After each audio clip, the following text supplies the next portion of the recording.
Button Press presents One Last Christmas, Seasons of Sugar Creek.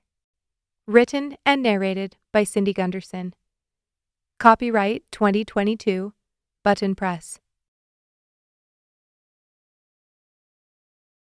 Chapter 1. I lifted my hand to knock on the door of the house I'd grown up in. I hesitated. How had I ended up here again? I shifted my weight on the doormat and set down my suitcase.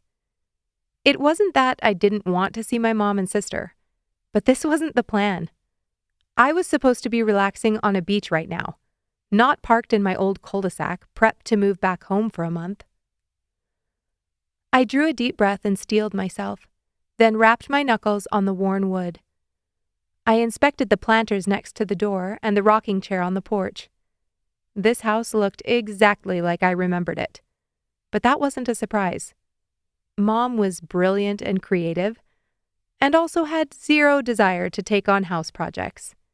She threw herself full tilt into work and theater projects and had time for little else. Especially now that I was gone, and Megs was the only one at home. Footsteps sounded inside, and before I could decide whether I was standing too close to the door, it flew open. And there was Mom. Her glasses were slightly askew, and a few curls that had escaped her hair clip were flying haphazardly around her ears. She smiled so widely I thought her face might split in two. "Bobbi, you made it!" She threw her arms around me before I even had a chance to step inside. "Hi, Mom." I grinned, not able to return the embrace because she had my arms in a vice grip.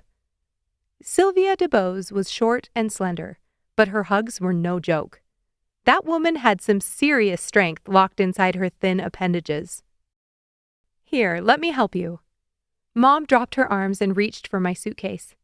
"It's okay, I've got it." I brushed her hands away and lifted the bag over the threshold. "I'll bring in the rest of my things tomorrow." She nodded as she beamed at me.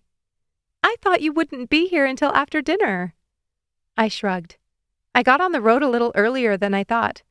But don't feel like you have to feed—" "Of course I'm going to feed you." She reached out and pushed the door closed, then walked past the sofa in the front living room. "Megs," she called down the hall. "Your little sister's here." Megs tromped down the hallway. "Mom, what are you doing? You need to be at least 6 feet from her." I rolled my eyes. "Megs, you know I already finished quarantining and my test came back negative." She looked at me skeptically.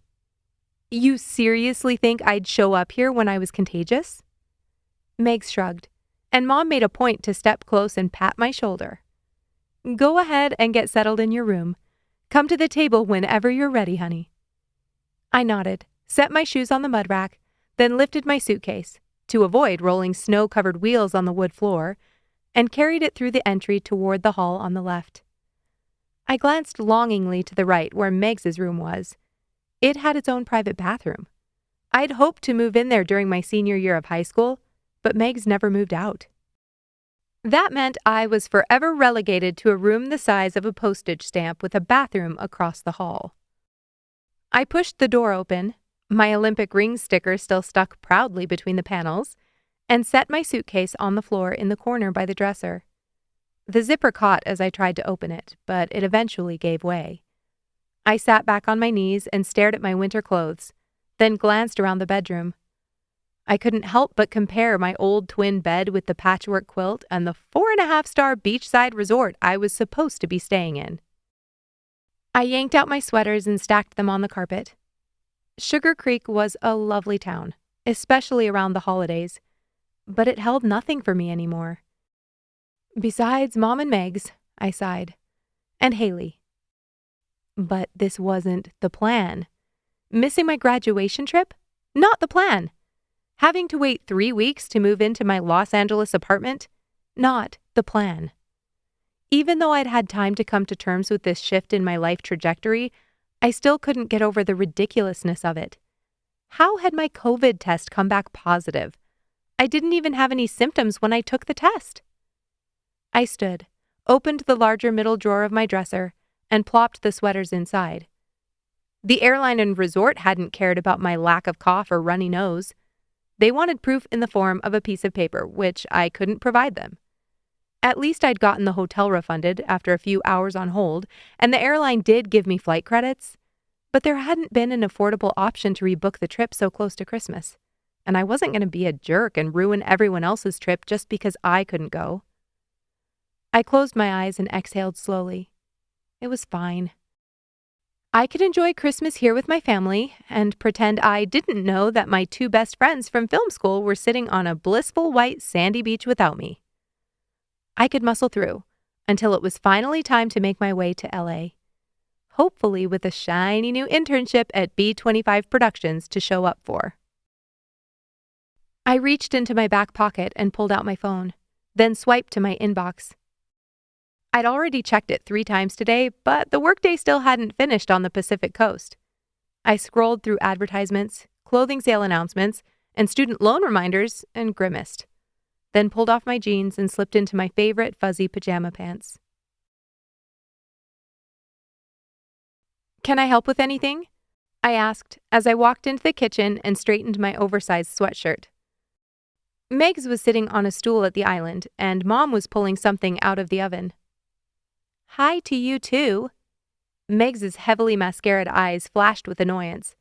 It was just the invitation I needed. "Oh, Maggie, it's so good to see you."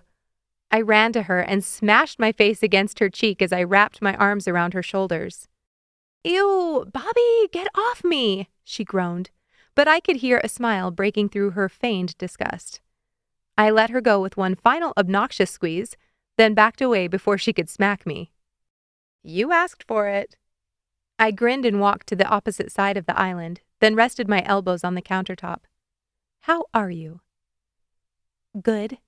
Megs rolled her eyes. "I started a new job." "Oh yeah? Where at?" "Sugar Creek Loop." My eyes widened. "Are you one of the performers? For the Christmas train?" Somehow I knew Megs was not talking about being hired to take tickets or clean rail cars. That had never been her style, which was why she was in her current predicament. "Yep," she smiled proudly. "I auditioned in September and got one of the singing roles." "That's great." I mustered as much excitement as I could after sitting in the car for 5.5 hours.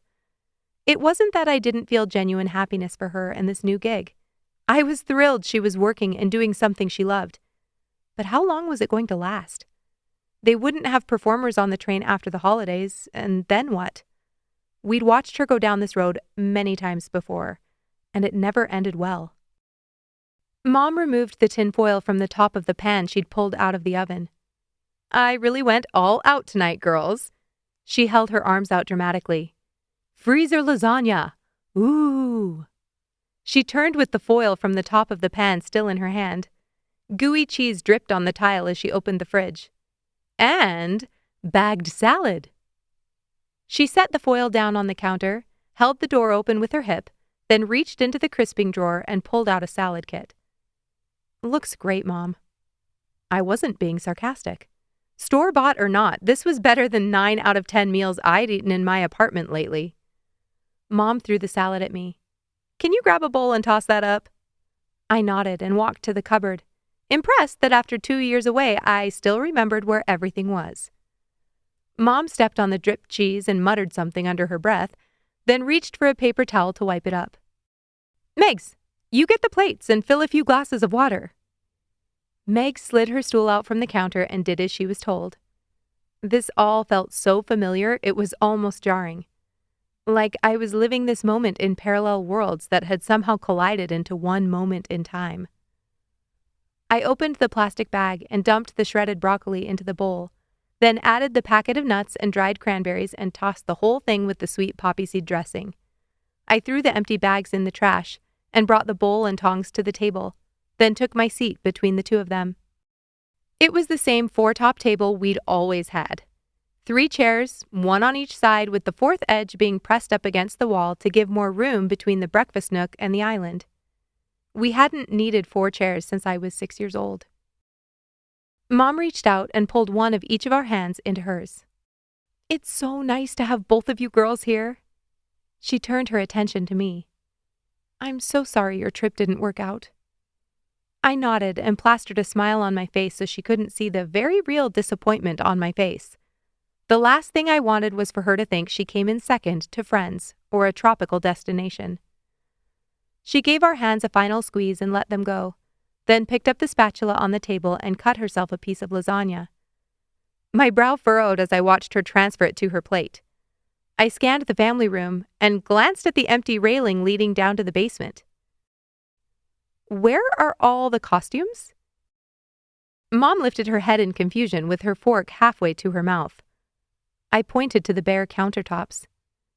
Normally you have stuff all over the place this time of year. Doesn't White Christmas open the second weekend in December? It does, Mom nodded. But Mom doesn't do that part anymore. Megs picked up the serving spoons and dished up her salad. What do you mean, doesn't do that part?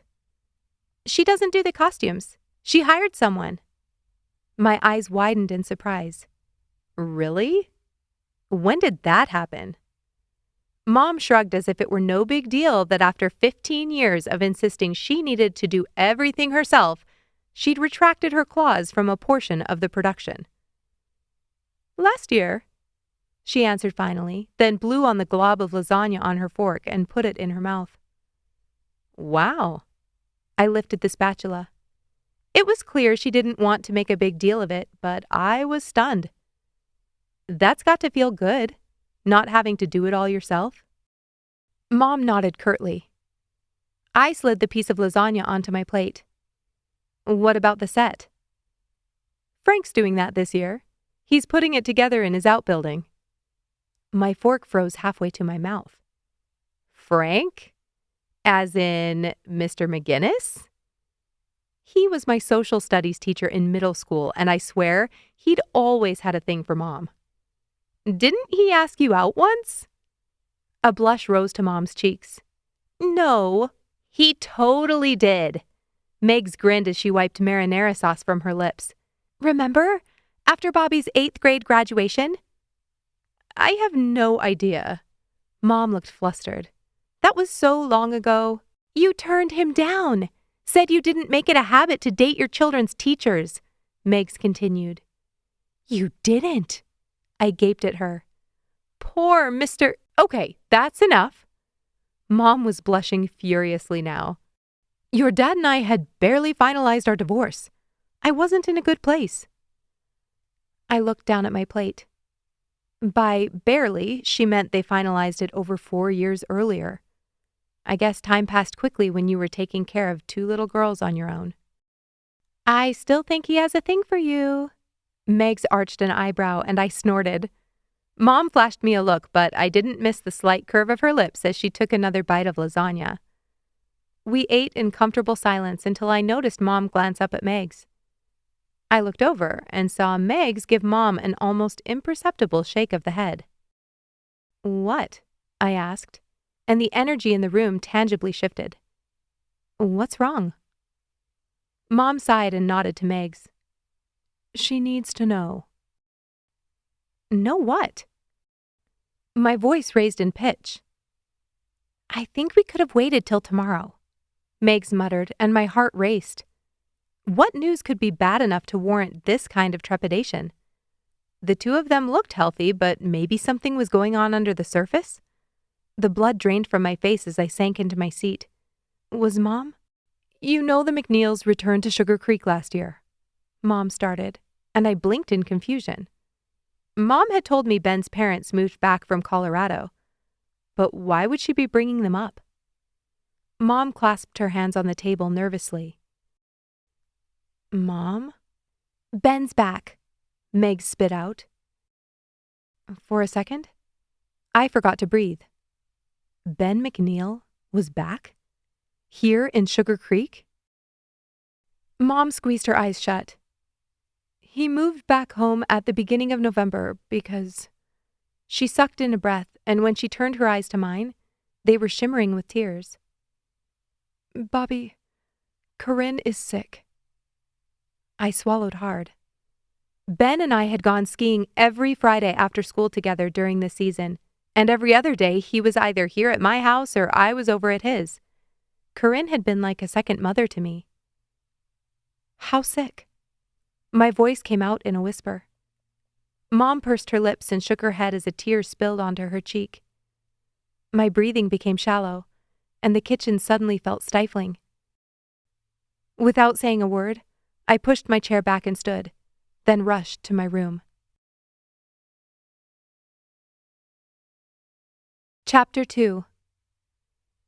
I lay flat on my bed and stared at the glow-in-the-dark stars still stuck to the ceiling in a perfect circle around the early 2000s light fixture. I kept expecting Mom or Megs to knock on the door after my abrupt departure, but thankfully, they left me alone.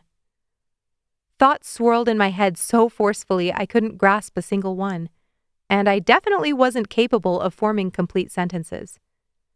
Ben's name hadn't run through my mind in years, and yet after one mention of him, I found myself holding my breath. Memories flooded my consciousness, and I couldn't tell if they were primarily nostalgic or traumatizing. My feelings from my 4 years of high school were a tangled mess.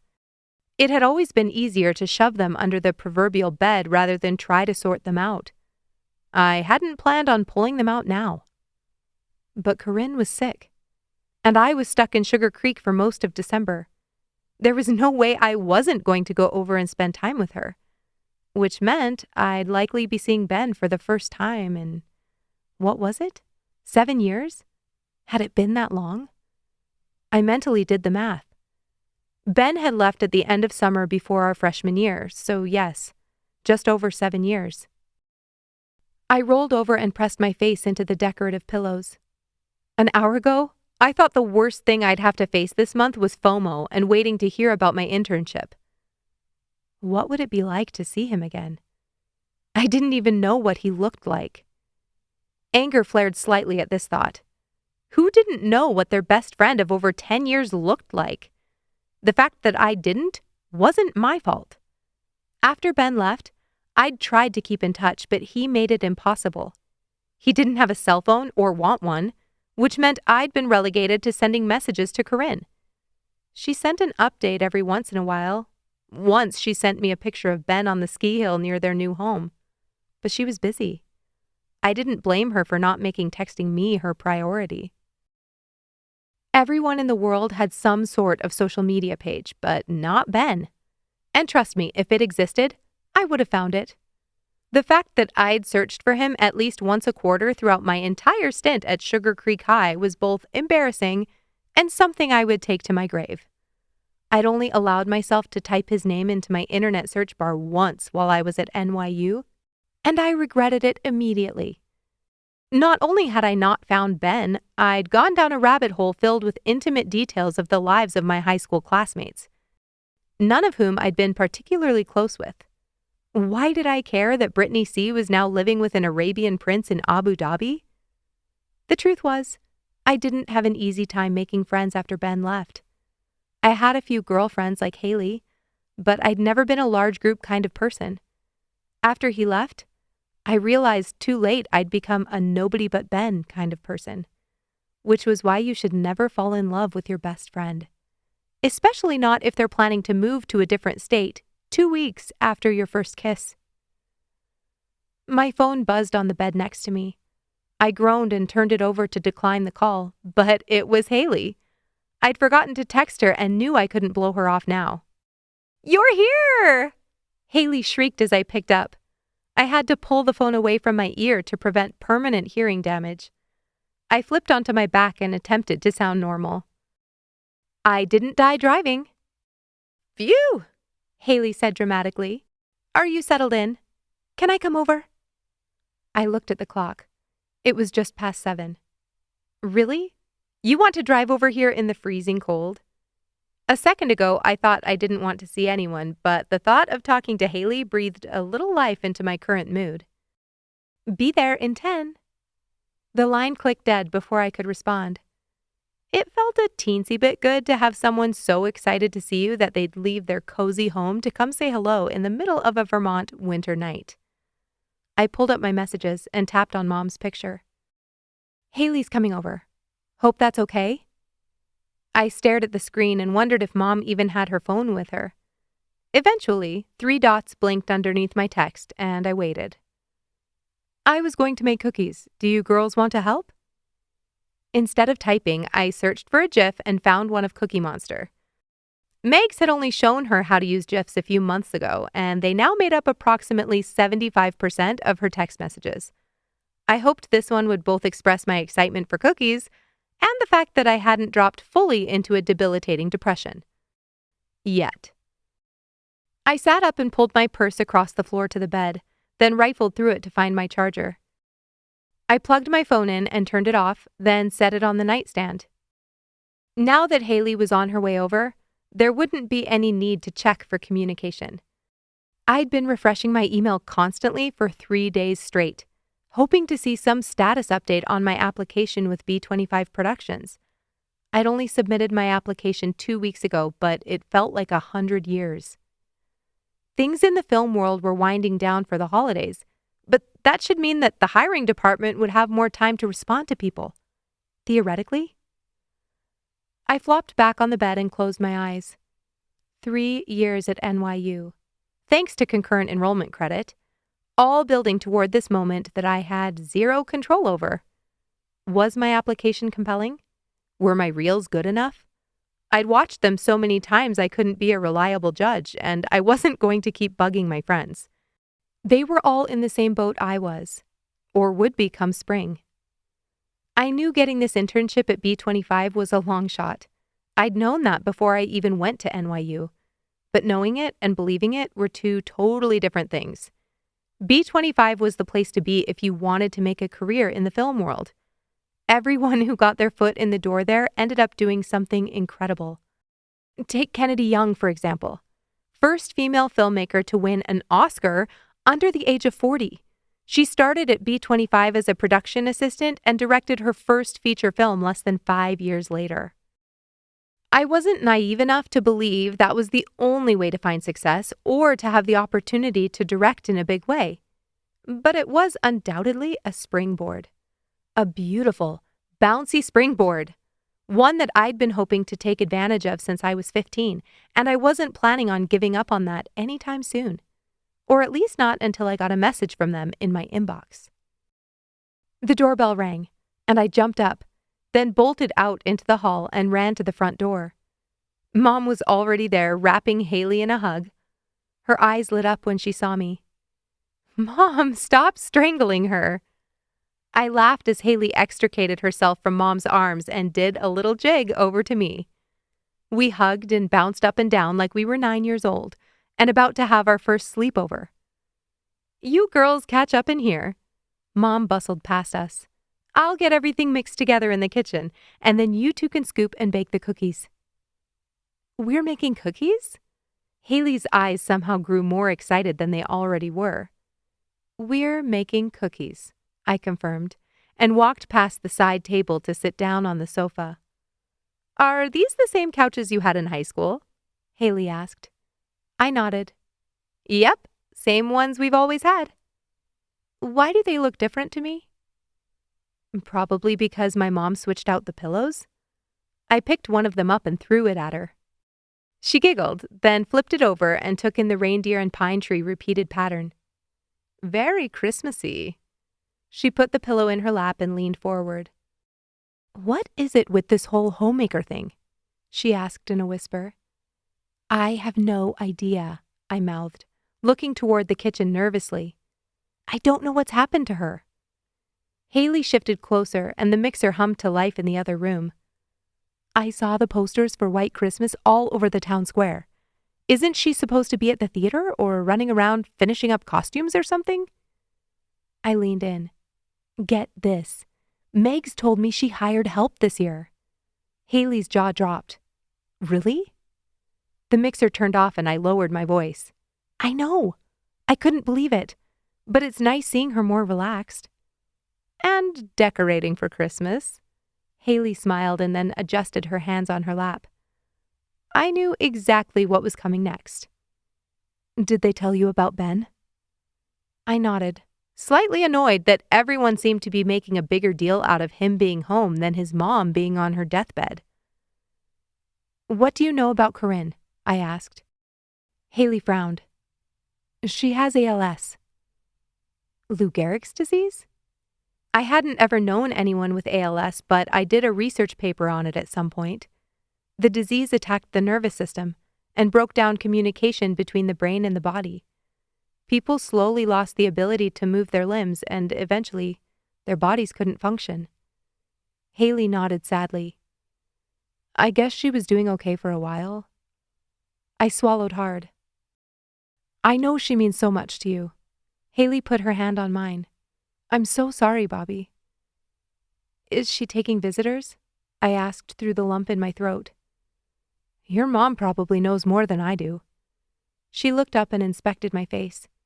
But you could ask Ben tomorrow night. My brow furrowed and my shoulders tensed. What are you talking about? A bunch of us are going night skiing at St. Ambrose tomorrow. I thought you might want to come. Girls, dough is ready, Mom called from the kitchen, saving me from having to answer. The corner of Haley's mouth lifted. She's going to let us eat some raw, right?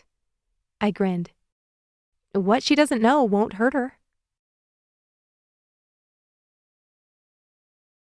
Chapter 3. Where is it? Mom shouted, her voice loud enough to penetrate my room and my consciousness.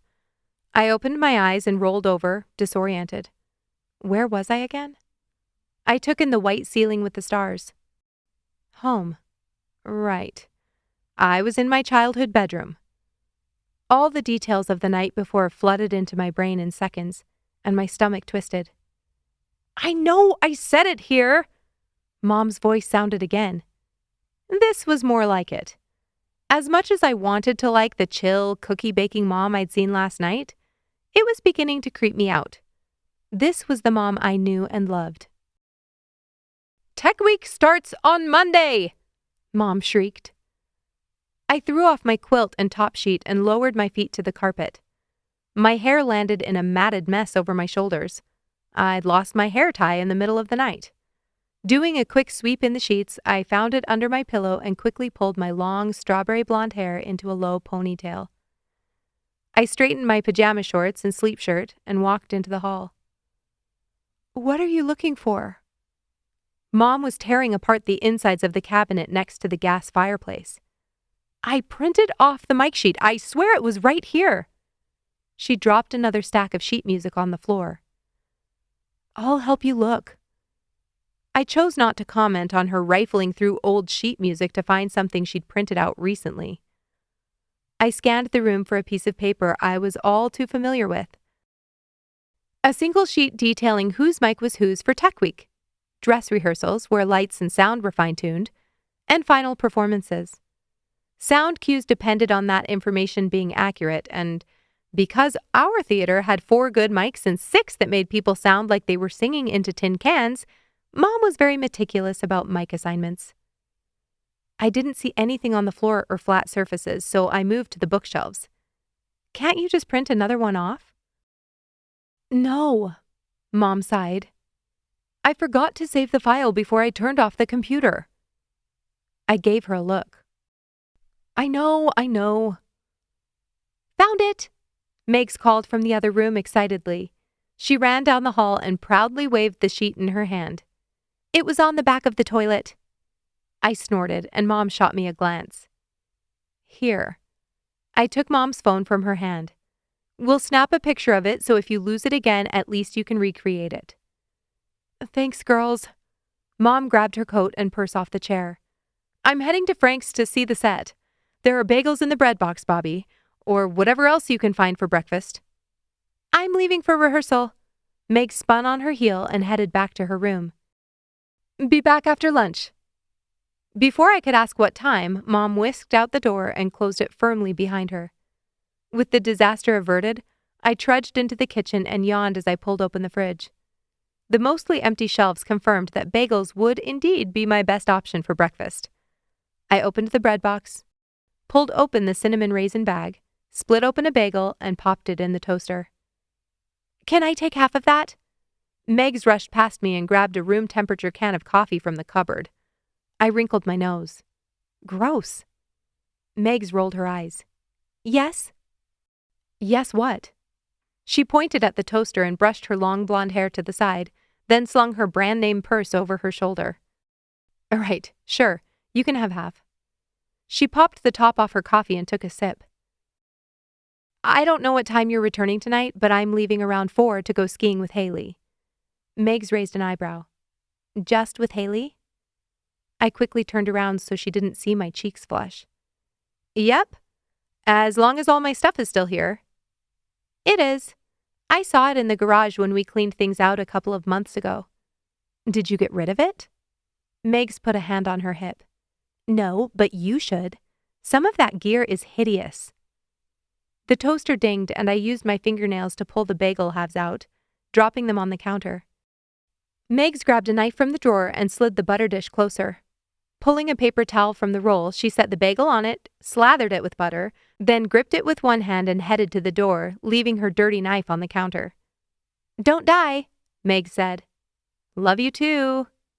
And with a second slam of the door, I was left alone to think about how that would have made an excellent exposition scene in a movie. After cleaning up our bagel mess, I put on socks and slipped into a pair of Mom's shoes to explore the garage. My old skis were hanging right where I left them. I laughed when I saw the old iron I'd used to wax my skis sitting next to my boots on the shelf. Megs hadn't been kidding. I walked over and took a look. Even though these had been sitting out here for a few years, my skis looked better than expected. They didn't need a wax. If anything, they needed tuning, but I could do that up at St. Ambrose.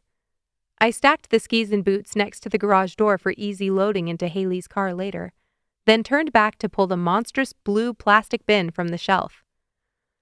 My old ski coat was the first thing I saw when I popped off the lid.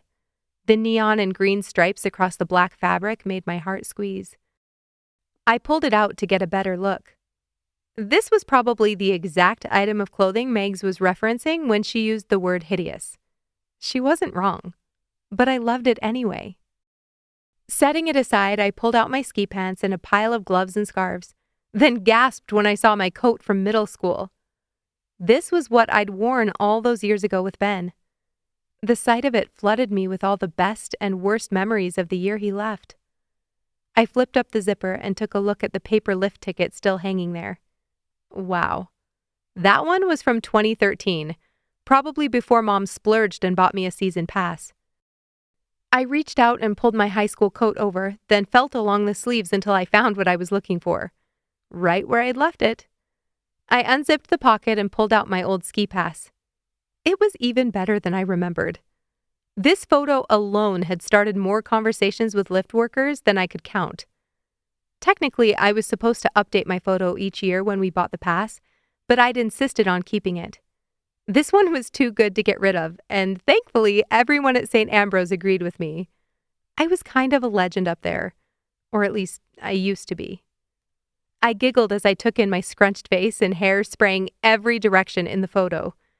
The photographer had caught me mid-sneeze, and it was photographic genius. Ben was the one who convinced me to keep it initially. He'd been standing right next to me, waiting in line for his picture next.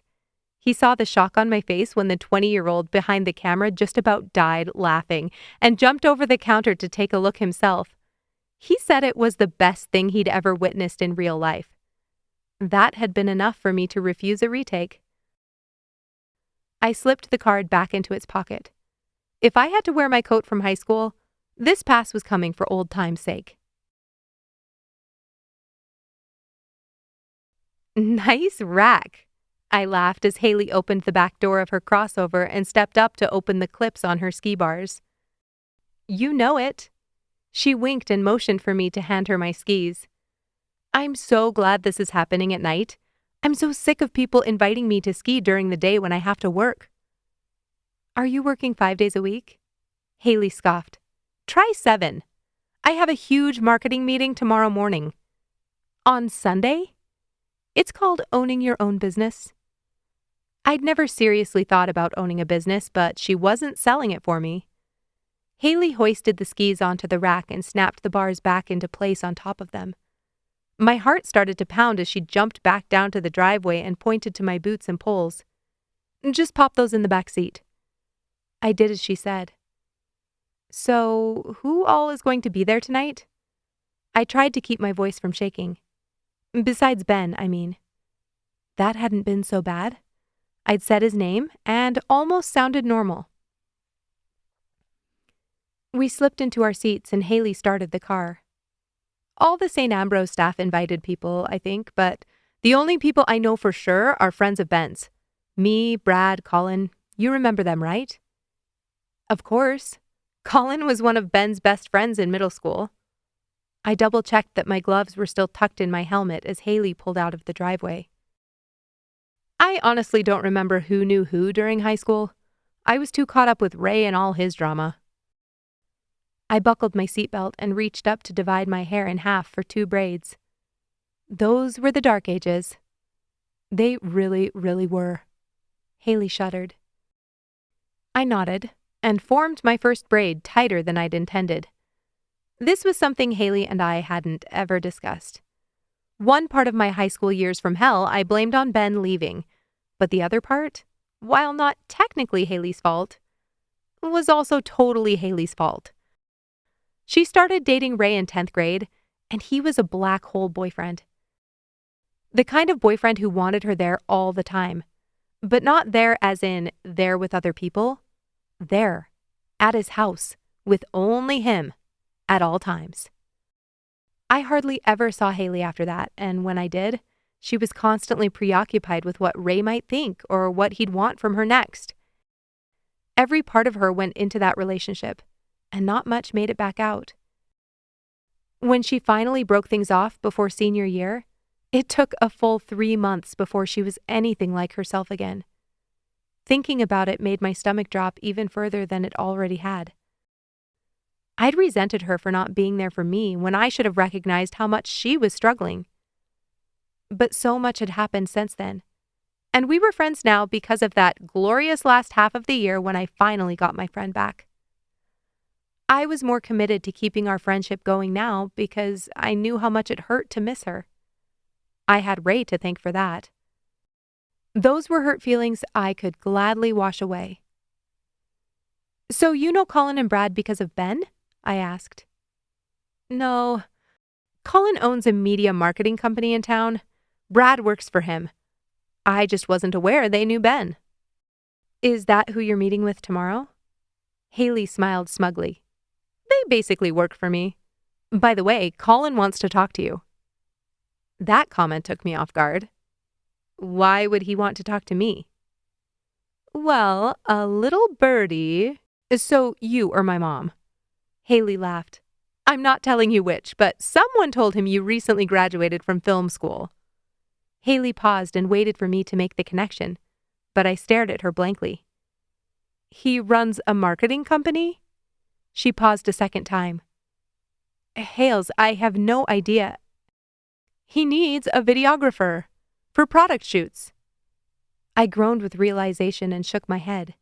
No way. That would be a total cop-out.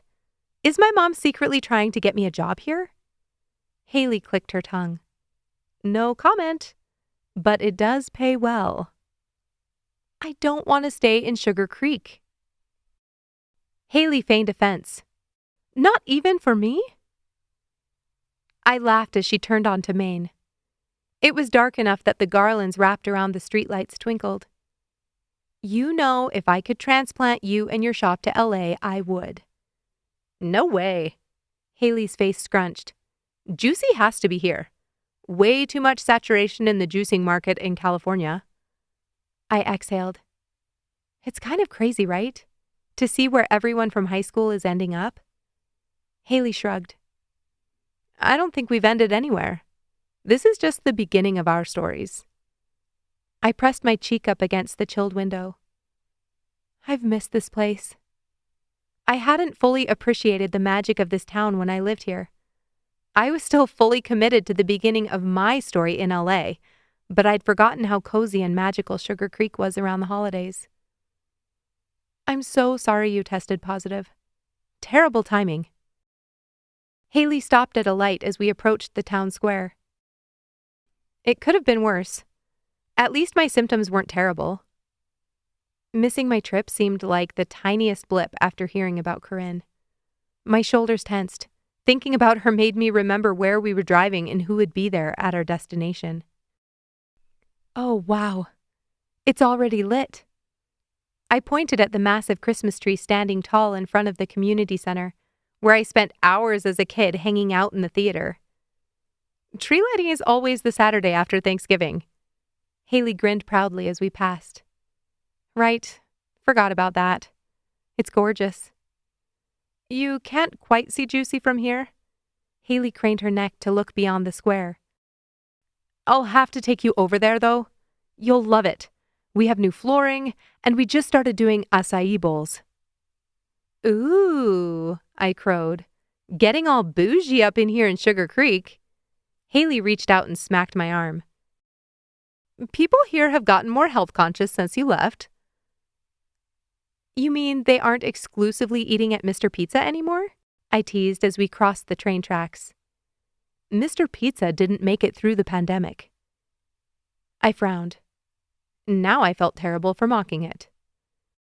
A light fog descended as we started our incline on Rosy Peak. It was majestic as always. Even in the twilight, the variegated pattern of fir trees and soft snow was stunning. In the low light, I couldn't check for every landmark along the road I'd driven so many times, but as we wrapped around each bend, the tightness in my chest dissipated. I loved this mountain. I couldn't believe I'd stayed away for so long. Haley must have sensed the shift in my mood because she didn't say anything until we pulled up to the lodge. St. Ambrose was a ski resort, lodge, warming hut, home base, and hotel wrapped together in one cozy package. I'd never stayed the night here. When I suggested it one time in high school, Mom told me it was ridiculous to pay for a hotel stay within 15 miles of your house. But I'd always wondered what the rooms looked like. It was a historic building, but it had been maintained well and renovated to keep up with the times. This time of year, it was otherworldly. We parked in the employee parking area, and before I could bring up the risk of getting a ticket, or worse, getting towed, Haley promised she'd been given instructions to leave her car there. She knew me too well. I took in the decked-out facade of St. Ambrose as we stepped out onto the packed snow. Garlands wrapped up the pillars of the extended roof, and a star that sent sparkling light off the windows hung in the 2-story foyer. Miss it? Haley asked, as if reading my thoughts. It's so much prettier than I remembered. Haley scoffed. I think it was lost on us kids. We only wanted to get on the lifts. Plus, we never came at night. She used the floor of the car as a booster and hopped up to open the ski racks. She grunted as she passed me my skis. Very true. I helped her remove the rest of the equipment from the car, then set my skis against the passenger side door so I could pull on the rest of my gear. After putting on my boots, I zipped up my coat, pulled on my balaclava, and put on my helmet. I hesitated with my hand on my goggles. I can't decide if I'll need these. Haley looked up. Probably make things too dark, don't you think? I nodded. I knew I didn't need the tint at this time of night. I'm worried my face is going to freeze. It probably will. You're probably kind of a pansy now, after spending all your time inside your dorm room. I rolled my eyes, then tucked my goggles under my arm. Where are we meeting everyone? Haley shrugged as she pulled on her second ski boot. Colin said to meet outside the fireplace room. You know the one by Fisher Lift? I nodded and pulled my ski pants down to my boots to keep my legs from getting cold. I left my clips open to facilitate my walk up the stairs to the lobby. Checking that my skis were clipped, I lifted them onto my shoulder and picked up my poles. Haley double-checked to make sure the car was locked, then followed suit. We clomped across the snow together, heel to toe, toward the lobby doors. You sure you're okay leaving around 8? I huffed as we climbed the main staircase toward the hotel check-in desks and ski lodge. Totally. It's supposed to storm later, so I think that'll be best anyway. Thanks. For the invite and for driving me. Megs wanted to get waffles at Joe's after her show tonight. You're welcome to join us. Haley shook her head. You need your sister time. Plus, you hate waffles. Plus, I hate waffles, Haley laughed. You're kind of a Grinch, you know, I teased, then loosened the neck of my coat as we reached the top of the stairs. You hate waffles and hot cocoa, which I don't even know how that's possible, but to add insult to injury, you're serving frozen acai bowls at the beginning of December. Haley laughed, and her boot slipped on the stone floor. I'm not a Grinch, she insisted as I reached out to steady her. Everything you just mentioned is 100% pure sugar. Haley rambled off argument after argument, proving that the rise of hot cocoa was simply a commercial takeover of what should have been apple cider's time to shine, but her voice went in one of my ears and out the other. Because as I'd looked up to find the door behind the fireplace at the other end of the lodge, a set of eyes lifted and met mine. Eyes I'd seen 1,000,000 times, and though it had been years, I still had memorized. Deep down, I'd known seeing him again would be bad, but this was worse than I thought. He was tall, fit, handsome. My legs suddenly felt like jelly. I wasn't sure if it was the shock of seeing him again in a place we'd spent so much time together, or the fact that he was wearing the same beanie he'd worn in middle school, but I suddenly couldn't feel my fingers. Bobbi? Haley turned when she realized I wasn't walking next to her anymore. She took one look at my face, then followed my gaze in the opposite direction. Let's get this over with, she muttered, then reached out and forced me to walk forward. Chapter 4. Hey, Bobbi. Ben grinned. I'd given in and allowed Haley to guide me here where Ben was standing. She'd said a quick hello and then instantly disappeared, something I didn't know if I'd forgive her for. Ben reached out to hug me, and I leaned in, completely forgetting I was still holding my gear. Yikes. He grinned and dodged the pointed tips of my poles. Be careful with those things. Not able to actually wrap his arm around my shoulders, he patted me instead. That coat is amazing. I blushed and hoped he'd assume my red cheeks were from wearing a balaclava indoors. It's from high school, I explained. Seeing his sleek, fitted coat made me wish I'd worn anything other than black with neon purple stripes. Nice. Retro. He nodded in approval, and I had to force myself to break my gaze. He looked both intimately familiar and completely alien, like some man with a chiseled jaw and 5 o'clock shadow had eaten the 14-year-old boy I used to know. I grimaced as that mental image played out in my mind. Ben gave me an odd look. Are you okay? My eyes snapped up. Oh, yeah, just getting a little hot in here. Ben nodded knowingly. I told them we should wait outside, but I was outvoted. He smiled, and my stomach flipped when the corners of his eyes crinkled. His smile had always been magic. It took over his whole face. Like nothing in the world held him back from pure joy. One time, on the ski lift of course, he told me he worried his smile was too goofy. Some girl at the mall had told him he showed too many teeth. I couldn't remember what I'd said in response, but I hoped it was something about how that girl was an idiot. Are you going to introduce me? A sweet voice rang out, and I blinked. A petite blonde approached and took her place on Ben's left side. She wore an adorable white knit beanie with a puffball on top, and her platinum locks were swept around her face in perfect waves. Totally impractical for skiing. Ben shifted his attention to her as she slipped an arm through his. Bobbi, this is Claire. His girlfriend. She gave a small wave with her free hand. Oh, hi. I tried to sound normal even though my previously light and fluttering stomach suddenly felt like it was full of rocks. I forced my lips into a smile, then craned my neck to look for Haley. Nice to meet you. I fanned myself. I'm just going to go get some air. Ben's eyebrow twitched as I nodded and walked past them. I skirted the rest of the group and made my way outside. I was burning up and needed to get out into the cold. As soon as I burst through the doors, I set my skis and poles in the slots on the racks and unzipped my coat. Breathe, I told myself as I closed my eyes and lifted my face to the sky. What was that in there? I could barely process what had just happened.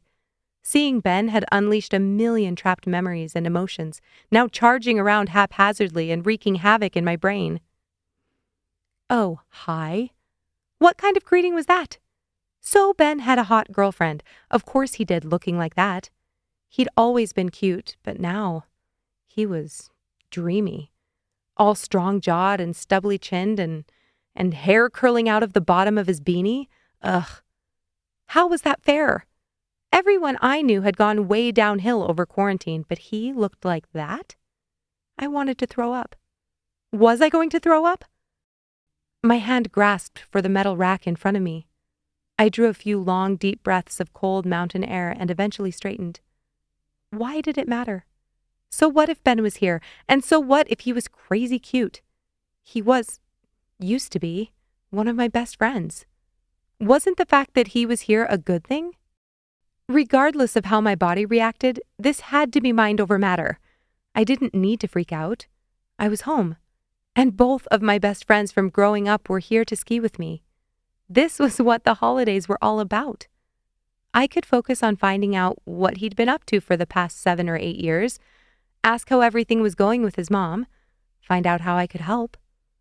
If focusing on others instead of myself didn't work to eliminate whatever was happening in my midsection, well, then I could carve the heck out of the runs on St. Ambrose. I gritted my teeth.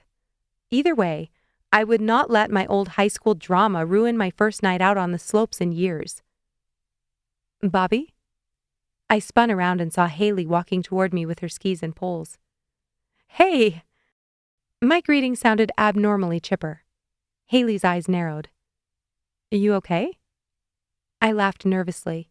Yep, never better. She nodded hesitantly, then set her skis next to mine. I think everyone's here.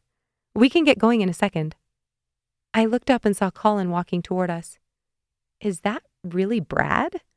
I nodded at the guy walking next to him. He was 2 times the size he'd been in high school, and his head was completely bald. She sniffed. Yep, and I apologize in advance. What? There she is. Glad you could make it, Hales. Colin reached out and pulled Haley into a bear hug. He'd been drinking. He dropped her to the ground and turned to me. Can this be Bobbi Taylor? In the flesh? Nah. Haley shook her head. Just a hitchhiker I picked up in town.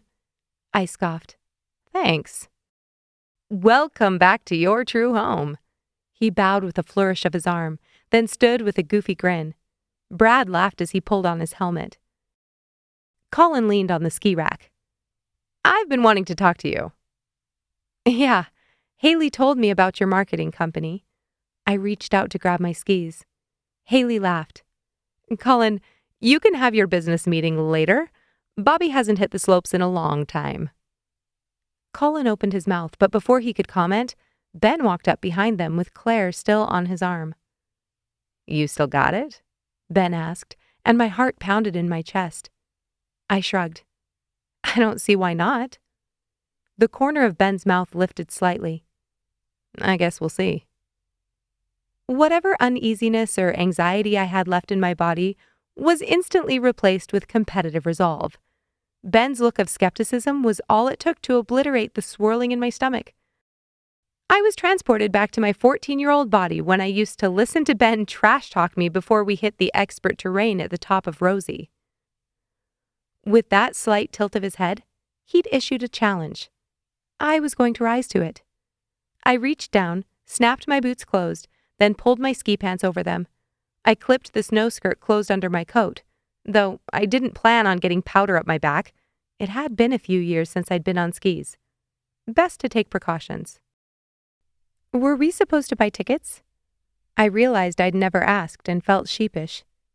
Nope. Haley shook her head. I told you, this is for St. Ambrose employees and their friends. Right. Which one of you is the employee I need to thank? Ahead of us, Ben dropped his skis to the snow with a slap, then turned with a grin. I am. He stabbed his poles into the packed snow and clipped his boots into the bindings. Claire wobbled next to him in her perfectly tailored heather gray ski pants, and he reached out to steady her. I chose to ignore my frumpy ski suit as Haley and I walked to the spot Ben and Claire had just vacated, quickly clipped into our skis, and pushed forward to the lift. I'd been so distracted by seeing Ben that I hadn't taken time to tune up my skis. It was fine. The boots felt solid, and it wasn't like I would be doing anything crazy. We got in line behind a few other employees, and Ben motioned for us to come up and join him and Claire on the 4-person chair. We all skated into position and waited for the chair to pull up. When it got close enough, we dropped down and settled back on the padded bench as the lift sped up and waggled side to side through the turnaround. "Aren't we going to pull down the bar?" Claire asked nervously when none of us reached our hands up. Amateur. Sure. Ben reached up to grab the handle. I did the same on my end and shimmied so my left thigh didn't get smashed. Thanks. I haven't skied since middle school, so it feels slightly intimidating. Claire laughed nervously. Okay, I was being a jerk. She seemed nice, and I had no justifiable reason not to like her. I drew a deep breath and tried to start fresh. Ben, why don't you have one of those red employee snowsuits if you work here? His name felt strange on my tongue. It's coming this week. Has to be embroidered. Oh, yeah.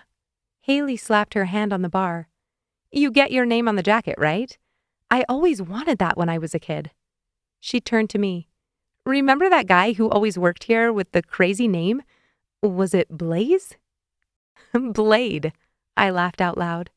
We'd had competitions to see how many times we could spot him on the hill. Ben chuckled. I should have told them to put that on my coat. Way cooler than Ben. Nobody disagreed with him, and the chair lifted through a passage of pines. The mountain was awe-inspiring at night. The air was still, and stars shone brightly, placed as glittering decorations on the tips of the trees. I had so many questions about Ben racing through my mind, but as each second ticked by, it felt more and more awkward to ask them. Thankfully, Haley took the lead. What have you been up to, Ben? We haven't seen you since what, 9th grade? 8th, he corrected, and leaned back so he could look in our direction. Not much. I rolled my eyes behind my goggles. Ben had never been chatty, but this would be unbearable if he made us force every detail from his lips. You moved to Colorado? I said nonchalantly, as if that fact hadn't pounded itself into my brain every second of every day over the first 2 years of high school. He nodded. Right. My dad got a job out there. Tell me something I don't know. You must have done some skiing? Quite a bit of skiing. His balaclava was still rolled up beneath his chin, and his smile was visible. He needed to stop doing that. You lived close to one of the biggest resorts out there, right? Claire offered, and even though I knew it was ridiculous, it rankled that she knew something about Ben that I didn't. Next to Breck. I lived in Breckenridge, right below the Breckenridge ski area. They sure got creative with that name, I snarked, and Ben snorted. I smiled, and the cold air made my teeth burn. Ben sighed.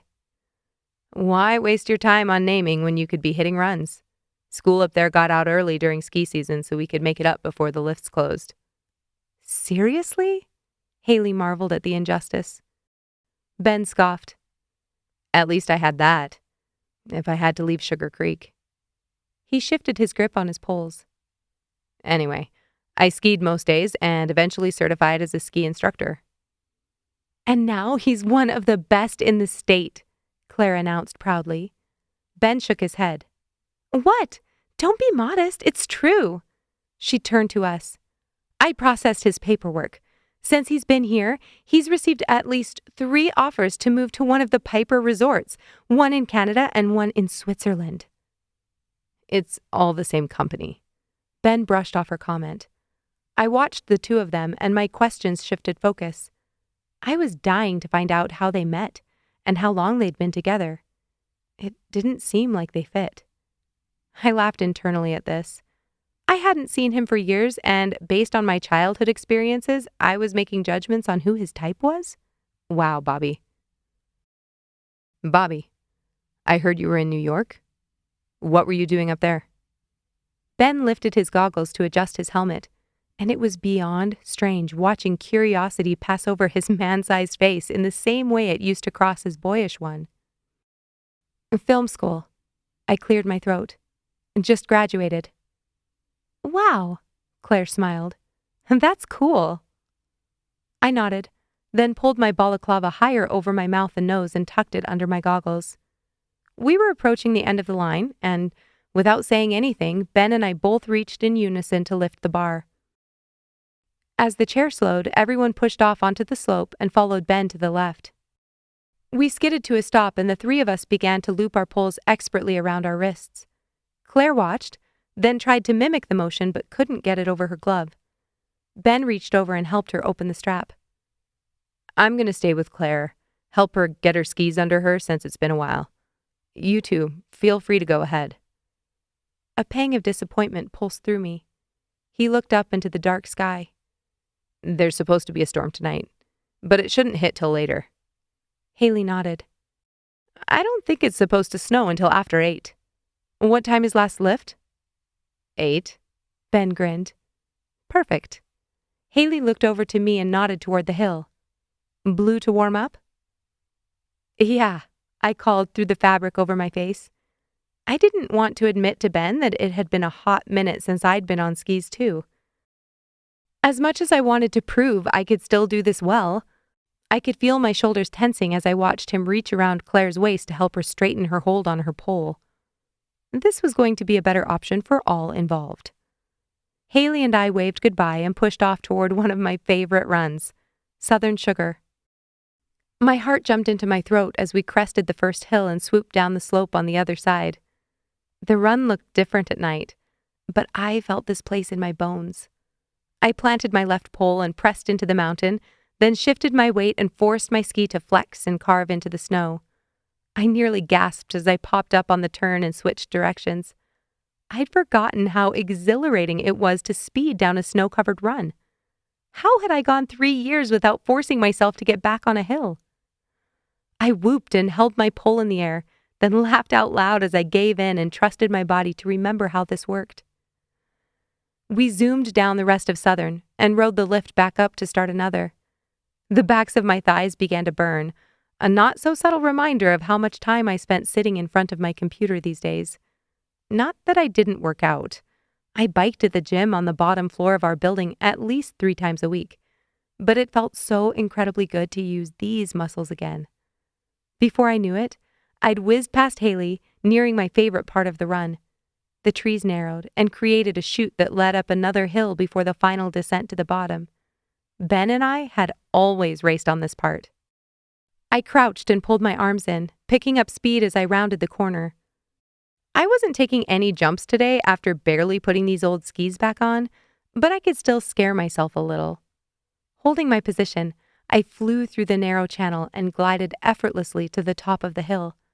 My stomach lurched as I flew over the top and began carving down the other side.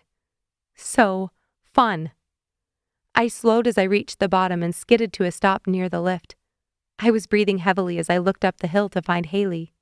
She was there, coming down just a few seconds behind me. I leaned on my poles and pulled down my balaclava to get a real breath. I wasn't expecting you to take off like that. Haley laughed and stopped next to me. I couldn't help it. I was physically unable to keep the smile off my face. I missed this so much. Haley shook her head. Again. I flicked snow at her with my pole and jumped into line. We skied most runs on the southern part of Rosy Peak, and though snowflakes had been sprinkling on and off, it wasn't until our 9th run that snow began to fall in earnest. The clock only showed 7:15, but Haley and I played it safe and made our way back to the main lift where we'd started. The rest of our group was already there. Claire was in the process of knocking snow off her skis and setting her gear on the rack. I spotted Brad and Colin with other people I didn't recognize. They were all unclipping their boots and heading back to the lodge. Haley and I slid forward and pulled up next to Ben. Thank you so much for inviting us. I pulled down my balaclava and lifted my goggles to my helmet. I guess you didn't invite me, I backtracked. But thanks for leaving the invitation open, I guess. Ben chuckled. You're welcome. He bent over to pick up his skis and hesitated. You want to do one more?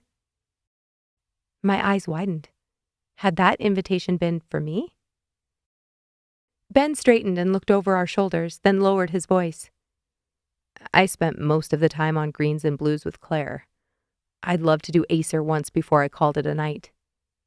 Haley shook her head. Nope, I'm done. One of my boots is rubbing on my ankle. She reached down and looked more than relieved to unclip her boot. I think the padding's compressed. I probably need new ones. Ben turned his gaze on me. What about you, Bobbi? My mouth suddenly went dry. I looked straight up at the falling snow, then back up at the hill. The lights were still on, and we had at least 40 minutes before the lifts closed.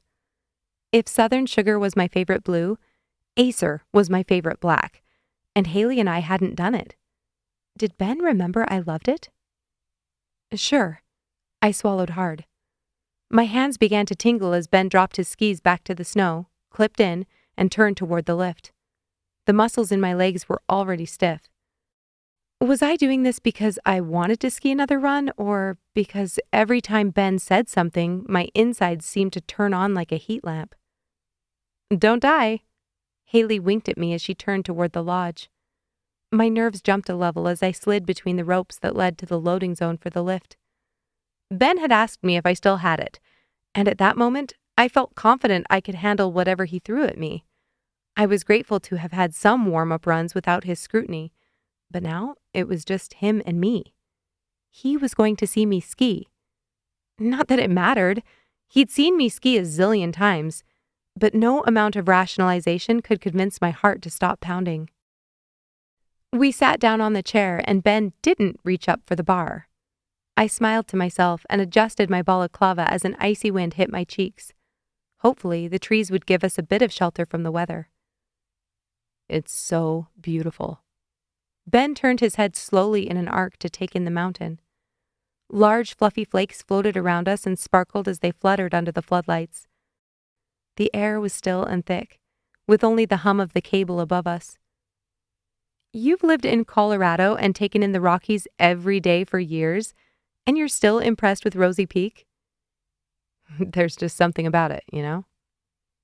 I didn't answer, but I knew exactly what he meant. Being here gave me all the feels, a few too many for me to handle. I pretended to be distracted by the beauty surrounding us for as long as possible because I didn't know what to say. Every topic that came to my mind didn't feel quite right under these circumstances. So, why didn't you ever try to reach out and talk to me when you moved? Or better yet, I hear your mom's dying. Care to comment? I exhaled and scrambled for something that wouldn't bring up difficult emotions when Ben finally broke the silence. So, film school? Yep. He leaned his arm on the back of the chair. I didn't know you were into that. I tilted my head. You haven't talked to me in years. True, but I talked to you every day until 9th grade. Was I really into anything by 9th grade? Ben laughed, but the sound was muffled by the fabric protecting his face. Definitely. I grinned, intrigued by his answer. Like what? I thought back to my 14-year-old self. She was mainly worried about getting good grades, so she didn't lose phone privileges, and figuring out how to wear clothes that weren't sweatpants and old summer camp t-shirts. Ben ticked off my interests on his gloved hand. You were into skiing, obviously. Obviously. And you set aside every Thursday night to watch episodes of that show. What was it? This Is Our Life, I answered without hesitation. How do you remember that? Because Thursday night was also half price at the arcade, and you almost always turned me down. I barked a laugh. Only for a few months out of the year. I tucked my poles under my right leg and threw my arm over the back of the chair so I could face him without craning my neck. And there weren't any good games at the arcade anyway. Mrs. Pac-Man, are you kidding? I imagined his expression through his goggles, and even that made my cheeks flush. But mostly, I remember you being very not into your mom's plays, which is kind of like film. I nodded slowly. Fair, but it wasn't that I didn't like the storytelling. I didn't want to be the one on stage. I always tried to convince her to let me do tech. Really? Really? She refused and told me I had too much talent to be hidden up in the eaves. That sounds like Sylvia. Ben chuckled. Was she right? No, I shouted emphatically. My voice sounded like a dying cat. Not true. I heard you sing in that show about the ducks or geese or something. Exactly. That proves my point. I was perfectly cast for a show where all the main characters were animals. Ben chuckled and shook his head. I love being behind the camera, I admitted. What do you want to do with it? Your degree, I mean. I hesitated, worried that if I spoke it out loud too many times, I'd jinx it. I've applied for an internship in LA. I want to direct films. I'm sure you'll be great at it. I smiled behind my mask as Ben shifted his body forward. I looked over to see the unloading ramp quickly approaching. I twisted to face ahead and extracted my poles. Ready? Ben asked. I was born ready. My stomach flipped as the phrase left my lips. Where had that come from? Ben had been the one to say that each time we tried something new and scary. I tensed. The moment suddenly felt uncomfortably intimate. Thankfully, Ben let it pass. If he remembered, he didn't feel the need to comment. As soon as the chair slowed, we pushed off and headed to the right. We rode along the easy, twisting path that would take us to Acer. Even with the lights, it was difficult to see where I was going in the blustery conditions. On the other hand, the snow was accumulating fast and it felt gloriously smooth under my skis. Fresh pow pow! Ben whooped like he was 13 again. How was he still so excited about this after doing it every day of his life? His joy was contagious, and I laughed as he turned and dropped over the lip into the first part of the run. I followed behind him and found myself paying more attention to how he moved than I did to my path down the hill. His body seemed to shift effortlessly from side to side, his skis perfectly parallel as his knees bounced gracefully through the moguls. I didn't have to watch myself to know I didn't look especially mesmerizing. But I successfully cleared the field without stopping or destroying myself, and that was a win for someone so out of practice. I was huffing as I reached the bottom, but Ben didn't let up. He glided along the straightaway, flipping to ski backward for a few seconds before twisting forward again. Show off. I wasn't going to do some fancy trick, but I refused to be left behind. I crouched and made myself as streamlined as possible to pick up speed. Ben weighed more than I did, so he had an advantage. I jammed my poles and pushed to keep up. Ben slowed and turned his head to check on me, and that was just the window I needed. Race ya! I shouted as I zipped past him. I knew it wasn't the best idea I'd ever had, but I couldn't help myself. This part of Acer was a beautiful stretch of steep terrain that was wide with no obstacles. A perfect place for a quick and fierce competition. I took full advantage of my momentum and crested the hill, then flew easily into my descent. The snow was soft and forgiving as I twisted my hips and carved quick, precise lines into the mountain. Ben hadn't passed me yet, and I pushed harder to ensure he didn't. I was halfway down, reveling in my seamless rhythm, when it happened. 1 minute, I was planting my pole and bending my knees, ready to take the next turn, and the next, I was flying through the air, unable to tell which way was up. Snow flew into the minuscule space between my gloves and sleeves of my coat and forced itself under my goggles and into the side of my helmet as each part of me slammed into the hill. I tossed and tumbled, all arms and legs bumping and sliding across the fresh snow. The fall probably took seconds, but as I finally skidded to a stop, I couldn't remember my life before I went full yard sail down the second half of Acer.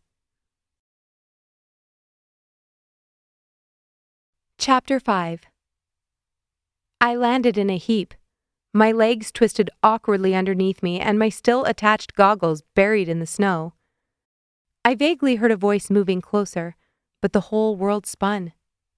Was my hand numb or just freezing cold? I clenched my fist. I could move it, but I wasn't wearing a glove. Cautiously, I shifted my weight in order to flip myself over. "Don't move," I heard a man's voice say sternly, and my brain finally connected that I hadn't been alone when I'd gone flying. Ben. "Seriously," he barked, and landed in the snow next to me. I froze as soon as his hands pressed gently on my shoulders. I think I'm okay. I turned my face to the side as the whole situation materialized in my mind. I'd just wiped out. Massively biffed it. In front of Ben McNeil. "I know. Just let me help you." His voice was calm. "Does anything hurt?" My pride. I coughed and lifted an arm to clear the snow from my goggles so I could see. Ben was right there next to me, kneeling in the snow, illuminated by ghostly light filtering through the trees. "This feels okay?" He carefully pressed his hands on my hips and straightened out my legs.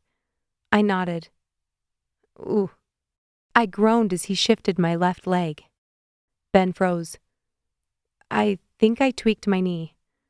I pushed myself up to sitting. My back felt fine. My head was a little woozy and my neck was sore, but nothing felt twingy or unbearable. I cautiously moved my leg from side to side, and pain shot up my right side. Yeah, I did something to it. It hurts when I try to move it sideways like that. Ben nodded, then leaned forward over my midsection and reached for something. When he sat back down, he was holding the glove I'd lost. I thankfully took it from him and slipped it over my wet, freezing fingers. "Okay." He nodded resolutely. "I'm going to hike back up and get your skis." "Ben," I cut in. "I don't think I'm going to be able to ski back with my knee like this." I shuddered as I imagined the side-to-side action required to get down the slope safely. "Maybe we should call ski patrol?"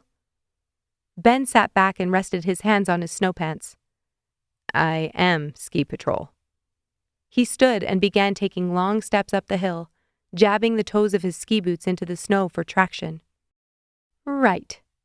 He was ski patrol. That realization was both comforting and mortifying. I'd just made a fool of myself in front of my friend, whom I hadn't seen in years, who also happened to be a professional skier. My mind began to spin as I tried to make sense of it. I hadn't been out of control, had I? I looked up the hill. There weren't any rocks or protruding branches I could have hit. I went back over the incident in my mind. 1 second I'd been pushing into my skis, and then I'd been dive bombing down the hill. It made no sense. It felt like something had grabbed onto my right foot and ripped it out from under me. I glanced up again and realized Ben had disappeared into the falling snow.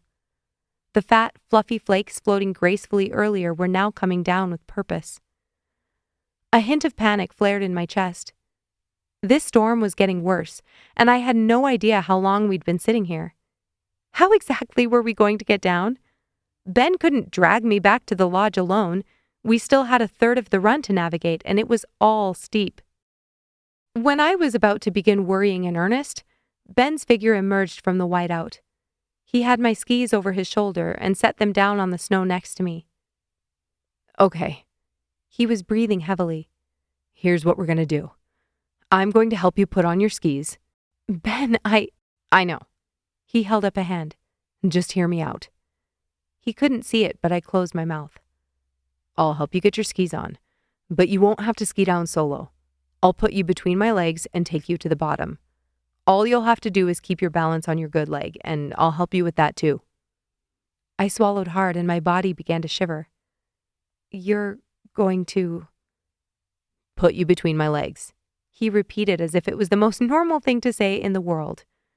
The last time I'd skied between someone's legs was with my dad when I was 5, maybe even 4 years old. "But I'm an adult person." "Yes, you are an adult person." I sighed. "How are you going to ski down with me in front of you?" I couldn't hear Ben's exhale, but his body language was clear. "Bobbi, if you haven't noticed, I'm an adult person too." I had noticed that. "You're a beautiful adult person." Did those words just come out of my mouth? My head felt fuzzy, and my limbs ached. A sound left Ben's lips that sounded a lot like a laugh, but through his balaclava I couldn't quite tell. "I'm a much larger adult person than you," he assured me. "I'll be just fine." He helped me up and gripped my underarms to support me as I stood. "You okay?" I nodded and felt dizzy. I wasn't about to complain about that now. I probably had a mild concussion based on the way I'd landed in the snow and the way I was talking, but I still had to get off this mountain. And Sugar Creek didn't exactly have helicopters ready to deploy when an idiot film school graduate decided to race on the ski hill. "Thank you." I drew a deep breath and winced as I shifted my weight. "I'm so sorry I ruined Acer." Ben grunted. "You're pretty full of yourself if you think you could ruin Acer for me." He leaned down and positioned my bum leg over the ski as I steadied myself on his shoulders. I was about to push my toe into the binding when Ben held my foot back. "Hang on." I squinted and tried to see what he was looking at. He sighed heavily. "I think I know why you wiped out." "What?" I leaned forward to see what he was talking about. He kept an arm out to steady me as he stood and held up my ski. "I've got good news and bad news. The good news is you are not dead after losing half of your binding." I leaned in to get a better look. The heel piece of my ski binding was gone entirely. He continued. "The bad news is you're now going to be skiing down slalom." My face blanched at the prospect of going down this hill on one ski, but it was countered by a surge of relief. It wasn't my fault. I hadn't fallen because I'd done something wrong. I'd fallen because my binding had failed. The fact that I'd had the thought to tune up my skis and ignored it niggled at the back of my mind, but I figuratively closed my eyes and plugged my ears. I'd been highly distracted by Ben, and feeling irresponsible right now wasn't going to help. I needed to focus on getting down this hill without killing one or both of us. After at least 5 minutes of awkward maneuvering, Ben found a position that allowed him to hold on to me while I cradled my poles and the rogue ski in my arms. We must have looked ridiculous. Me holding my ski gear like a stack of firewood, and Ben hunched over me in a permanent squat, his legs spread wide and his arms looped through mine in a vice grip. And yet, miracle of miracles, it worked. Ben moved slowly and cautiously took each turn, then paused for us to readjust as needed. My right leg burned. It was forced into carrying my full weight and staying straight so I wouldn't run into Ben's skis and take both of us down. "You're doing great," Ben murmured next to my ear. "You're strong, Bobbi." He repeated these positive mantras every few minutes of our slow descent. Despite my aching leg and the pain in my knee each time we hit a patch of unsteady terrain, the feeling of Ben's all-encompassing arms settled my nerves. He didn't waver or complain, didn't stop to take a break. He methodically moved us down the hill to safety with his body curved around mine. Even the multiple layers of ski gear weren't enough to keep the warmth from his body from seeping into my own. His gentle words centered me, and as the snow flew under the lights, it felt like I could have stayed next to him and listened to his steady breathing for the rest of my life. We barely made it back to the lodge before the lights on the hill shut off. Both of us were sweaty and breathless despite the snowstorm. My gloves were soaked through, and Ben's weren't much better, even though he kept insisting he was fine. I nearly cried with relief when the lights along the wooden beams of St. Ambrose finally pushed through the snowy mist. Ben slowed when he saw the gate and maneuvered us to a safe stop. He held onto my waist as he extricated himself from around my body and unclipped his boots from his skis. "Here, I'll go put our gear on the rack." Haley's going to kill me. I imagined her sitting in the lodge next to the fireplace for an hour, wondering where the heck I was. I hadn't had a second to check my phone and update her. Not that it would have worked anyway on the hill. "I'm sure she'll forgive you when she sees your binding." Ben picked up his skis, then held out his arms so I could add my gear to the pile. In his absence, I held onto the black metal fence posts so I wouldn't slide, then rested my left foot on the snow. It felt fine when I let it sit still, but any time I tried to put pressure on it, a jolt of pain shot through the side of my leg. Ben appeared through the snow, and I pulled myself up on the low fence with my arms so he could take off my ski. "I think I can hop through to the patio, if you could just help me to the door." "Yep, no problem," he answered before I could finish. I followed behind him and hobbled along as I held onto the fence.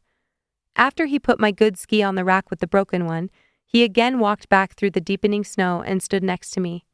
His arm snaked around my waist as I threw my arm over his shoulder. After being pressed against his body for the last half hour, the motion felt both completely natural and surreal. This was Ben McNeil. I still couldn't wrap my mind around the previous 48 hours. We walked through the door into the lodge, and as the warm air hit us, I frantically reached up and pulled down my balaclava to get a breath, then tugged on my goggles and lifted them onto the front of my helmet. I scanned the room and expected to see our group waiting there for us, but it was empty. "Ben?" a woman's voice called.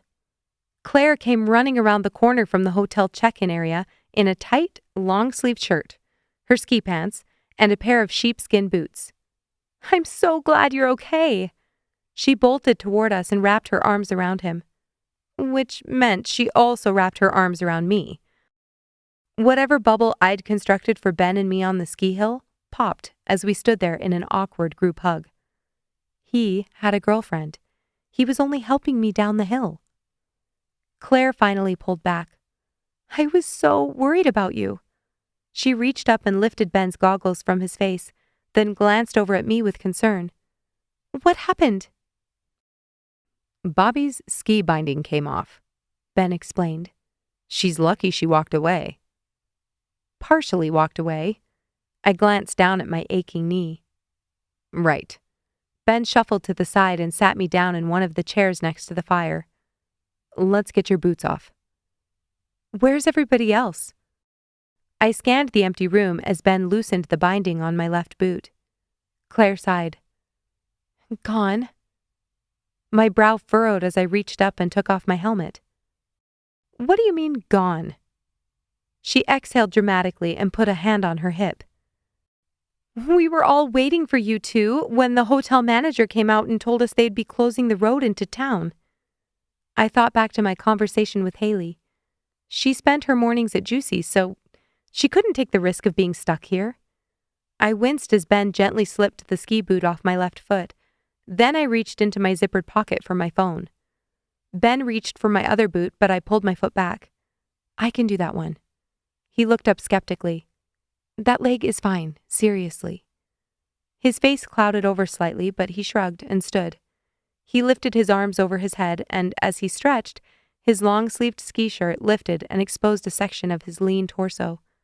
I quickly looked down at my phone and had to actively ignore Claire as she slipped her arm around his waist and whispered something in his ear.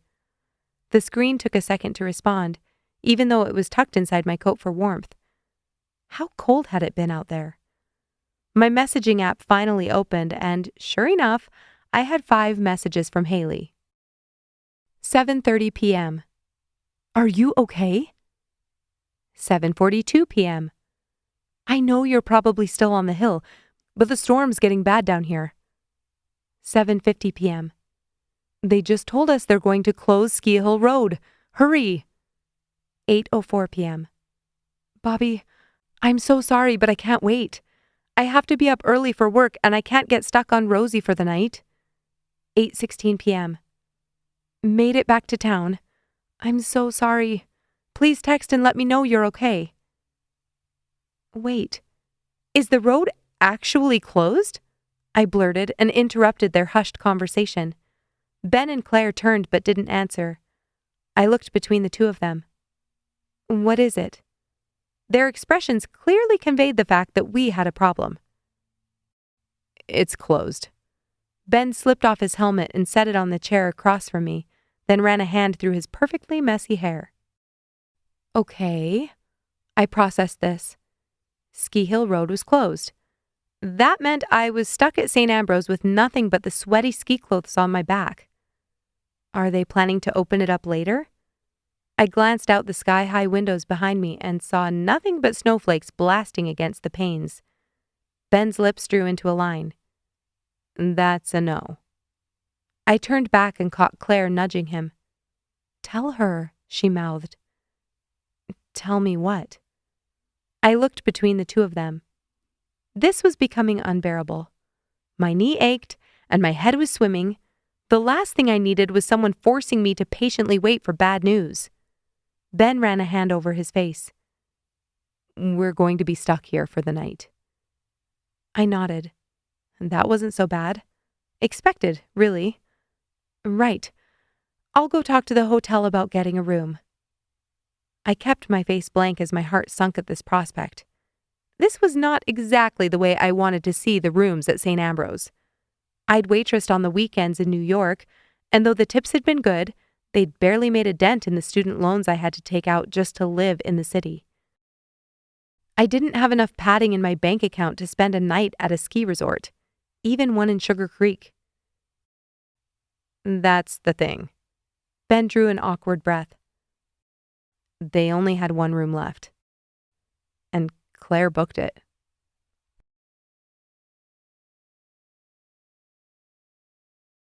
Chapter 6. I blinked.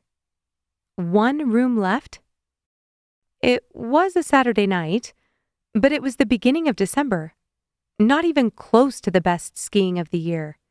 How was it fully booked? Okay. I swallowed hard.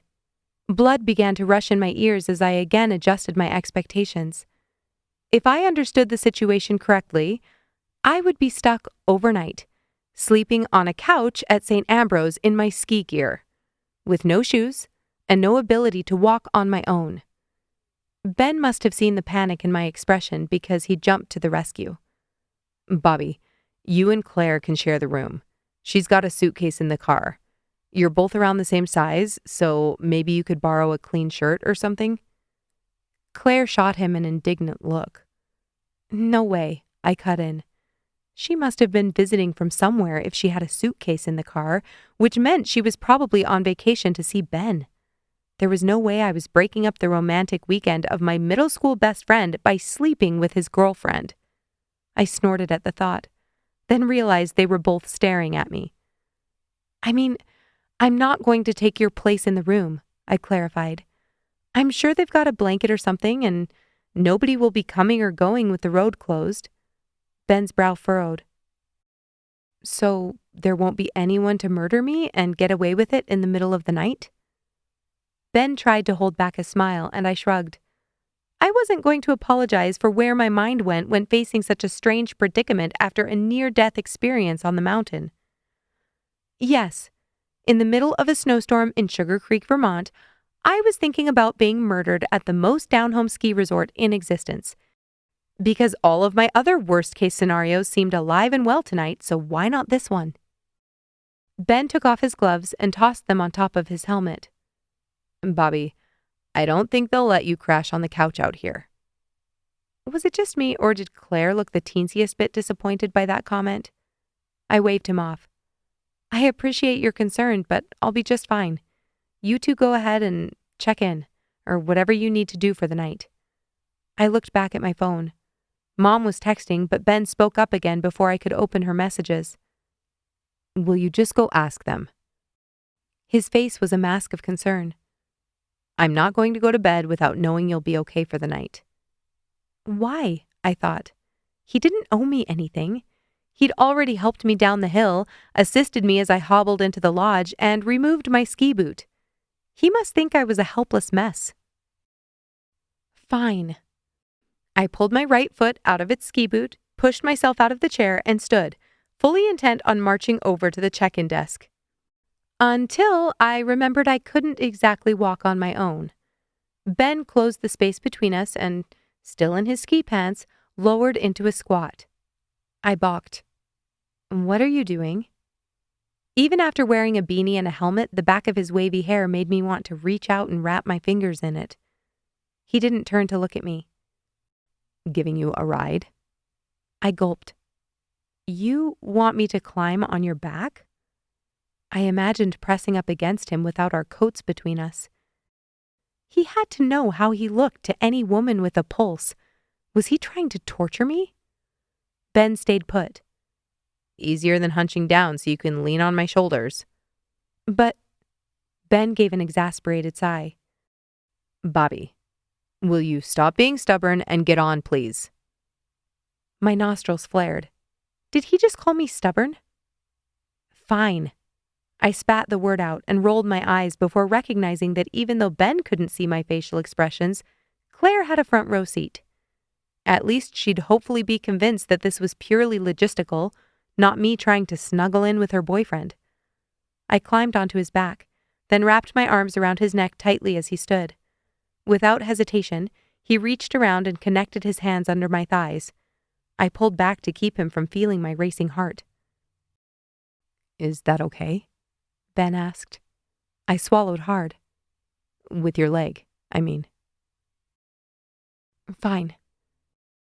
My voice was unsteady, whether from the sudden motion or the fact that Ben's sandalwood cologne somehow smelled better now that it had mixed with his skin. I wasn't sure. Between having him wrapped around me as we skied down the hill and now being folded against his back, I'd had more contact with Ben in the last 2 hours than I'd had with any guy for months. My body, even in pain, was highly attuned to this fact. And this wasn't just any guy. Ben's arms flexed as he leaned forward slightly, and my heart dropped. Don't you dare run, Ben McNeil. He chuckled. I wouldn't dream of it. Ben took off toward the check-in desk, and I gasped. I wanted to scream, but all I could do was grip tightly onto his shoulder so I didn't fly backward onto the stone floor. He rounded the fireplace, then contorted his body to set me down gently in front of the lone concierge at the front desk. I smacked him when I was finally free of his terrifying death race. Ben laughed with a boyish smile and easily dodged my second attempt to make contact. Can I help you? The man behind the desk spoke the right words, but his body language said he wasn't the least bit interested in what we needed at the moment. The wind picked up outside, and it howled against the glass at the bottom of the stairs. I cleared my throat and balanced on my good leg. Yes, actually. My friends told me you don't have any rooms available for the night. Correct. So, I wondered if you had a blanket or something I could use to sleep in the lobby until the road opens. This caught his attention. He stopped mid-typed sentence and leveled his gaze at me. You're planning to sleep in the lobby tonight? I nodded. My girlfriend booked a room. Ben pointed at Claire, who was talking to someone on the phone over by the chairs we'd just vacated. I'm more than happy to sleep out here so both of them can... I'm sorry. The concierge lifted his hands in annoyance. Neither of you can sleep in the lobby overnight. But... He shook his head. Hotel policy. I frowned. Even when the road is closed unexpectedly? Correct. He nodded his head emphatically. So, what would you do if you had a whole group of people up here in a storm and no rooms? Make them sleep in their cars? The man pursed his lips. We don't have a whole group of people up here in a storm, so I'm not going to speculate. What I do have is a group of 3 friends and a room that sleeps 2. I can have housekeeping bring down a fold-away cot. Problem solved. He lowered his head back to the screen and began typing. I gaped at him. Not problem solved. My heart began to race. I couldn't get stuck in a room with Ben after everything else that happened tonight, not to mention his girlfriend. This was too much. I had to find another solution. We're not friends, I blurted. The man looked up in confusion, and I could almost see the image of me riding on Ben's back a few moments ago flashing through his mind. We used to be, I clarified, but I haven't seen him in over 8 years before tonight, and I'd never even met her. I pointed again to Claire. This time she put her phone down and walked toward us. I started to talk faster. I haven't talked to this guy. No texts, no hearts or comments on social media, nothing. I don't even know who he is anymore. Ouch. Ben's voice drifted over my shoulder. I turned. You know what I mean. Ben's brow furrowed, but he didn't say anything. I'm sorry. The concierge looked between the two of us, and I pulled my face into the most desperate expression possible. Either you bunk with them, or you'll have to leave St. Ambrose for the night. His voice was even, but before I turned away, I caught his lip twitching. He was enjoying the drama of this situation. What's happening? Claire asked, with her phone still in hand. Bobby's staying with us. Ben's face was emotionless, and I wondered if I'd hurt his feelings or if he was only disappointed that he couldn't get rid of me. Most likely the latter. Claire's face dropped. Seriously? I pursed my lips. I guess I wouldn't have to wonder how she felt about the situation. I'm sorry. I twisted on my right foot and leaned against the check-in desk. I tried to find a different solution, but they won't allow me to sleep out here. I promise you, I'm not thrilled about this either. Claire's shoulders slumped. Fine. She spun on her heel and walked toward the hotel elevators. We're in room 307. Without saying a word, Ben took a few steps in front of me and dropped down. This time, when I climbed on his back, I turned my head so I wouldn't have to breathe him in. Ben dropped me off at the room and then went back down to the parking lot to get Claire's suitcase. Then he went down to the lobby to put my ski gear into a locker on the basement level of the hotel. Claire told me all about how she'd driven 4 hours to spend the weekend with Ben, their first weekend together, by the way, and how they had a room booked at the cabins by the bay. She was missing her aunt's 50th birthday party to be here, and she wasn't sure if the cabin reservation was refundable. I jumped in at that point and told her I knew the Fletchers, the people who owned the cabins, but all my assurances that they'd refund her money didn't seem to improve her mood. The snow and my broken ski had obliterated all hope for a romantic weekend with Ben. By the time he returned with red cheeks and his beanie wet from the snow outside, Claire was taking a shower, and I was wallowing in guilt more than self-pity. I'm so sorry. I dropped my face into my hands glumly. I sat on the office chair in the corner in my snow pants as I waited for the rollaway bed to be delivered. Ben hung his coat and hat on the hooks by the door, then stepped out of his snow boots. You don't have anything to be sorry for. I leaned over the chair to make sure the bathroom door was still closed and lowered my voice. Claire told me how she planned this whole weekend with you. Ben nodded slowly. It isn't your fault it got derailed. But it's not my fault. Ben sat down on the bed and began pulling off his ski pants. My heart skipped a beat and I looked away. I should have tuned up my skis before going out. I leaned back in the chair to stare at the ceiling while I swiveled. How long has it been since you took them out? Ben asked.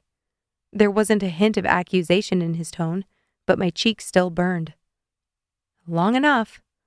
I stopped turning in the chair and sat up. I planned to do it here at the station by the ski lockers. Then I got distracted. By what? Ben sat with his back to me and he didn't look over his shoulder. His base layer was skin tight, and I may have given him a once-over, possibly a twice-over before I cleared my throat. By being back at Rosy Peak. He stood, hung his pants next to his coat, then turned and walked back to the bed. You can just say it was me. No, I scoffed. I wasn't. I swallowed hard. Seeing you was surprising, I'll give you that. Ben met my eyes as he flopped down on the pillows. He leaned back and put an arm behind his head. It is strange to see each other after all this time. I involuntarily took in his lean body as he brushed the hair out of his face. His legs nearly stretched off the end of the bed. It was surreal sitting mere feet away from him when my teenage self had wanted so badly to get in touch for years. Now he was suddenly here, right in front of me. A stew of emotion churned in my chest, and it was becoming difficult to breathe. How was Ben here?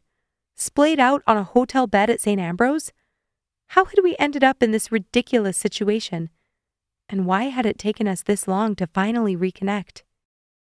It was almost unfathomable to think that Ben and I hadn't crossed paths since our freshman year of high school in a world with instant communication in a million different forms. I had social media accounts. I had a cell phone. I had an email address, for goodness sake. The only person responsible for the strangeness of seeing each other again was the obnoxiously cool and handsome guy relaxing on the comforter in front of me. "Why didn't you reach out?" I asked, and my heart thudded against my ribs. Anger and hurt flared from deep within me, and I didn't try to hide the edge in my voice. Ben's brow furrowed. "What do you mean?"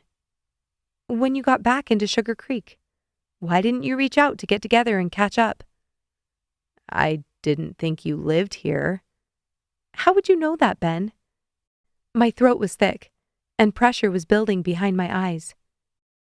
"Bobbi, No." I shook my head. "You didn't try to get in touch this whole time. Ever since you moved, it's been radio silence. We spent every day together for years of my childhood, and then nothing. You kissed me and left without another word." I was at least able to find the restraint to keep that part as internal dialogue. I crossed my arms over my chest. "And then, when you're back here where we grew up, you didn't even try?" Ben's mouth opened and closed, and he looked down at his hands. "I've been dealing with a lot." My heart stopped. "Corinne." "Ben, Before I could finish my sentence, Claire exited the bathroom. I jumped to my feet, forgetting all about my sore knee, and collapsed. Ben launched himself off the bed and reached for me, but I waved him off. The embarrassment of my selfish statements and then falling yet again in front of him pushed my emotions over the edge. Hot tears began to form behind my lower eyelids. I turned away and used the TV stand to pull myself up, then hopped past Claire. I ignored her confused expression as I entered the bathroom and quickly closed the door behind me.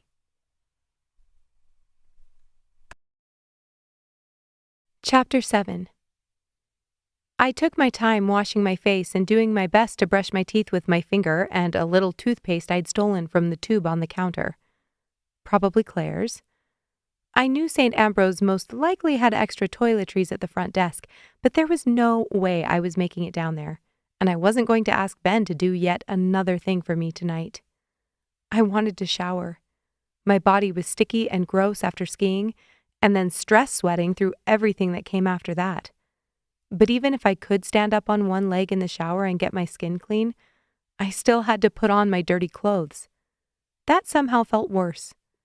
Instead, I opted to go to bed with fuzzy teeth and body funk, which was the cherry on top of a perfect evening thus far. I glanced down at my phone. It was barely 9 o'clock. I closed the seat to the toilet and sat down, finally taking a moment to check the messages from Mom. 7 p.m. "Hope you're having a good time. Meg said we might be doing hot chocolate in the square. My rehearsal ends at 9. Let me know." My heart sank as I realized I hadn't kept Meg's or Mom in the loop. I quickly added both of them to a text and sent a message. "Guys, you are never going to believe what happened tonight. Had an accident on the ski hill and tweaked my knee. Road to town is closed, so I'm staying here tonight."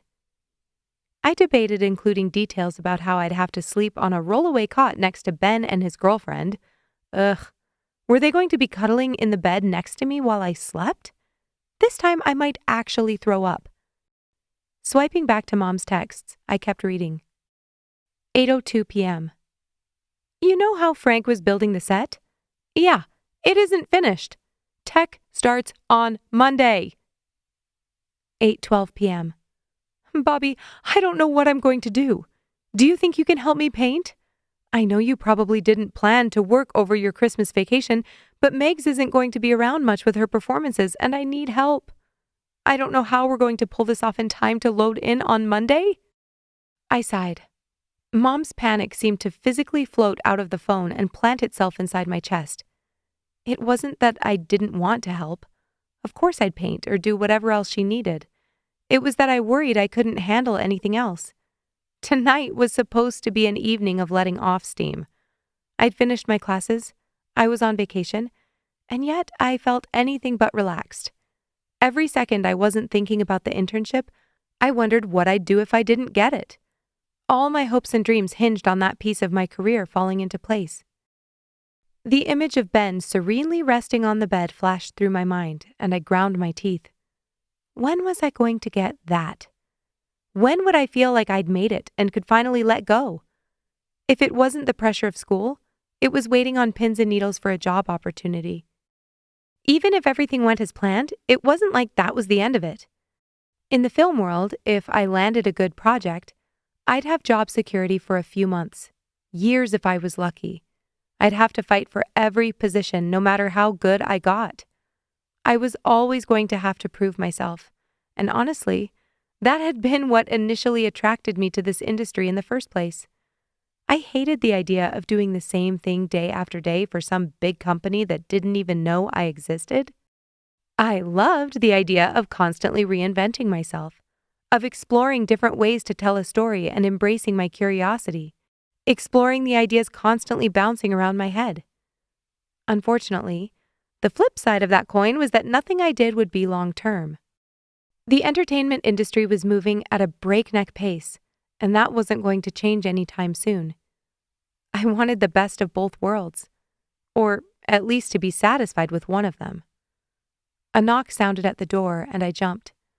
My phone dropped from my hands and clattered onto the bathroom tile. "Bobbi?" Ben's voice came through the door. "Just a second, I'm almost finished." I hurriedly picked up the phone, stood carefully on my good leg, and straightened myself in the mirror. Not having anything else to make myself look presentable, I opened the door with a disheveled bun and makeupless face. Ben was pressed against the doorframe, and I nearly ran into him.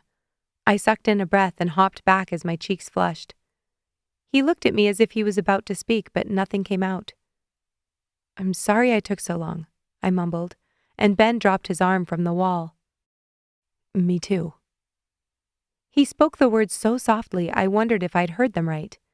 My brow furrowed in confusion, but he motioned over his shoulder before I could ask him what he meant. "They dropped off your cot." I cleared my throat and took in the white metal bars and thin mattress. It looked like a child's hospital bed. Wow. It was the only word that made sense at the moment. Was I living in an actual nightmare? 6 hours ago, if someone had told me exactly how my night was about to go, I would have laughed in their face. Train wrecks like this didn't happen in real life. That was reserved for movie scripts and novels. I laughed sardonically as I realized this scenario would make a perfect scene in a romantic comedy. If the girl secretly loved the boy, or the boy had the hots for the girl. Which, in this scenario, we both most definitely did not. "What?" The corner of Ben's mouth lifted as he studied my face. "Hmm?" He was standing close, and I steadied myself on the other side of the doorframe. "You were smiling? At the bed?" My face scrunched. "What? No, I wasn't." "Yeah, you were." I scoffed. "Maybe just because it looks like a nice bed." "That looks like a terrible bed." "Better than a couch in the lobby." Ben's eyes narrowed. "You said you preferred a couch in the lobby." "I wanted a couch in the lobby so I wouldn't have to be a third wheel to your love fest." I waved between the two of them and tried to use the wall to hop past.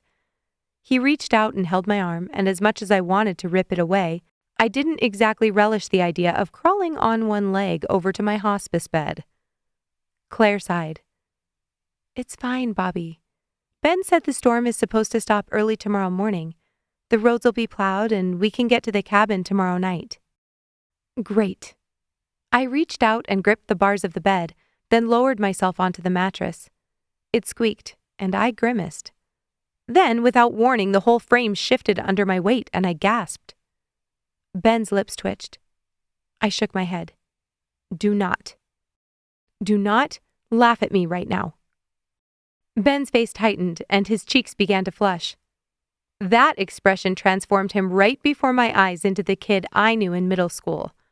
1,000 moments built around inside jokes and shared experiences flashed through my mind, shockingly vivid. Finally, Ben couldn't hold it in any longer. A laugh burst out of him, and he doubled over and landed sideways on the bed. I wanted to be mad. I wanted to wallow in self-pity that I was stuck in this awkward and embarrassing situation. But as I watched him gasp for breath and clutch his stomach, I just couldn't. I thought about telling this story to Haley in the morning. I imagined retelling this whole horrific tale to my friends who were sitting on a beach right now, and even though I was still in the middle of it, I knew it was comedy gold. This was probably the funniest, most ridiculous thing that had happened to me in a long time, and I could either be miserable or let go and laugh with Ben. I chose the latter. I let it all out and laughed. The emotions I'd been stuffing down all night rolled over me, and I laughed until tears were streaming down my cheeks and my abdominal muscles begged for relief.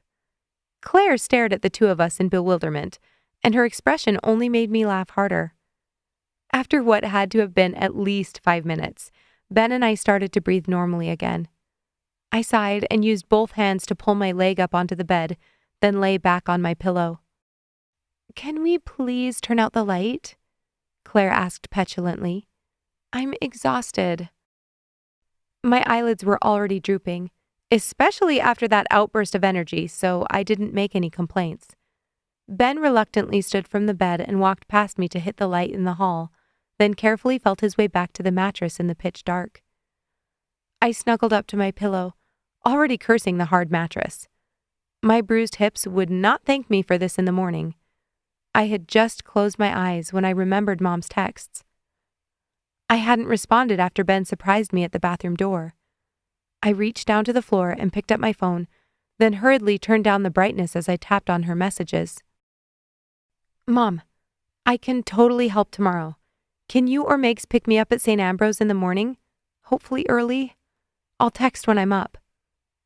I watched the screen for her response, but after a few minutes gave up. She may have already gone to bed, and my eyes were too tired to wait any longer.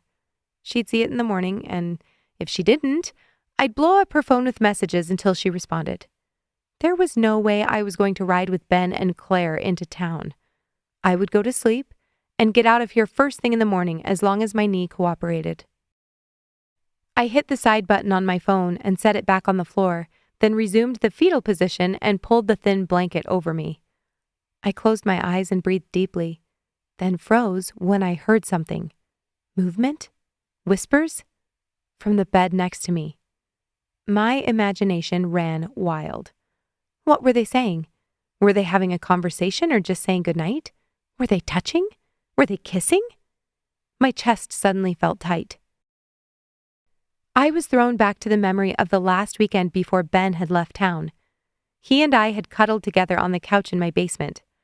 I remembered how he pulled Mom's old quilt over us and tucked it around my shoulders. I remembered the smell of our basement mixed with the overly fragrant cologne Ben had started wearing that year. It was awful, now that I thought about it, strong and fruity, but it was exotic and exciting at the time. We'd watched a superhero movie. I honestly couldn't think of which one. That had been the last thing on my mind. The whole night I'd been completely distracted by the boy next to me. I couldn't believe how lucky I was to have him there. I felt that way every single day after he'd kissed me a week earlier. I remembered sitting with the side of my body pressed against his. I remember dying for him to kiss me again. The whole transition to being something other than friends was new and exciting, and Ben was the first person that had happened with. He was the first one who made my heart race, the first one who left my skin tingling. Ben was my first kiss, my first real boyfriend. It lasted a beautiful 2 weeks, and I was convinced it would withstand our time apart. I had to laugh at that now. The fact that 14-year-old me thought we'd somehow be able to overcome the hundreds of miles between us was as endearing as it was naive. I had been sure we'd find a way to be together again. I cried myself to sleep more nights than I could count, longing for him to be close to me again. It wasn't until a year after he moved that I realized the whole thing had probably only happened because there had been a ticking clock. Had he wanted to kiss me? Or had we both been swept up in the drama of his leaving? Those were questions I didn't get to ask then, and I certainly wasn't going to ask them now. The reality was he couldn't have been that broken up about it since he never tried to reach out. It was embarrassing to think how long I pined for him. I think, more than anything, I'd missed our friendship. I hadn't found a relationship like that before or since. I squeezed my eyes tighter and tried to think of something else besides memories and the soft voices in the bed next to me. I learned a long time ago that a surefire cure for difficulty relaxing was going over the steps of some task in my head. Tonight, I closed my eyes and envisioned placing a filter on a Canon XA40.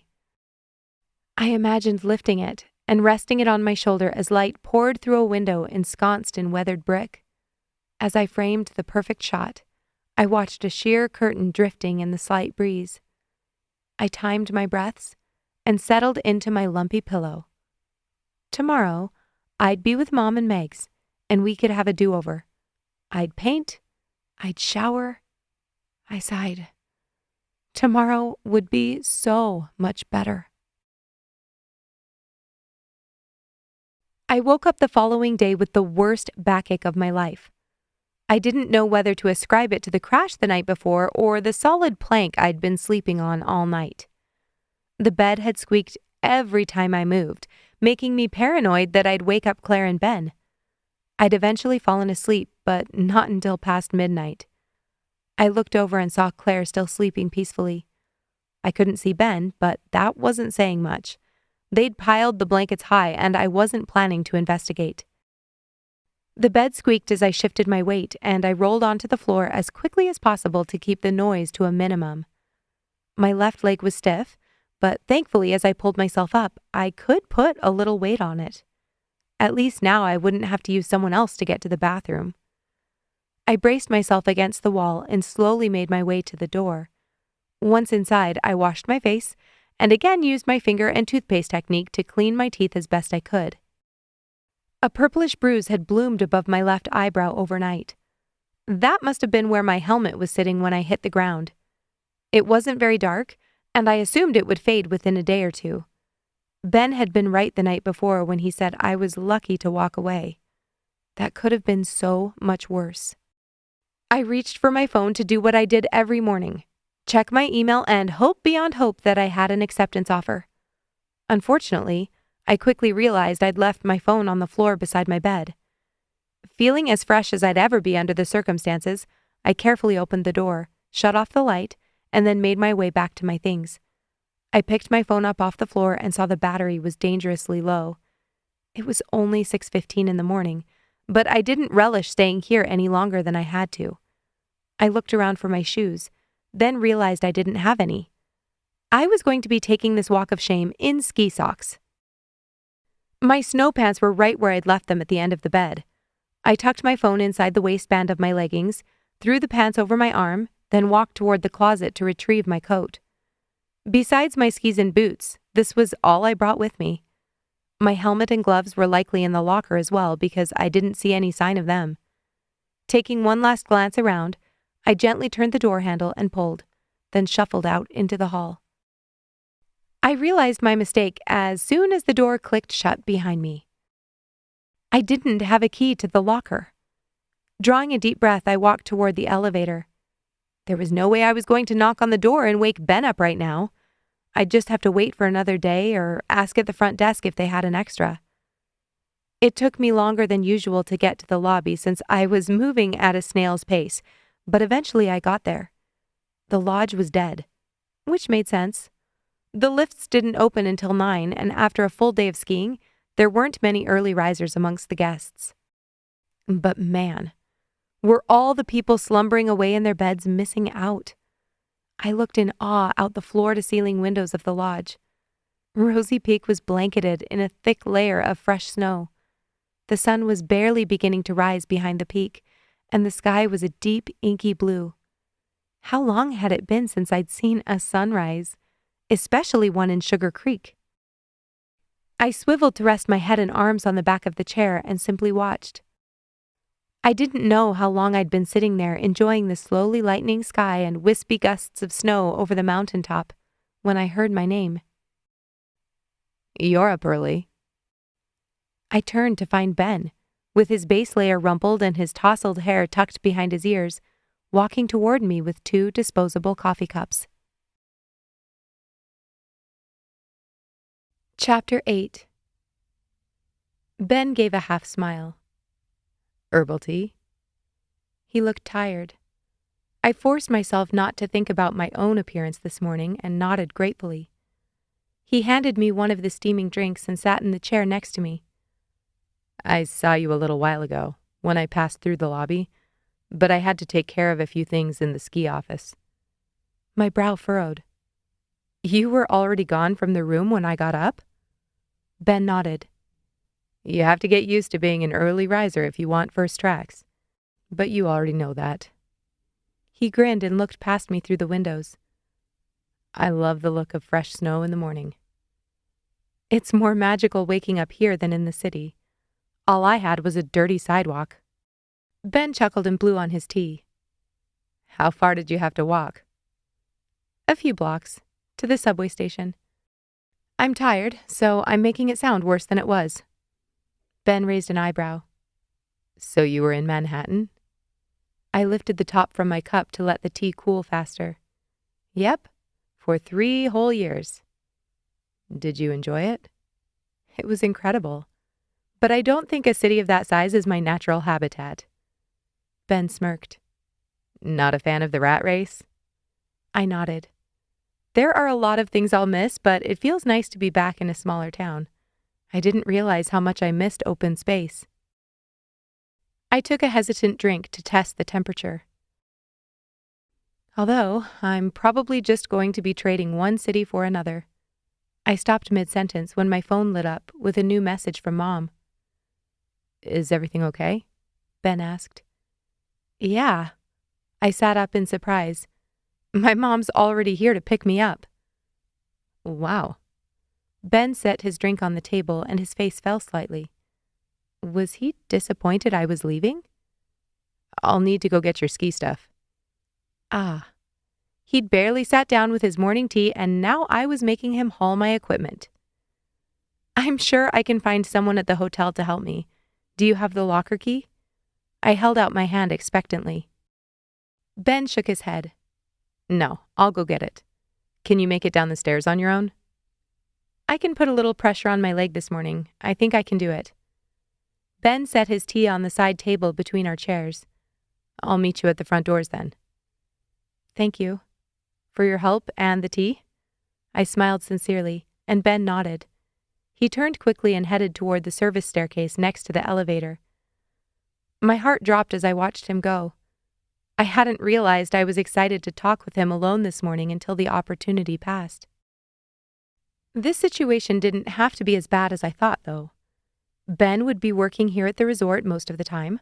I could see Corinne and not overlap. And then in 3 weeks, I'd be gone. I swiped open my email to check if anything had come through. When it was empty, I signed into the B25 application portal to ensure there hadn't been an update and I'd missed the notification. The status still sat on processing, and my phone dinged with a low battery notification. Disappointed on multiple levels, I slipped my phone into my pocket and pushed myself up off the chair. All I had to do was make it down that lobby staircase, and I could forget this whole thing ever happened. I could forget how I'd made a fool of myself, forget the awkwardness of the last 24 hours, forget how Ben smiled, or how it felt to have him wrapped around me. I shook my head. Down the stairs, Bobbi. 1 step at a time. By the time I hobbled out of the airlocked foyer, Ben had already loaded my ski gear into the car. Mom was giving him a massive hug as I carefully navigated the recently cleared walkway and slowly made my way to the passenger side door. When Ben noticed me, he flashed a winning smile at Mom and then hustled over to hold my arm. "I'm fine," I muttered, but Ben either didn't hear me or ignored my commentary. He opened the door for me, and just as I lowered myself into the seat, he cleared his throat. "It was really good to see you again, Roberta." I nearly tweaked my neck as I spun to look at him. Roberta? He'd called me by my real name exactly once in middle school when he knew I hated it. He'd thought it was hilarious. Until I hadn't spoken to him the rest of the day and refused to answer the door when he came over after dinner. He'd left an apology on my doorstep, and I'd eventually decided to forgive him. But this time? My nostrils flared and Ben's lips twitched. As I opened my mouth to give some snarky response, he closed the door and strutted back into the lobby without a backward glance. I crossed my arms over my chest. I can't believe you two are reunited. Mom's eyes danced as she pulled out of the circular drive. Ben grew up to be such a lovely young man, don't you think? Had she not heard what he just called me? Lovely. I rested my head against the seat. What's the matter? Mom glanced over, concerned. Is your leg hurting? I shrugged. A little. Just tired. So, what did the two of you talk about all night? Nothing much. What did she think, that Ben and I had a sleepover with cute bathrobes and facials? Mom turned onto Ski Hill Road and headed into Sugar Creek. Nothing much? You're telling me you were in a room with the person you spent more time with than anyone else for 10 years, and you didn't have anything to talk about? I sat straight and turned to face her. Mom, Ben and I haven't talked in years. He's a different person now. So am I. Not that different, Mom muttered under her breath. What's that supposed to mean? I was tired and hungry. Not the best combination for a conversation with this much emotional baggage. It means you're still Bobbi and he's still Ben. The two of you have so much in common. All the things you loved as kids, you still... How do you know what Ben loves, Mom? Mom pursed her lips. She hated it when I interrupted her. Corinne is one of my best friends. I reached up and massaged the back of my neck. I know, Mom. I'm sorry. But it wouldn't have mattered even if we did have things to talk about. Ben had his girlfriend here for the weekend. I didn't want to be more of a buzzkill than I already was. Mom clicked her tongue. They barely started dating, and she's already out here for the weekend? My ears perked up. They haven't been dating long? Not according to Corinne. They must be hitting it off. I turned toward the window to hide my frown. This childish envy kept flaring inside me whenever I thought about Claire. I knew it wasn't because I had feelings for Ben. Our dating history was fleeting and buried in the past. During my moments of self-reflection in my lumpy hospice bed, I'd determined it was more related to my rocky dating history after high school. First, there was Champ. The name alone should have been a red flag, and he ended up being more obsessed with the speaker system in his new car than with me. Then there was Joshua. Nice guy who I thought could have been a keeper, until I found out after 9 months of dating that he didn't ever want to get married or have kids. I didn't want to have kids at 21, but I also wasn't ready to get serious with someone who wouldn't ever consider it. I'd gone on plenty of other dates. I tried to put myself out there and be social. All in all, it had been challenging to meet the right kind of guys in New York and even more difficult to maintain a relationship. Was it any surprise that when the reality of my lonely situation was slapped in front of my face by means of forced shared habitation, my stress level shot through the roof? The fact that it was Ben, of all people, only made it worse. Even when you don't have feelings for someone from your past, some selfish part of you dies a little inside when you're on the losing side of that social equation. I'm happy for Ben, I lied. The truth was, I wanted to be happy for him. I wished I'd been thrilled at seeing him in a happy relationship. That I was the kind of person so stable in my own happiness I could share in someone else's. Apparently, I wasn't there yet. I opened my phone, refreshed my inbox, then frowned and slipped it back into my pocket. Time for a new topic. What are we painting today? I asked. Oh, Bobbi. Mom shook her head dramatically. I'm putting a whole team together. You have no idea. I should have asked what Mom had meant by the word team. I should have gotten clarification right then in the car instead of zoning out and letting my eyes droop as we drove the last 15 minutes to the house. I should have heard all the details before hopping in the shower and deciding I didn't have the energy to dry my hair. It would have been nice to know who would be joining us when I pulled said hair into 2 long braids like a 3rd grader, and then slipped on old ratty sweatpants and a high school ski t-shirt with a rip under the right armpit. Why? Because as soon as we walked into Frank McGinnis's outbuilding to work on the set that was giving Mom so much anxiety, Ben was standing there in front of me, along with Colin and Brad from the night before. What the? My jaw nearly dropped to the floor, which gave me just enough time to panic and reflect on whether I'd put on a bra or not. Thank you boys so much for coming. Mom cooed as she marched toward them. She practically patted their heads and pinched their cheeks before motioning at the bare wooden structures behind them on the concrete floor. She began babbling about all Frank's issues with his tools, but none of her words sunk in. I hobbled as fast as I could on my bum knee to stand between the 3 of them. What are you doing here? I hissed. Ben leaned over and kept his voice low. When your mom picked you up at St. Ambrose, she was having a conniption about all the work she had to do. I asked if we could help. I blinked. You asked if you could help? Paint a set for White Christmas? On a Sunday? Ben shrugged. I had the day off. Us too, Colin offered, and Brad nodded. I pointed at Ben accusingly. He called you both? Colin grinned. Yep. A few others are coming in an hour or so. Excuse me, Mom tisked. Bobbi, can you please stop distracting the team so we're all on the same page? I rolled my eyes and pretended to pay attention. Where's Claire? I whispered out of the side of my mouth. I dropped her off at the cabins. She wanted to relax and take a nap. Didn't get the best sleep last night. I snorted, then covered it up with a fake sneeze. Ben raised an eyebrow.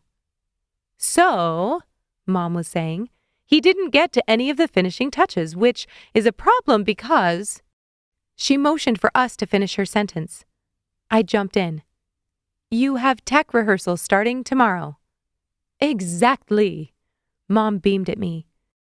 She was entering deadline mode, and I could feel her intensity from all the way over here. The bones are here. Pay attention, and I'll only have to explain this once. Mom ping-ponged between each set piece and explained how they'd swivel, one side being the worn wood of a barn door and, on the other, the interior wall of a beautiful mansion. She pointed out the tall wooden trees that would make the forest and explained how the greens we used needed to vary in an annoyingly specific order. Lastly, she moved to the wreath and garland making station, where she had at least 3 glue guns set up that I could count. Ooh, and don't forget the army tents, was the last thing I heard her say before I turned toward the cans of beige paint. Barn door seemed like my level of expertise, and I was claiming it before anyone else could.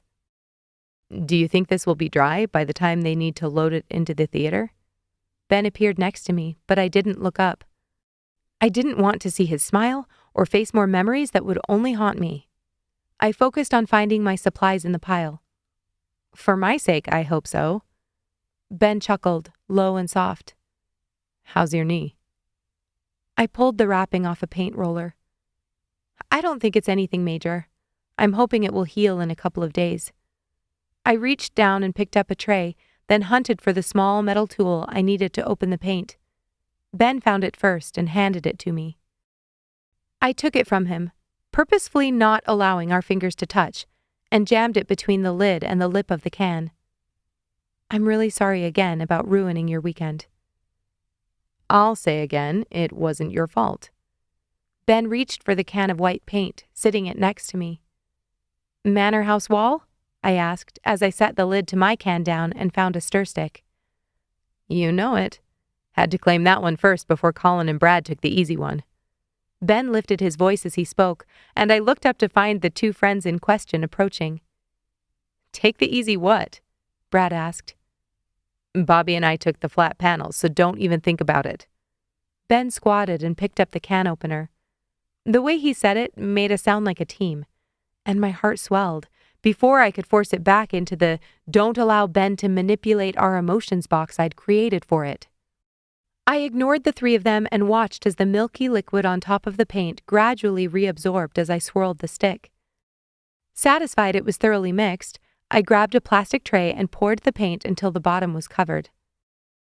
"Bobbi, I wondered if you and I could sit down and talk about the filmography position at our company."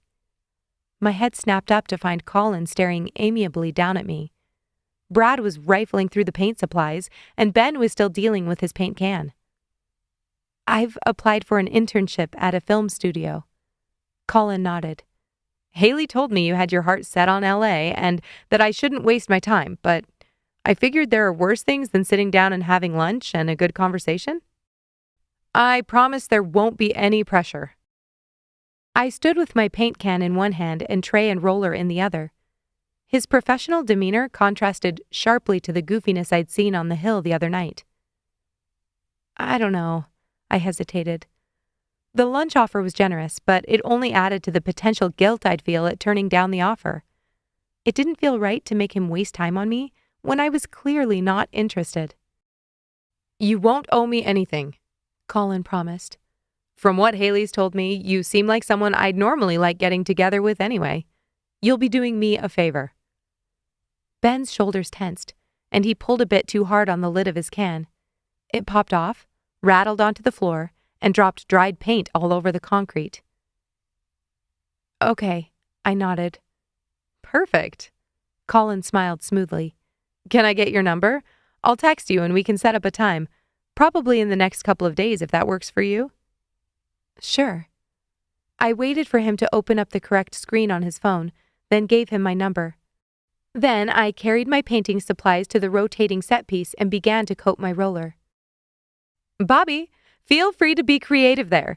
Maybe add some wood detailing, a spiderweb, whatever you think," Mom called as she grabbed Colin and showed him how to glue red poinsettias to the garland greenery. Ben sniffed as he set his tray down opposite me. "I can't wait to see what you come up with." I raised an eyebrow and was about to disappear behind my side of the set when Mom called, "Oh, and Ben, don't forget the gold trim and shadows on the molding." I smirked and Ben grimaced. We painted on opposite sides of the thin wooden wall, with only Brad's country playlist and the sound of our tacky roller brushes against the paneling as background noise.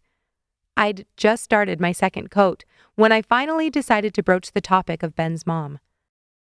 Everyone else seemed busy, and we were tucked away in the corner with a mindless task.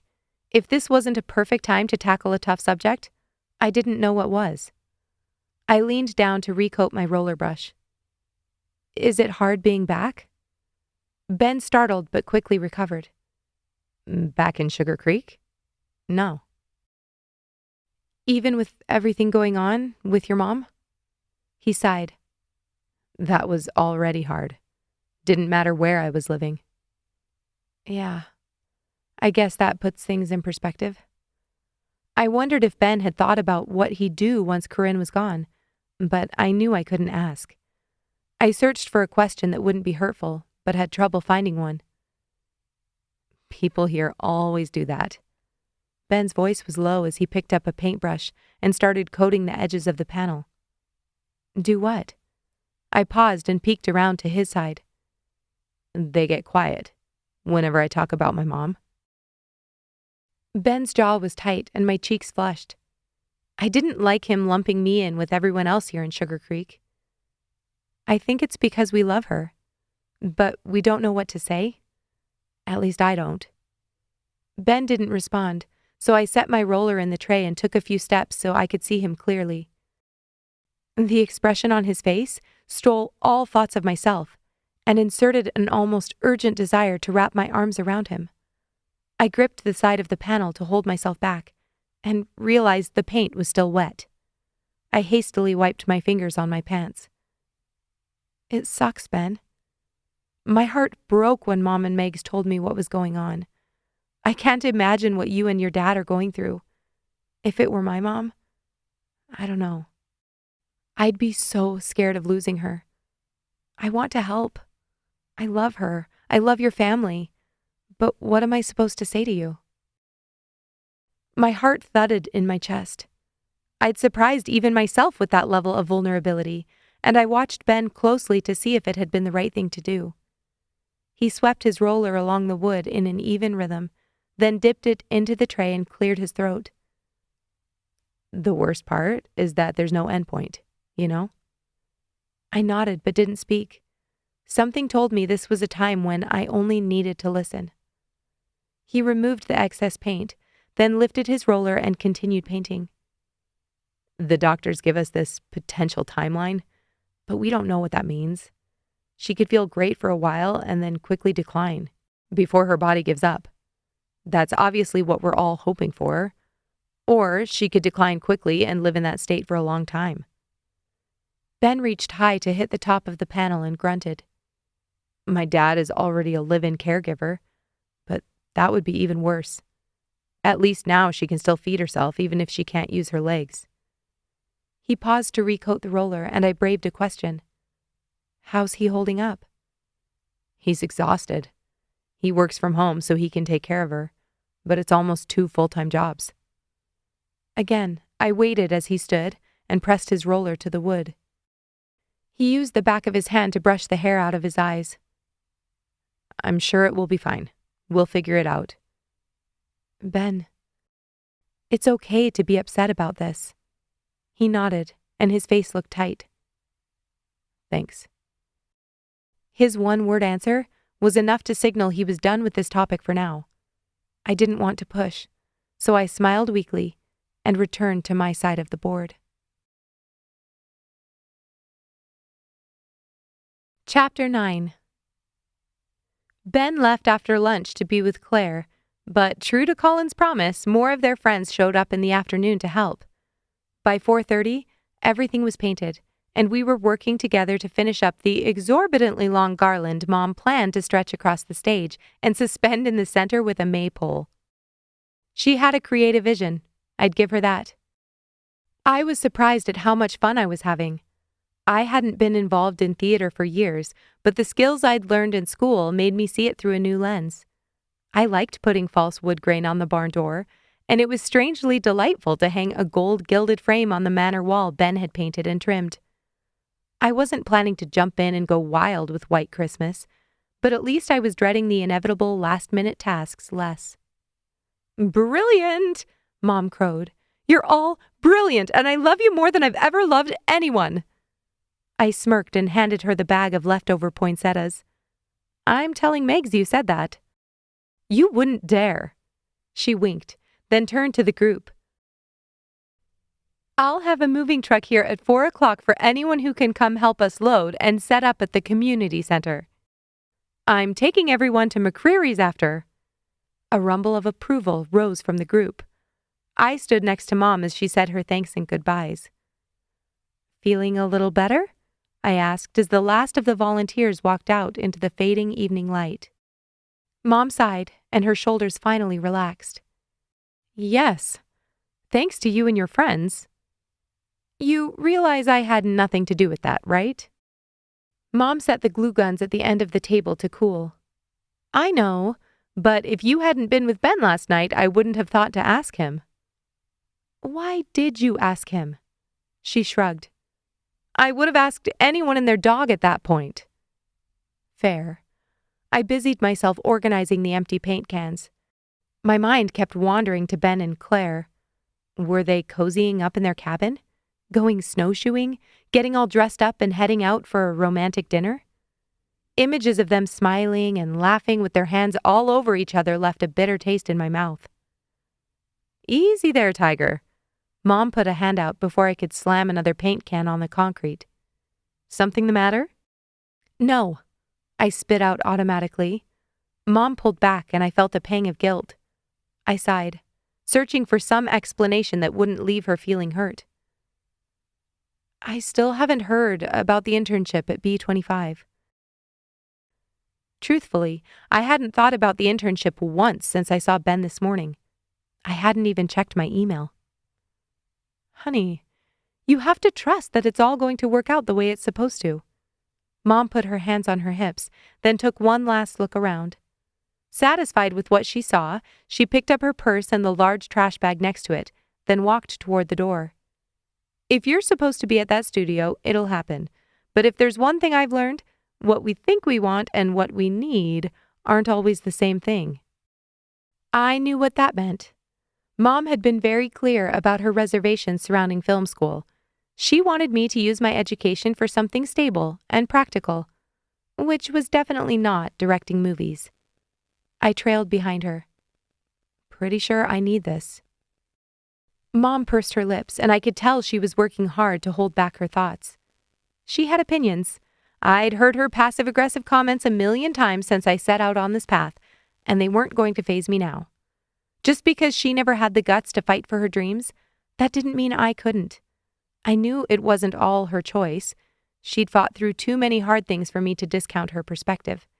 Early marriage, job loss, messy divorce, and now living alone and dating in her late 40s. What I didn't understand was why she kept trying to push me into safe career paths and life choices. Wasn't that precisely what she'd done?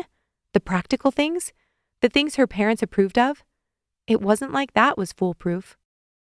If there was a chance of failure or heartache anyway, why not shoot for what I wanted? We're all exactly where we need to be at the moment, Mom said as she pulled on her winter coat.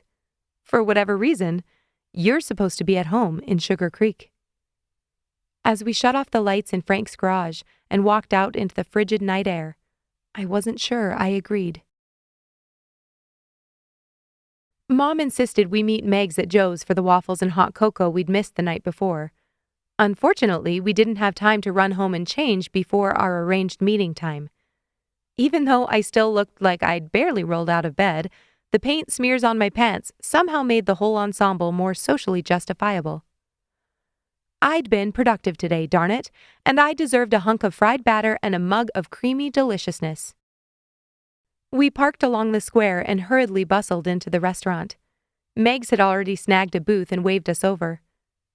It felt much warmer out there when I had my ski gear on. I shivered and plopped onto the bench next to my sister. Mom rolled her eyes.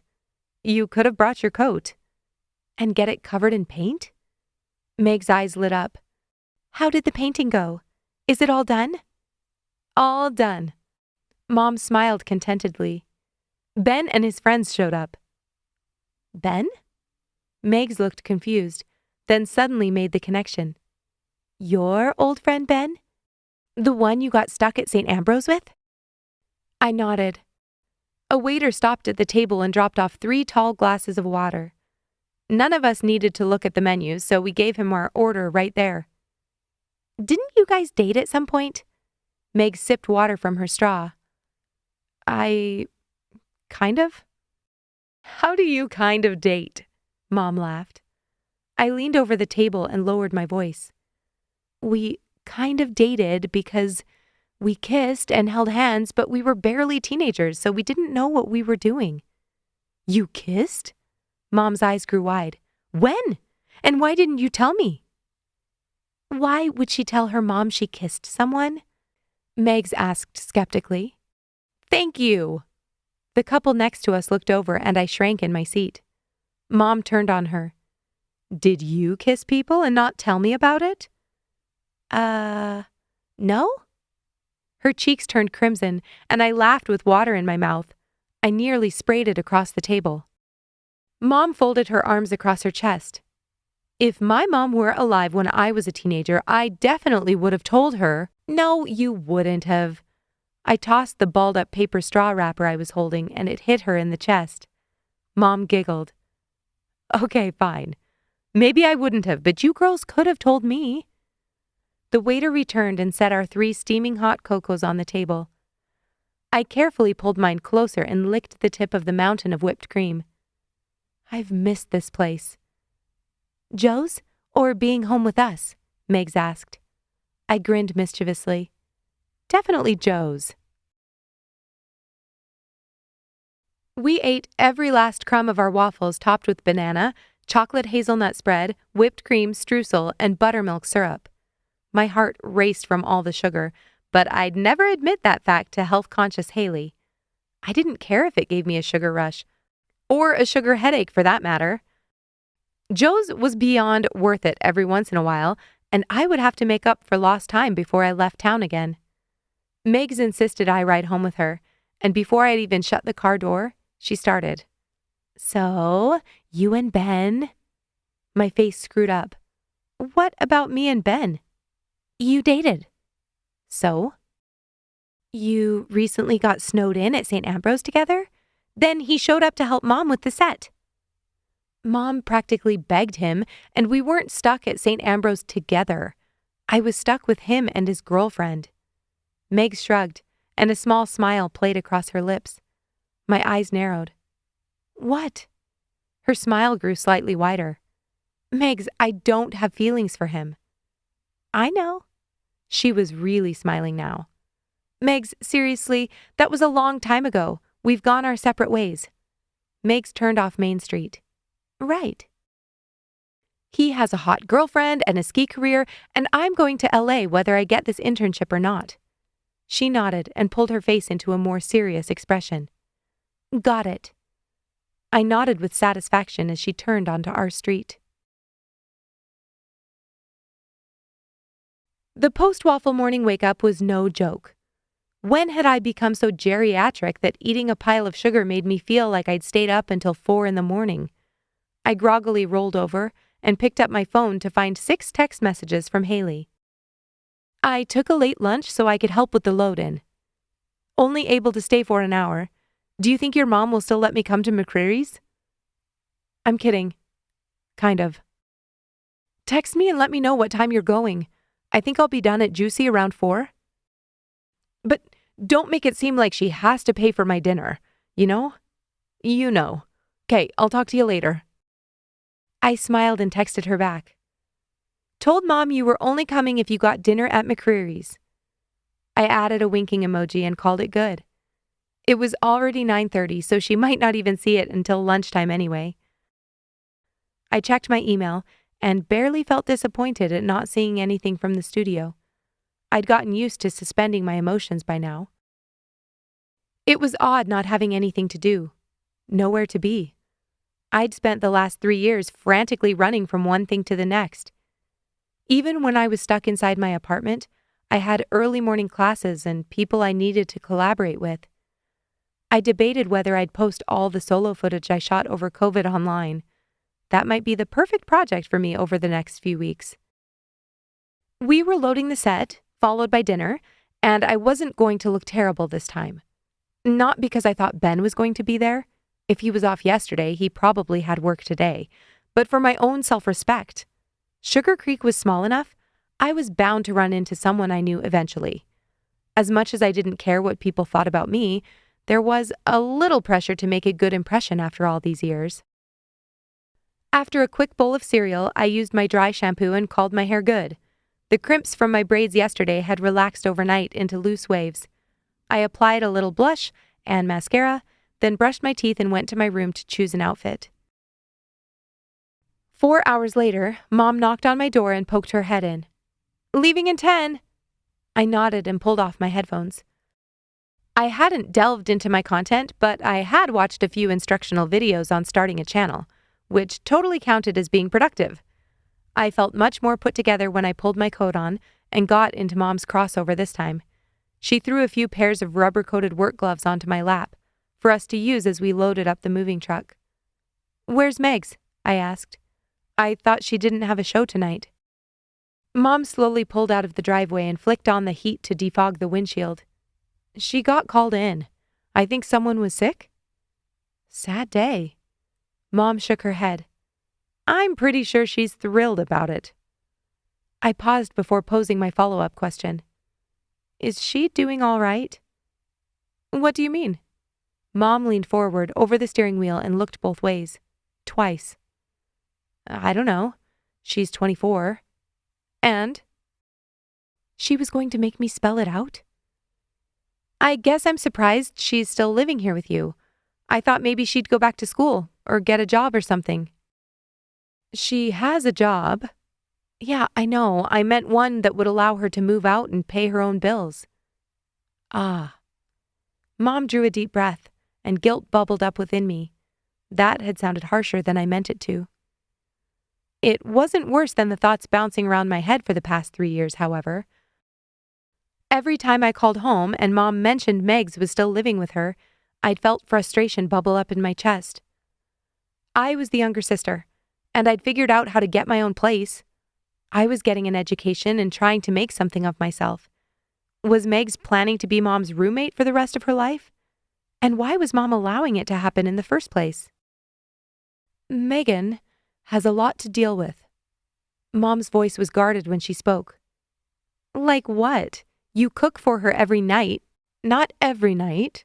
Close enough. She doesn't have to pay for anything. Fine. I held up a hand, preempting her imminent objection.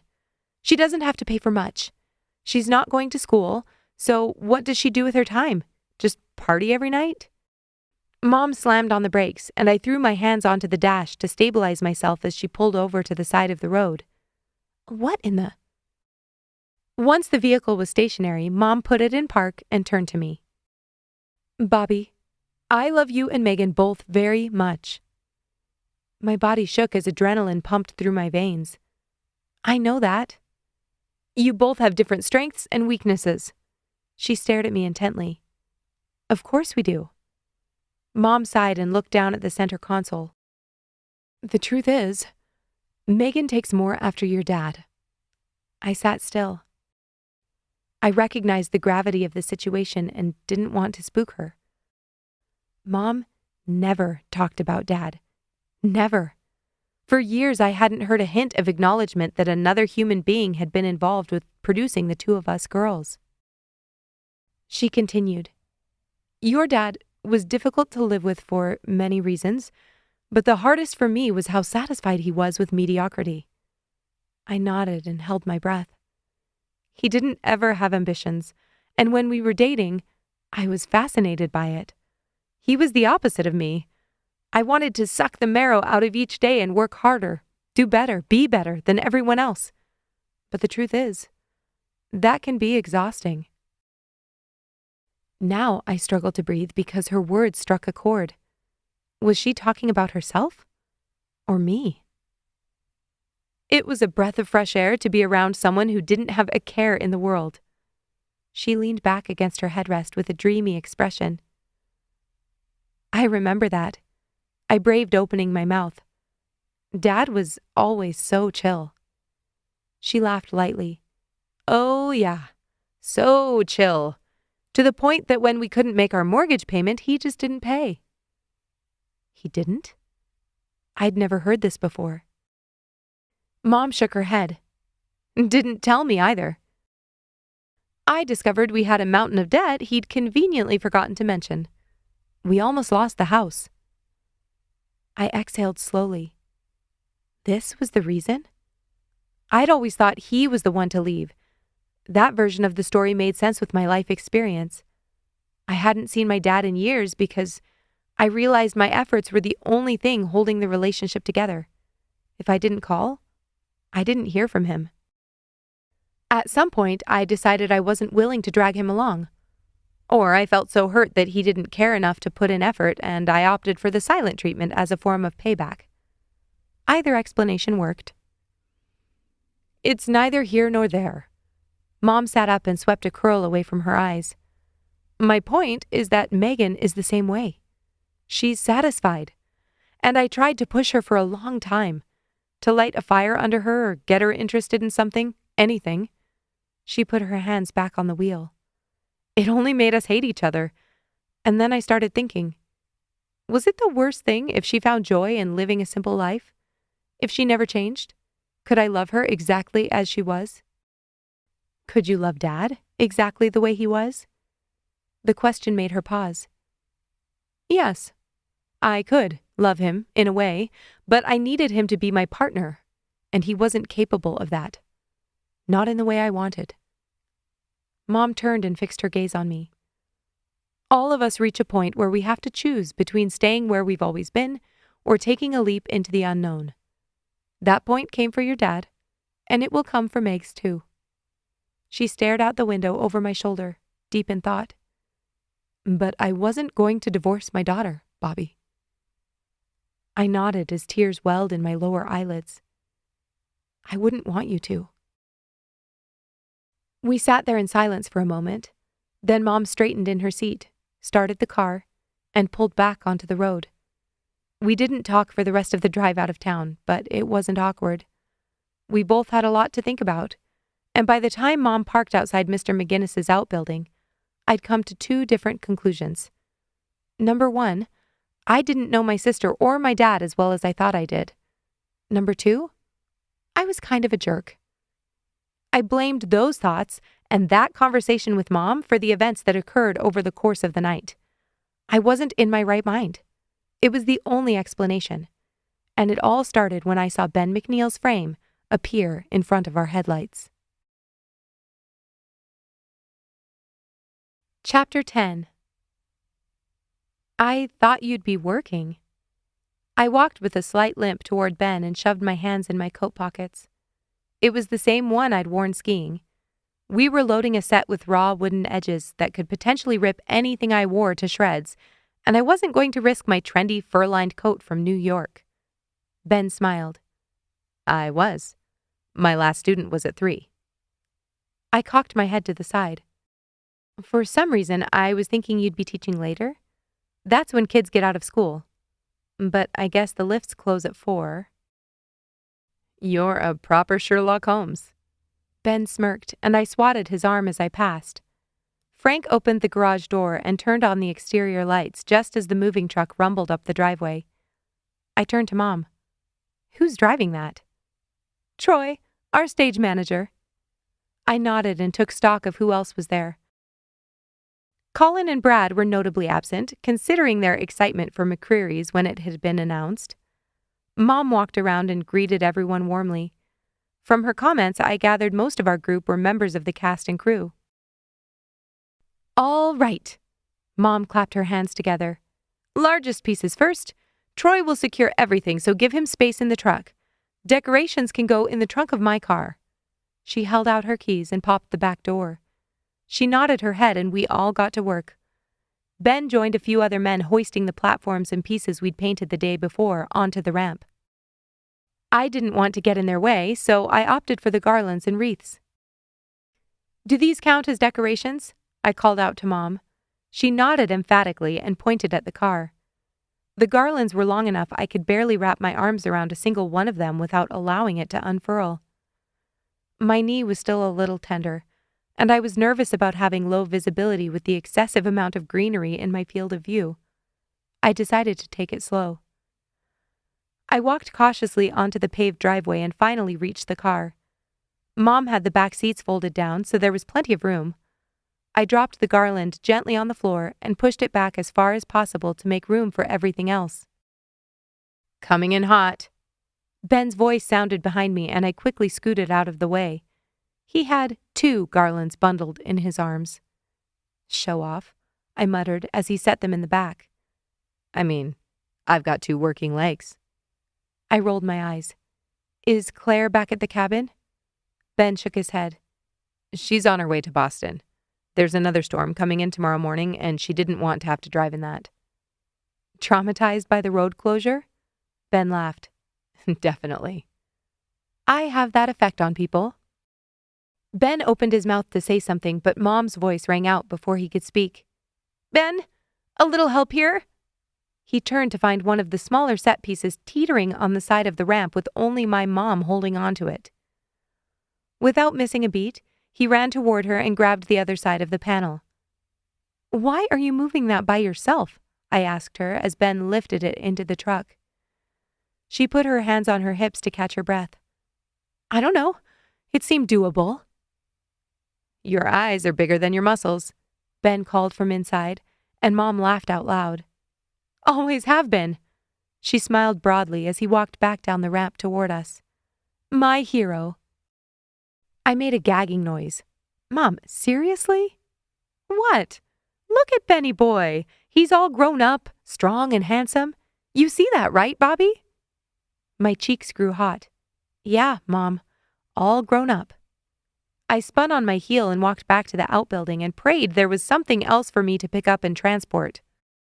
All I found were 5 men standing around proudly as they scanned the now empty outbuilding. All finished here. Mr. McGinnis puffed out his chest. New record, I think. Less than 15 minutes. Impressive work. Mom walked up behind me with Ben in tow. But we all know the hardest part is putting it together on stage, so let's get over to the theater. Benny, boy? I reeled on Mom the second she shut her car door. What? She scoffed and started the engine. Before I could launch into all the reasons why her interaction with Ben was humiliating, someone knocked on the driver's side window. Frank leaned lower as Mom rolled down her window. Can I ride with you all over to the theater? Mom turned to look at the fully packed rear of the car. I folded down the seats. No worries. I could ride in the truck. He trailed off, and we looked up to see the moving truck pull out of the driveway. Ben pulled up next to us and motioned for me to roll down my window. Is everything okay? He asked. Hey, I exclaimed, an idea occurring to me. Mr. McGinnis, Ben has seats in his... Great idea! Mom smiled at me warmly. Why don't you hop in with Ben and then Frank can ride with me? We need to discuss a few things about the set, so that will save us time. My face blanched. But what could I say? I looked back at Ben, and he shrugged as if he didn't mind one way or the other. Frank gave an appreciative nod. I'll go get my tools. Are you interested in Frank? I asked under my breath. Mom's eyes widened, and she vehemently shook her head. We are not done talking about this, I muttered as I opened my door and stepped onto the driveway. I walked around the front of Ben's truck and climbed into the passenger seat. He pulled forward as I buckled my seatbelt. I'm sorry Mr. McGinnis stole your seat. I sighed. Yeah, now I have to ride with you. Ben chuckled. Does he have a thing for your mom? Right? My eyes lit up. I think she's in major denial. Honestly, I'm surprised she's still talking to him after he flaked on the set. He should be dead to her. Exactly. I laughed and ran a hand through my hair. Ben was different from when we were kids, yet still so familiar.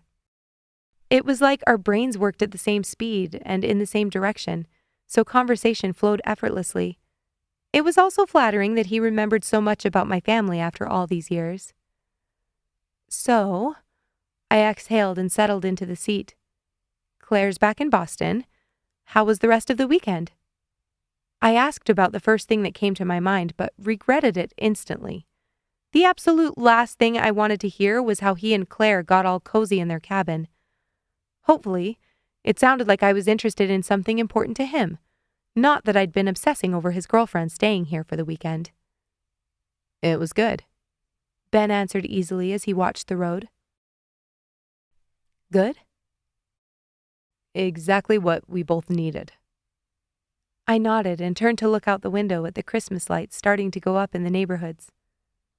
How did you two meet? There I went again, asking questions I didn't want the answer to. It was kind of funny. When I came back to Sugar Creek in September, she was the first person I met at St. Ambrose. Really? This time I asked out of legitimate curiosity. Besides the fact that Claire didn't live in Sugar Creek, she didn't seem like the type of girl to be hanging around a ski resort. It was her last day of work. She'd taken a summer position there at the hotel. She's back at school in Boston now. That made sense. Claire had mentioned she processed his paperwork. You only saw her that one day? Ben nodded. I'd already been hired as an instructor for the season, and after we took care of the onboarding requirements, she got my number from one of the forms. My jaw dropped, and I turned back to face him. Okay, you have a phone? That's number one. Number two, she, as an employee of the resort, took your personal information off employment paperwork and called you? And you have a phone? Ben reached into his pocket and pulled out the oldest, brick-looking flip phone I'd ever seen. Why is that so hard to believe? I don't know. Because after you left Sugar Creek, there was no way to get hold of you? No social media profiles, no cell phone. Okay. Ben laughed. True. I didn't get a phone until I was a junior, I think. That's when my parents insisted on having a way to contact me on the ski hill. I swallowed hard. If I would have texted his mom then, would she have given me his number? Would it have been too awkward to reconnect after all that time? Wait, did you try to contact me after I moved?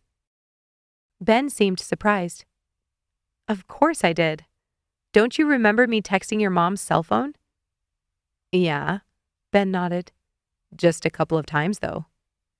He could have had my number, I realized. I'd texted Corinne. All that time he'd had his own phone and my number. I tucked my hands between my thighs and the leather seat. I tried quite a few times. Huh. That was all he said. A grunt after hearing he'd meant something to me. I kept waiting for him to give some excuse, to explain why he'd never thought to reach out, but it never came.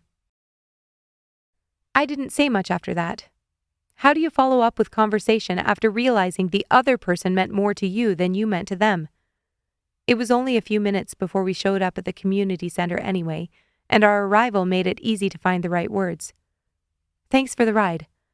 I quickly climbed out of the seat and started to close the door when he stopped me. Hold on. He reached out and picked something up off the seat. I think you. He stopped mid-sentence and scrutinized the object in his hands. Just as I was about to ask if something was wrong, his eyes bugged out of his head and he burst out laughing. What? I swung the door wide and tried to catch a glimpse of what he'd found. Ben held something in his hand, but he was chortling so hard, his fingers curled around it in a vice grip. Ben, seriously, what is it? I reached out and tried to shake it from him, but he dodged me. You still have this? He wheezed. Have what? My heart started to pound. Had I dropped something embarrassing? A note? A tampon? I patted my pockets down, and then my brain made the connection. My pass. Ben was holding my old ski pass. I imagined the picture and couldn't help but join in. I knew what he was seeing. My 12-year-old face contorted as I sprayed the camera with a dramatic sneeze. Ben paused and took another look, then started laughing all over again. He couldn't stop, which made it impossible for me to stop. I wasn't sure if I was laughing because of the picture or because of how much Ben loved it. He was dying. Tears streamed down his cheeks and his hand clutched his stomach. Okay then, I sucked in a breath. You just take your time and come in whenever you're ready. Ben held up a hand as if he was going to say something, but he couldn't. He was a total goner. To save my aching cheeks, I closed the door and walked toward the back doors that opened to the stage. The moving truck was already parked there, and I was sure everyone else was already busy unloading. Bobbi, wait, Ben called. The car door slammed and I turned as he started jogging toward me. His face was still pulled into a broad smile as he approached. I wasn't making fun of you. Oh, I know, I grinned. I wanted him to know my departure wasn't in any way motivated by hurt feelings. That was an appropriate reaction. He stopped to walk next to me, and his breath created a cloud of fog in the cold air. I saw that picture, and suddenly that whole day came rushing back to me.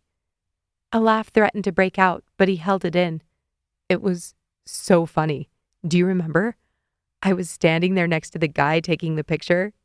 Yeah, I remember. I'm pretty sure you laughed like you just did. Except I had snot dripping down my face and needed you to bring me a tissue. Hey, didn't I bring you one? He nudged my shoulder. I scoffed. Eventually. Can I have my pass back now, or are you holding it hostage? Ben sighed.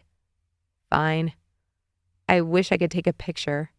I haven't laughed like that in ages. He handed me the pass reluctantly. Well, if you had a smartphone, that would be easy. Ben shook his head. Not worth it. Those things control your life. Oh, come on. I rolled my eyes. You're one of those.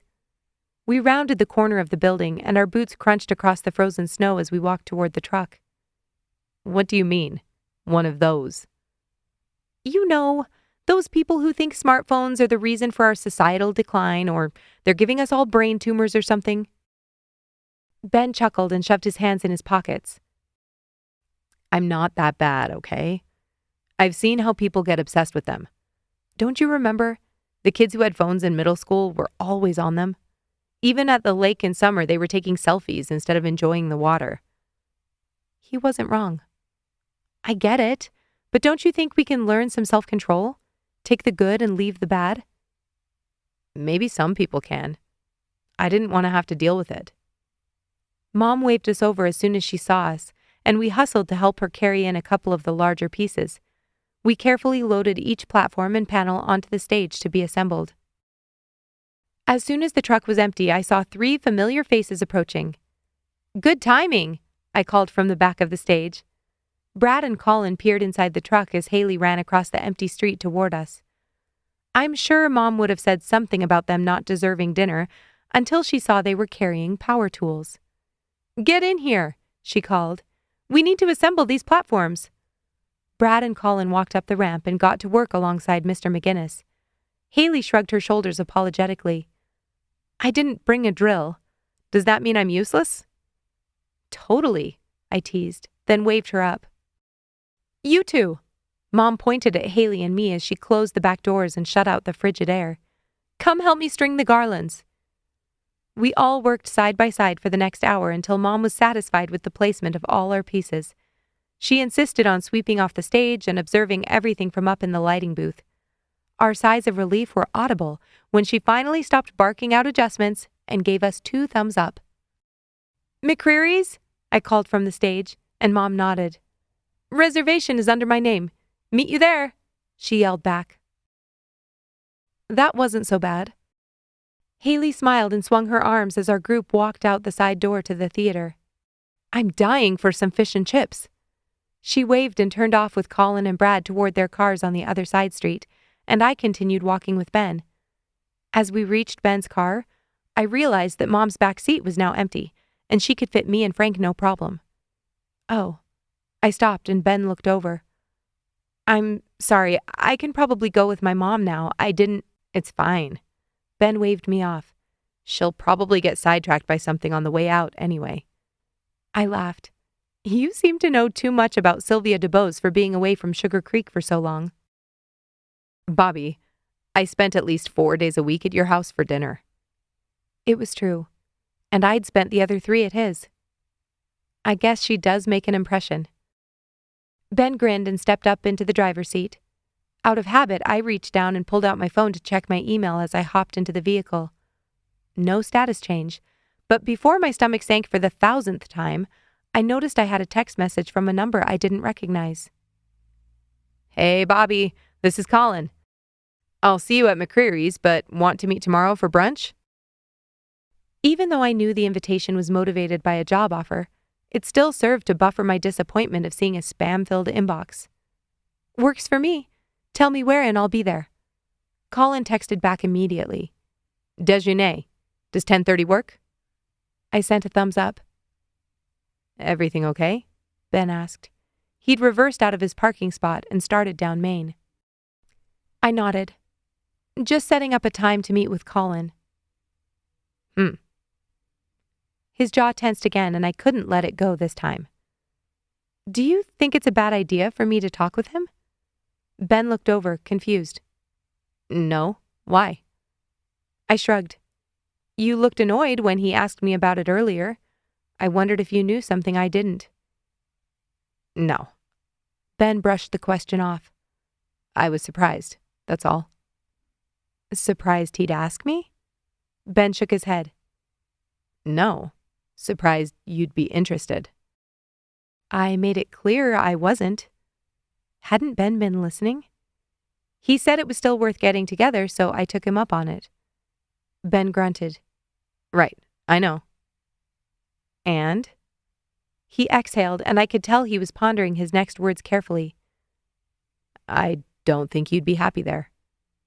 I raised an eyebrow. Here we'd been back in each other's lives for a total of 48 hours, and he thought he knew where I'd be happy? "Why do you say that?" "Because you talked about wanting to direct films." Had I told him that? I thought back and realized it had come up on the ski lift. "I do, which is why I'm not interested." "Okay then." Ben pulled into McCreary's and found a space in the lot. His brow furrowed as he put the vehicle in park. Ben McNeil? What aren't you telling me? He turned with exasperation. Nothing, Roberta. Are you kidding me? I'm meeting for brunch with a guy who owns a marketing company in town. One of your friends, by the way. He's not exactly my friend. What do you mean? You invited him up to St. Ambrose. Ben stiffened. I invited everyone I knew up to St. Ambrose, which is not many people. Well, whatever. Why are you acting all weird about this? Because he likes you. Ben looked at me as if I was utterly clueless. In this instance, he happened to be correct. I gaped at him. What are you talking about? Ever since you showed up at St. Ambrose, he's been ogling you. Ogling? Is that even a word? Ben leaned back and crossed his arms over his chest. You didn't notice? I shook my head. Ben, Haley told me he needs a videographer. I'm sure he does, but that's not the only reason he's asking you to brunch. Colin's like that. Anger built in my chest. What was he trying to do? Jump in and be my protector after spending 2 days around each other? I have a dad already, Ben. I opened the door of the truck, jumped to the ground, and closed it forcefully behind me. Not a very good one, Ben called as he stepped out of the driver's seat, and I wheeled on him. You don't get to say that. Ben gulped as my eyes flashed. You haven't been around, and I don't care if you think Colin's a player or not. You don't get to tell me what to do with my life. Ben held up his hands in surrender, and his eyes were glassy in the light filtering down from the street lamp. This time when I spoke, my voice was gentler. Ben. He angrily wiped at his eyes but didn't speak. I was beginning to think tonight's argument had little to do with Colin and our brunch appointment. Ben, I'm sorry, Can we go somewhere else? I blinked, then looked back over my shoulder at McCreary's. Everyone else besides Mom was probably already in there. He shoved his hands in his pockets. You can go in if you want, but No, I shook my head. Ben turned, and the two of us got back in the truck. Chapter 11. We ended up at Joe's. Even though I tried not to influence Ben's choice of restaurant, he saw right through my attempts to show excitement for anything else. We sat down in a booth, and even though I had the menu memorized, I pretended to scan it. Are we going to talk about what happened back there? I asked without making eye contact. Ben frowned and picked up his menu. I don't know where to start. I scanned the paragraph on the menu about Joe's commitment to sourcing local ingredients. Are you actually worried about me meeting with Colin, or is there something else bothering you? Ben stared at the paper menu a few moments before setting it down in front of him. My heart started to pound, and I moved forward on my hunch. Ben, when my dad left... My mom isn't leaving, Bobbi. Ben gritted his teeth. She's dying. His sudden intensity made me jolt. At least I knew I'd guessed correctly. I know. I think if you talk about it... Talk about what, exactly? He looked up, and the sadness in his eyes seemed to hollow me out. How there's no cure? How I'm going to watch her atrophy day after day until she eventually chokes on her own tongue? How this might be my last Christmas with her? My last Christmas ever with my mom? Yeah. I sucked in a breath. His hands were flat on the table, and I reached out to place mine on his. That would be a good place to start. Ben didn't pull back, so I left them there. I continued. You can't keep this bottled up inside you. Or worse, you can't pretend like you don't care. It's easier not to care. I wrapped my fingers around his hands and held them. Trust me, I get that. But what's the other option? To sit back and do nothing? I squeezed gently and pulled back. We're going to lose, Ben. Sometimes we fight and fight for the people and things we love, and we lose anyway. But that doesn't mean they weren't worth fighting for. Ben folded his arms over his chest and met my eyes. What if I don't know how to fight? I had another overwhelming urge to reach out to him. to wrap him in my arms and carry him down his mountain, like he'd carried me down St. Ambrose. I drew a deep breath to steady my racing heart. I think first you need to know what you're fighting for. Ben looked up and his brow furrowed. I continued. You probably can't fight for her life, as much as I'm sure you want to. But you could fight for memories, for joy. I folded my hands in my lap. Fight for drawing closer together, before you lose the chance. Ben studied me and considered this, but before he could respond, the waitress showed up at our table. I gathered myself and pointed at the menu. I'll take a blueberry waffle and a large mug of hot cocoa, please. Ben nodded. Same for me. I started handing her our menus when I realized she was staring at me. She tilted her head. Bobbi? Is that you? The waitress lifted her glasses from her face and it suddenly clicked. Her long auburn hair was pulled into a tight bun, and she was missing the cat-eye liquid liner she wore on all her social media posts, but I recognized her. Brittany C? Her eyes lit up and she nodded excitedly. What are you doing back home? She put a hand on her hip. The guy I was staying with overseas got a job in Saudi, and I couldn't get a visa. We weren't married, you know. They're super strict. I didn't know, but I nodded along with her narrative. What was it like living in the Middle East? It was a literal dream. They treated us like royalty. I smiled politely. Must be hard to be back in Sugar Creek. She threw her head back and her shoulders drooped as if to say, obviously. But enough about me. Who is this hunk of a man you're with, Bobbi? Introduce me immediately. She smiled flirtatiously at Ben and put out a perfectly manicured hand. Ben smiled back and shook it. I pretended she wasn't throwing herself at him and answered, That's Ben McNeil. You two knew each other in middle school, didn't you? Brittany looked him up and down in shock. Shut up. You're Ben McNeil? She let out a low whistle. You certainly grew up, didn't you? I gawked at her brazenness as Ben shifted uncomfortably in his seat under her scrutiny. Brittany took a step back and narrowed her eyes. You two were dating once, weren't you? When we started high school? My cheeks flushed, but before I could answer, she turned to Ben. I'm working here until February if you want to go out. She winked. I'll get those drinks for you. With that, she turned on her kitten heel and flounced behind the bar. Ben looked back at me and we both laughed. Looks like Colin isn't the only person you need to watch out for. Ben leaned forward and rested his elbows on the table. What did you mean? About what? About fighting for memories? I shrugged. I don't know. I just thought about what I'd do if I were in your shoes. I'm not typically a holiday magic kind of girl, but if it were my mom, I'd want to pack in as much as we could. Do all the holiday things. We'd do everything musical because that's her favorite. I'd take her to each theater production within a 30-mile radius, and we'd do every cheesy thing Sugar Creek has to offer. Everything? He looked at me skeptically. For sure. The snow sculpting competition, holiday choirs in the square, pictures with Santa, I'd make her sit on his lap. Ben smirked. The day you got Sylvia DeBose to sit on Santa's lap would be the day she was dying after Christmas. My eyes widened when I realized what I'd just said. I'm sorry, Ben, no. He shook his head. I think you're right. He looked up with a slow grin.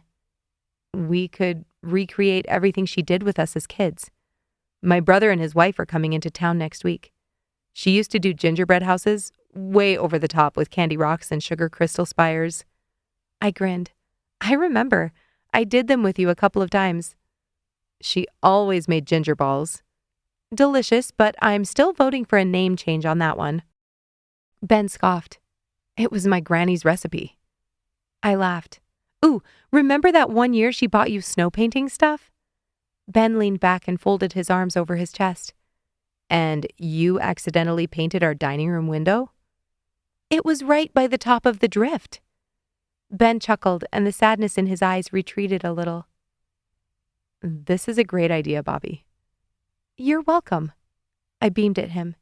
He held my gaze and my mouth suddenly went dry. I picked up my glass and took a sip of water. I'm sure Claire would love all this Christmas stuff. Ben's smile dropped slightly. Claire hasn't met my parents. I forced myself to keep a straight face. Oh? I tilted my head as if I was only curious, and it meant nothing to me. She has finals this week and next. I took another sip.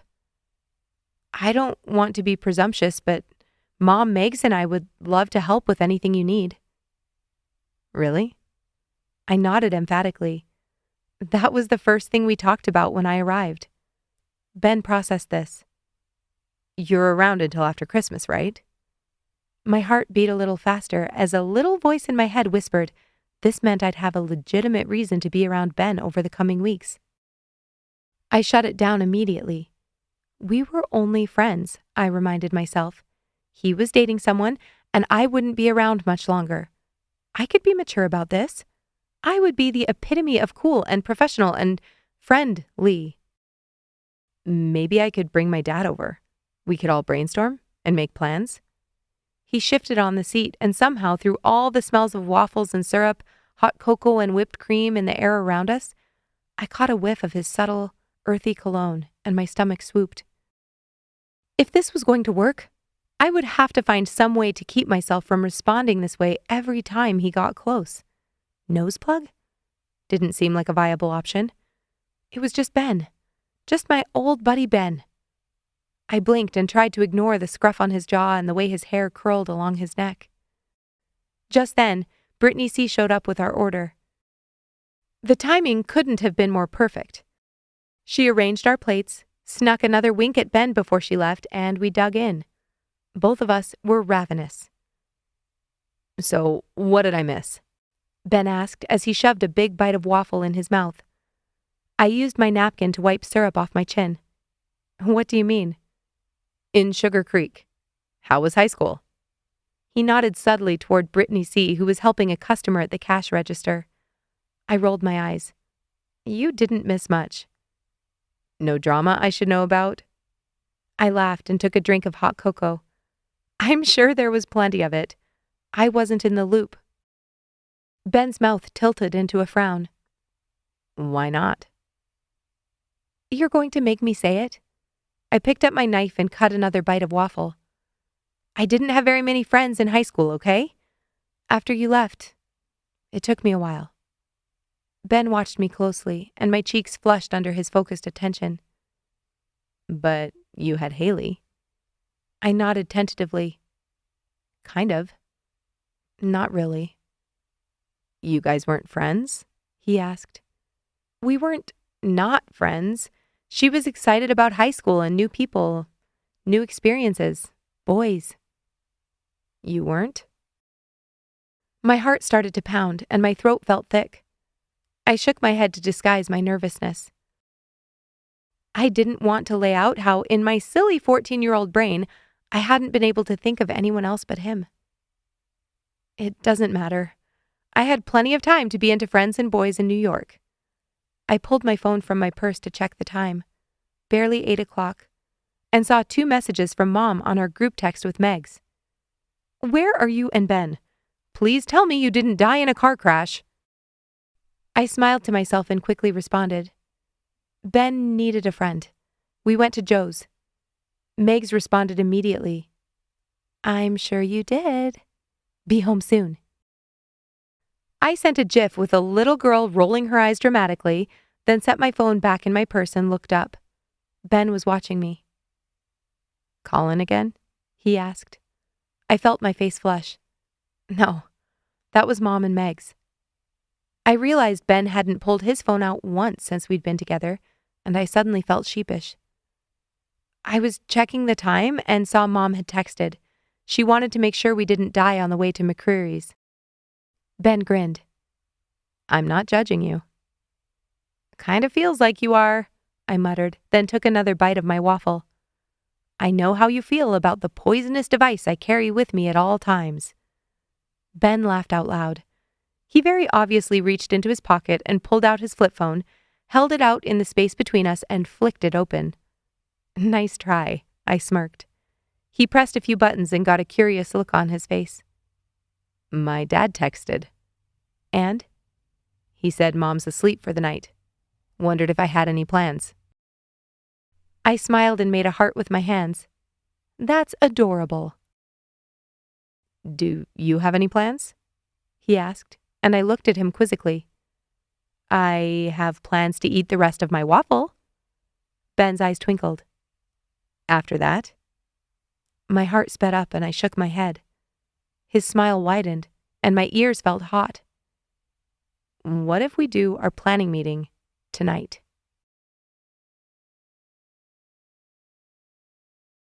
Chapter 12. Ben, Gentry, Ben's dad, Megs, and I all sat in the living room. Without the fourth chair in the kitchen, this was the only spot that would fit us. Mom wasn't home yet, but she'd used 4 exclamation points when I told her about our impromptu meeting. I raised an eyebrow. Ready to hatch our plans? The corner of Ben's mouth lifted. You make it sound like we're doing something sinister. Megs tucked her legs under her on the couch. Well, we are being sneaky. I think that justifies her choice of words. Ben chuckled and set the notebook and pen I'd grabbed for him on his lap. We're doing this old school, I see. I held up my phone and opened my notes app. Ben made a face. It's not like I live in the Stone Age. Pretty much, I teased. Ben stared at me and clicked his pen with purpose, then flipped past the first few pages with notes on them and found a blank one. We have 19 days before Christmas. Gentry settled into the armchair. Thank you all for helping with this. Corinne is going to be thrilled. Ben smiled at him. I don't know how much energy Mom will have, so I think it might be better to spread things out. I nodded in agreement. Plus, it will make the joy last longer. Ben scribbled something in his notebook, and I craned my neck to see what it was. Bobbi agrees on a spread-out timeline. My heart fluttered when I saw my name in his handwriting, and I quickly sat back. You already came up with a bunch of fun ideas. Gentry's eyes lit up. I want to hear them. A boyish grin appeared on Ben's face. My brain is running wild. I thought about how she used to love ice skating and skiing, of course. My eyes widened. Is that something she can do at this point? I looked into it a little when I first came out.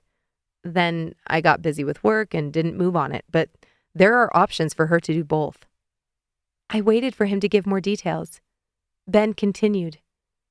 On the ski hill, we have carriages, kind of like fabric bobsleds. Mom tries to look normal, so I wasn't sure how she'd feel about it. He exhaled. Now that she's in a chair, maybe she'll be fine? Ben's dad nodded. I think she'll be thrilled. Excitement began to build in my chest, imagining Corinne, who'd been mostly homebound the last few months, experiencing all her favorite things. You could take her out on the slopes? Safely? I asked. Ben nodded. I'd have to practice with it, but if I can handle getting you down the mountain, I'm pretty sure I could take her down with specialty equipment. Megs arched an eyebrow. I still need to hear that story. No, you don't, and I was trying to help as best I could. Yeah, that wasn't helping. Ben smiled to let me know he was teasing. I cleared my throat. Okay, so skiing and ice skating for sure, and then if she survives your harebrained schemes, what's next? Ben scribbled the ideas on his notepad. Definitely the snow painting and the gingerbread houses. She loves gingerbread houses. Ben's dad cut in. Every time Ben and his dad shared a look, my heart practically glowed. Then, Ben continued, I had an idea that might be kind of stupid. I love stupid, Megs quipped. Ben grinned and I forced myself to avoid looking in his eyes. He lifted his pen. When I was little, we went to church more regularly. After we moved to Colorado, we never found a church that we committed to. Plus, most of my skiing was on the weekend, which wasn't conducive to regular church-going anyway. Gentry nodded regretfully. Dad, do you remember how you and Mom used to help put on that live nativity here in Sugar Creek? My eyes lit up. I remember that. I was a shepherd one year, and I was ecstatic until I realized I had to stand still in the freezing cold for an hour straight. Ben laughed. Yep, that was pretty much my experience to a T. I loved the Christmas music and the lights. Meg stared off in the distance as she reminisced. I thought about how reverent it had felt as I stood dressed in white against the night sky and listened to the soft refrains of Silent Night. Gentry sighed. Did you know she tried to find one every year when we were in Breckenridge? Ben shook his head. The only ones she found were down in Denver, and we didn't want to drive down those mountain roads at night in the winter. Ben chuckled. I remember one year, after we were done with our portion of the performance, Mom made us sit in the car and watch. I'm pretty sure I complained and ruined it for her. You couldn't ruin it. Ben's dad reached out and put a hand on Ben's shoulder. I tilted my head to the side. Do they do it here anymore? Megs shook her head. I don't think so. I'm sure Mom would have been involved with it at some point. It probably stopped when that new pastor took over a few years back. I turned to Ben. You want to put one together? Do you think we can do it on such short notice? He shrugged. How hard could it be? I could call Frank and see if he's willing to build us a small stable backdrop. I'm sure we'd be able to find some farm around here that would donate some hay. Dad could set up a speaker system and lighting. I grinned. Sounds amazing. We have to make a big dinner with all her friends at some point. He turned to his dad. Can you step out for a second? Gentry looked taken aback. I want this to be a surprise for you, too. Gentry reluctantly got up and walked into the kitchen. Plug your ears, Ben called after him. When he was satisfied his dad was out of earshot, Ben leaned in toward Megs and me. I was thinking we could recreate my parents' wedding reception on their anniversary. Were they married in December? Megs asked. They were married on December 23rd. I opened my mouth to speak, but the words didn't come out. Is that a bad idea? Ben looked at me nervously. I shook my head. No, it's an incredible idea. I'm just a little surprised, that's all. I didn't peg you as a romantic. Ben scratched his chin as a smile lifted the corners of his mouth. I'm not. Trust me. Not buying it. This is all incredibly thoughtful. I think I want you to plan my last Christmas. Ben looked down at the notebook with a boyish smile, and the air suddenly felt thick. I slapped my hands on my knees. What do you think, Megs? A slow smile spread across her face and I shot her a look. I think it sounds perfect.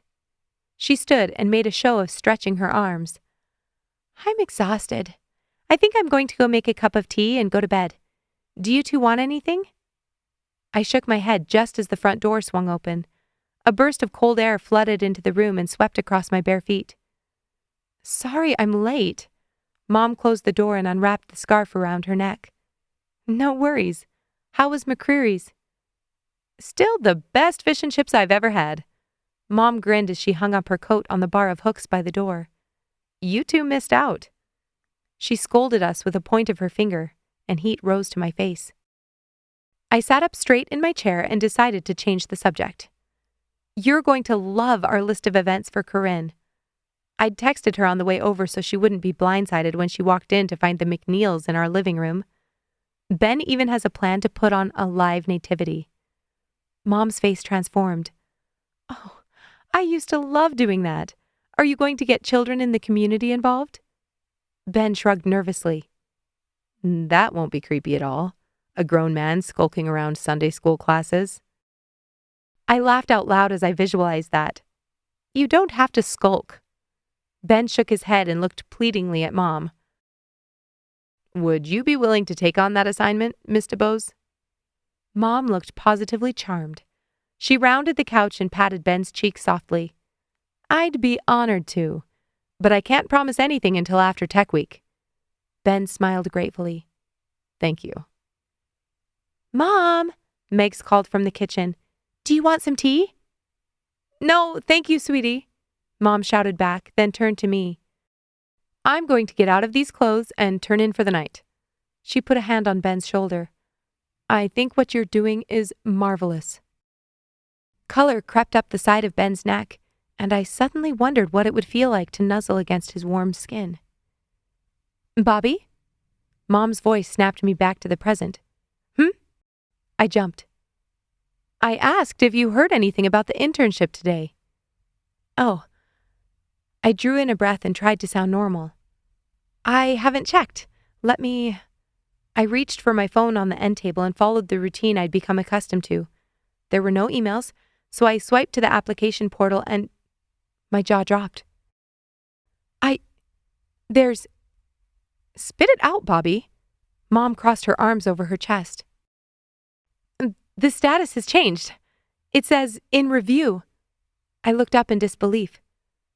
That means I should find out any day now. Mom nodded and attempted to show excitement, though I knew exactly how she felt about me going to LA. She'd get used to it. Once I was working with a prestigious studio, she'd see that there was a path to success in the industry. She'd see it was worth fighting for. Congratulations, Ben added. Well, don't congratulate me yet. I haven't accomplished anything besides successfully applying. Ben chuckled. Good point. I'll reserve my praise. Thank you. I grinned at him. Gentry reemerged from the kitchen and waved politely at Mom before heading back to his spot on the couch. Should we get everything assigned to a date? Yes. Ben nodded with resolve. Everyone get out your calendars. Mom went to bed as promised, and Megs joined us with her tea for a few minutes before heading to bed herself. I couldn't blame her. She was performing non-stop. I'd barely had a conversation with her since arriving in Sugar Creek.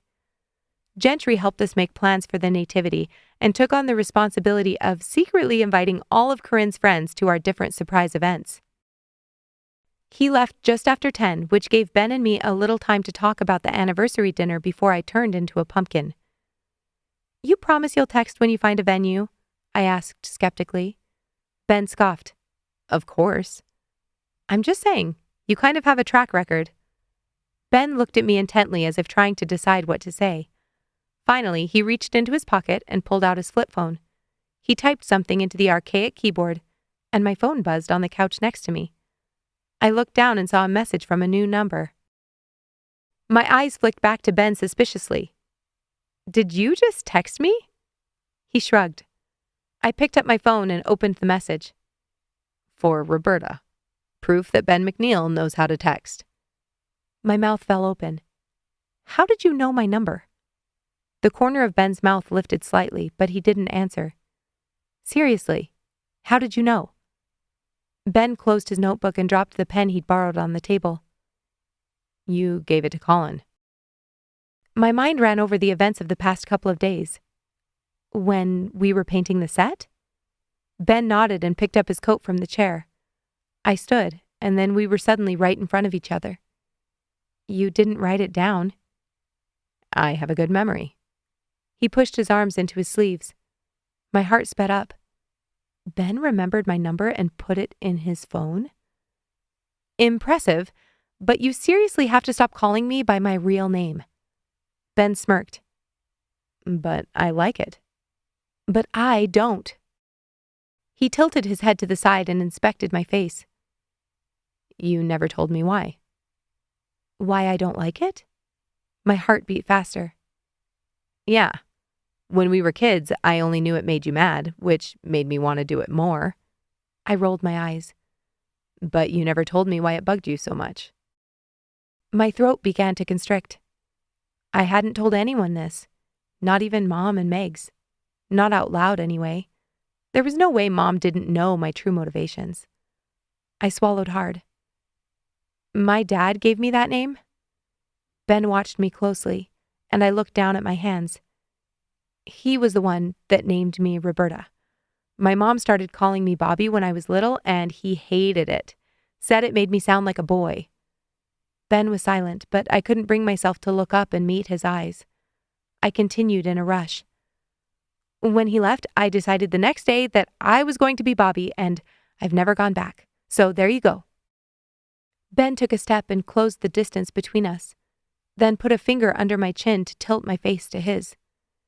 His expression was unreadable as he looked deeply into my eyes, and his voice was deep and throaty when he spoke. I shouldn't call you Roberta.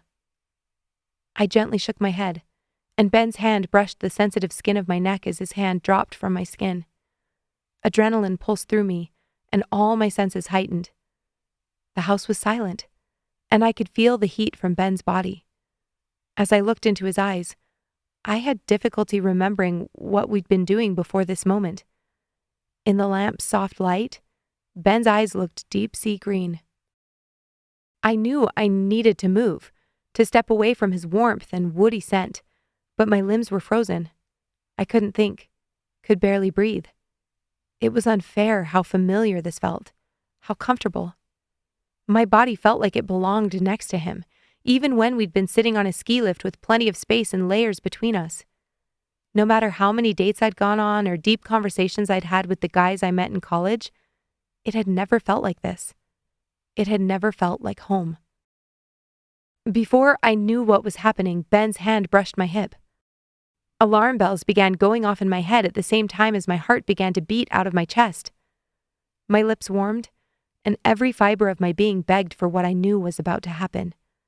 Ben was going to kiss me. I could see it in his eyes and feel it in the way his breath quickened. Everything suddenly became clear. Ever since I'd seen him at St. Ambrose, I wanted him to want me. That teen fantasy of Ben coming back into town, stunned at how I'd blossomed over the years during his absence, and sweeping me off my feet, had reignited instantly when he appeared out of nowhere in the lodge. Especially looking and carrying himself the way he did. He was more attractive to me now than he'd ever been, and in that split second, I wanted to be the one he was skiing with that night. I wanted him to be scanning the lobby looking for me, not Claire. My blood ran cold. Claire. Ben was so close I could feel his breath brush my lips, and I panicked. My arms straightened and pressed forcefully into his shoulders as I stumbled back and nearly tripped over the couch. "What are you doing?" I spluttered. "Bobbi, I backed up around the couch, still breathing heavily. "You have a girlfriend." Before he could say anything else, I turned and stomped down the hall to my room.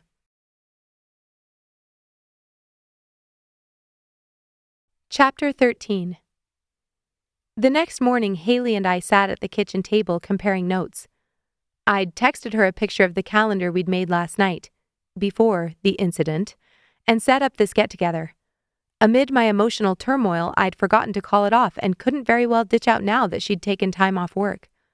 Haley paused and tapped her pen on her cheek. "Are you okay?" I looked up and realized I'd been staring blankly at my computer screen. "Yeah?" I forced a smile to my face. "I was thinking about costs. A couple of these places have an event fee, but then a lower per-person rate. I'm not sure which is going to be better." I hadn't been thinking about costs. I'd been thinking about how mad I was at Ben. Obviously, he'd picked up on the fact that I still had feelings for him, but how dare he take advantage of that and try to pull something when he was already taken? I had zero patience for guys like that. "It will probably depend on how many people attend," Haley mused. I nodded and tried to focus. "That's the problem. I don't think we'll know how many people are coming until much closer to the 23rd. I'm fairly certain most caterers don't love throwing things together last minute." "Have you talked to any of them yet?" Haley asked. "I called one restaurant first thing this morning, but Ben and I just figured this all out last night."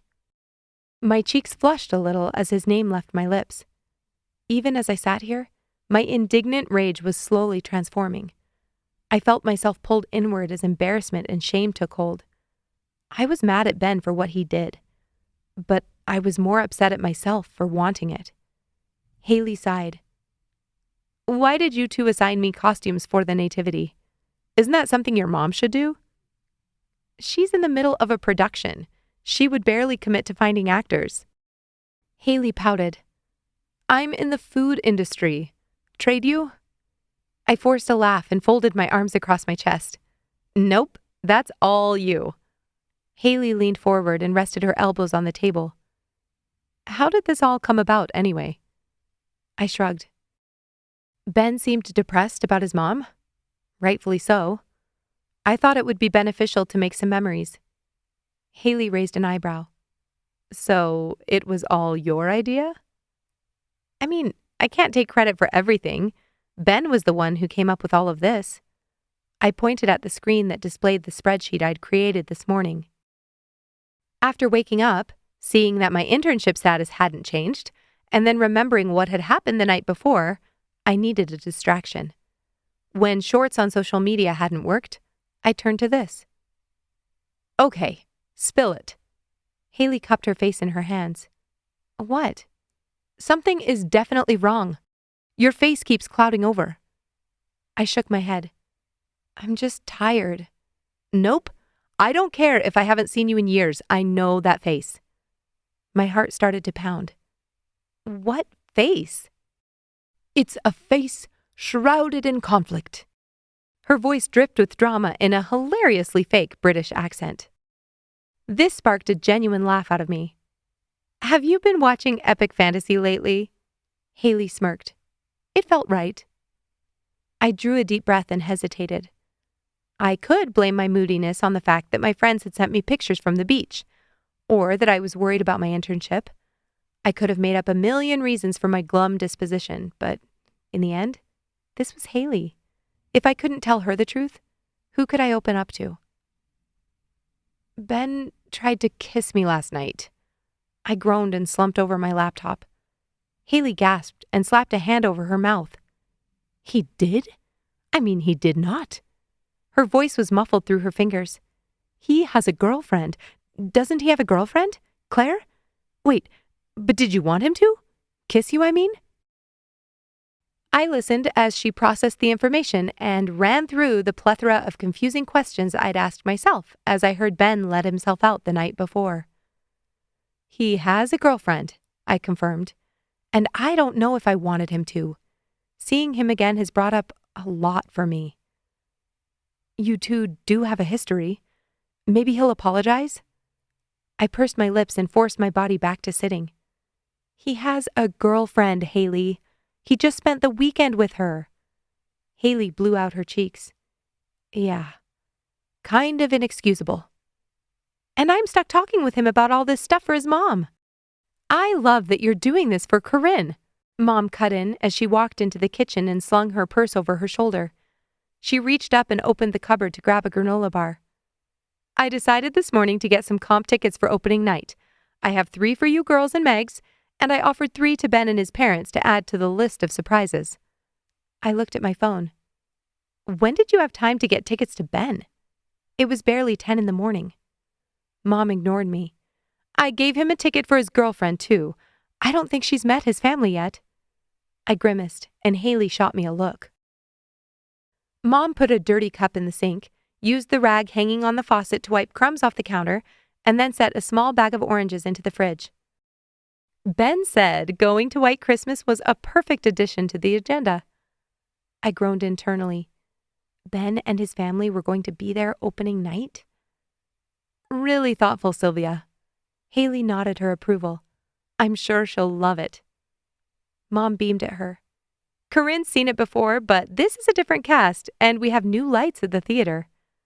I sank further into my chair. Mom waved as she grabbed her water bottle and headed toward the front door. Good luck with the planning, girls. See you after rehearsal.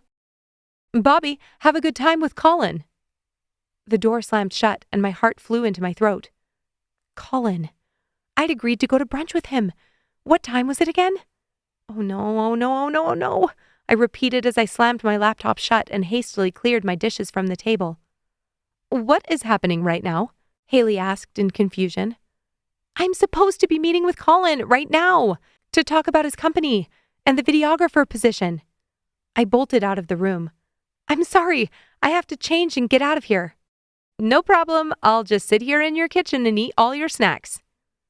I ran into the bedroom, threw on a pair of jeans and my favorite green cowl-necked sweater, then ran into the bathroom to wash my face. On second thought, I should have done that before I put on the sweater, but I rolled up the sleeves and made it work. I quickly brushed my hair, applied mascara and lip gloss, then ran back into the living room to find shoes. "Will you be here when I get back?" I asked as I leaned over to pull my leather lace-ups onto my feet. "Depends on how long you take." Haley leaned into the living room. "But yes, most likely." "I'm so sorry, Hales." She sighed dramatically. "Only back in town a few days and you're already triple booked." "I promise I'll make it up to you." I smiled apologetically, then grabbed my purse and ran out the door. I felt more than underdressed when I walked in and saw Colin in a button-up collared shirt and dress slacks. Déjeuner hadn't existed when I lived in Sugar Creek, and it was a step up from my typical haunts. I admired the decorative tile on the floor, the crisp white tablecloths, and minimalist light fixtures as I walked to our table.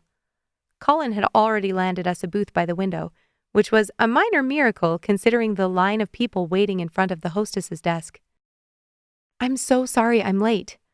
I rushed to sit across from him and set my purse on the bench next to me. Colin looked down at his watch. "It's only 10:35. I shrugged and drew a deep breath to calm my nerves. The way Colin had presented things in the garage seemed casual, but now, sitting in this fancy restaurant across from the dapper version of him, I felt less than comfortable.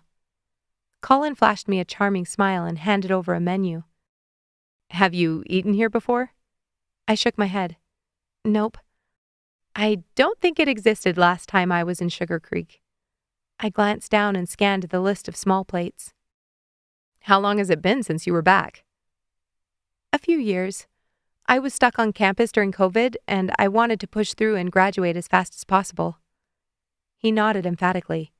"That's the way to do it. What made you want to go to film school in the first place? I didn't know you that well in high school." I laughed lightly. Nobody knew me very well in high school. "I've always wondered about that." Colin scratched his chin. "You were kind of that hot, mysterious girl." My eyes widened. "What?" Colin laughed out loud and set his menu on the table. "Yeah. Nobody knew whether you were shy or if you just had better things to do, but you didn't come to any of the dances or parties." I dropped my gaze back to the menu. "Maybe it was a little of both." "Ah, I see how it is. Still going for mysterious." Colin raised an eyebrow. "No." I shook my head as color rose to my cheeks. "To answer your question, I went to film school because I've always wanted to make movies.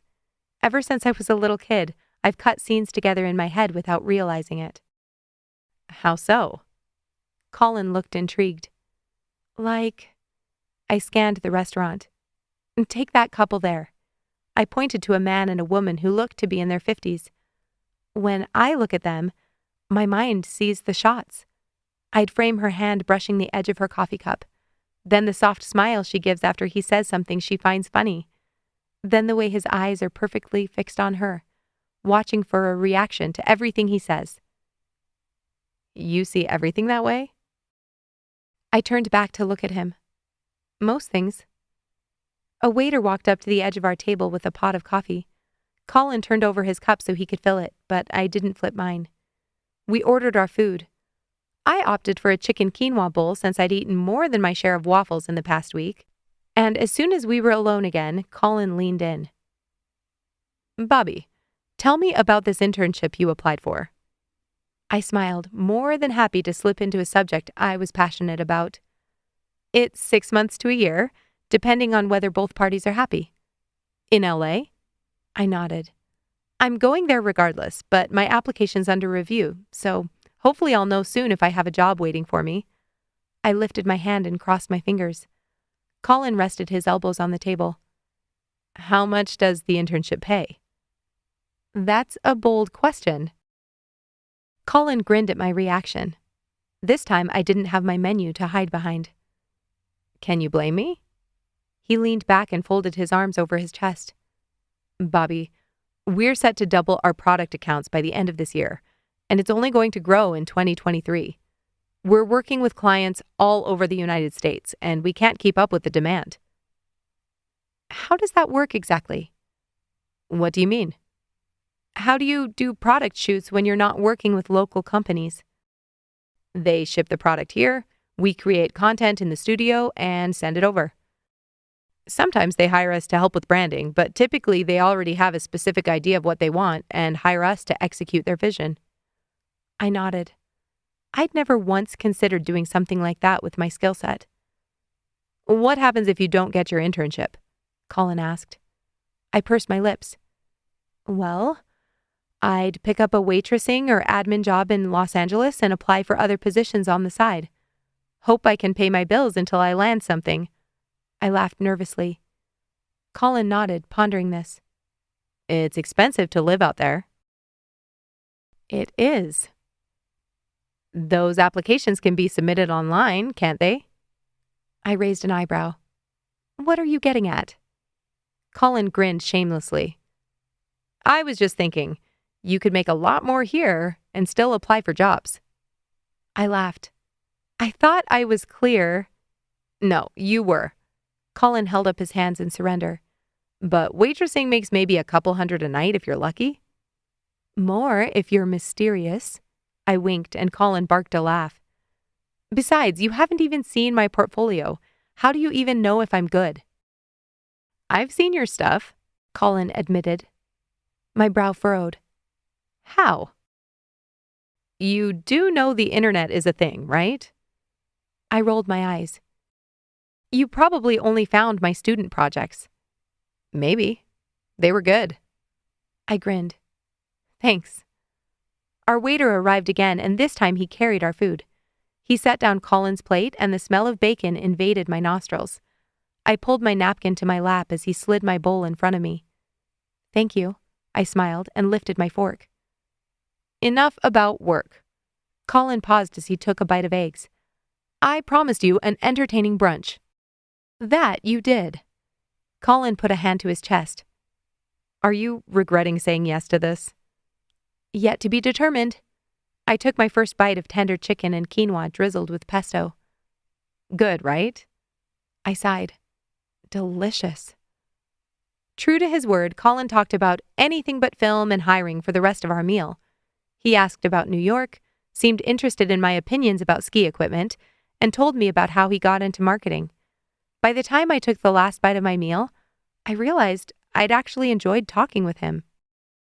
Colin sent his credit card with the waiter, then turned back to me. What are your plans for the rest of your time here?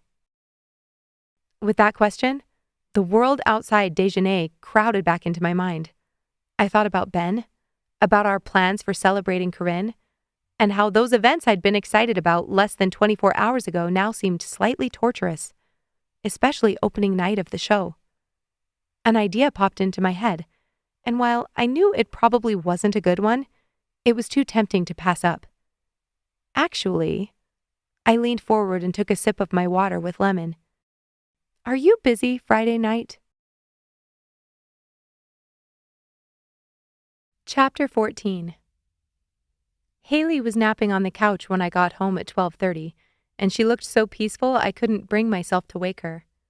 Since I'd been back, this was the first break from Juicy I'd seen her take, even over the weekends. She deserved to sleep. I changed my clothes and went back to my laptop. As much as I didn't want to be reminded of Ben, this Christmas project wasn't about him. This was about Corinne, a woman I loved regardless of whether she happened to be Ben's mom. My only job for the surprises at the moment was to find a caterer for the anniversary dinner. It couldn't be as hard as it seemed, could it? I was probably overthinking it.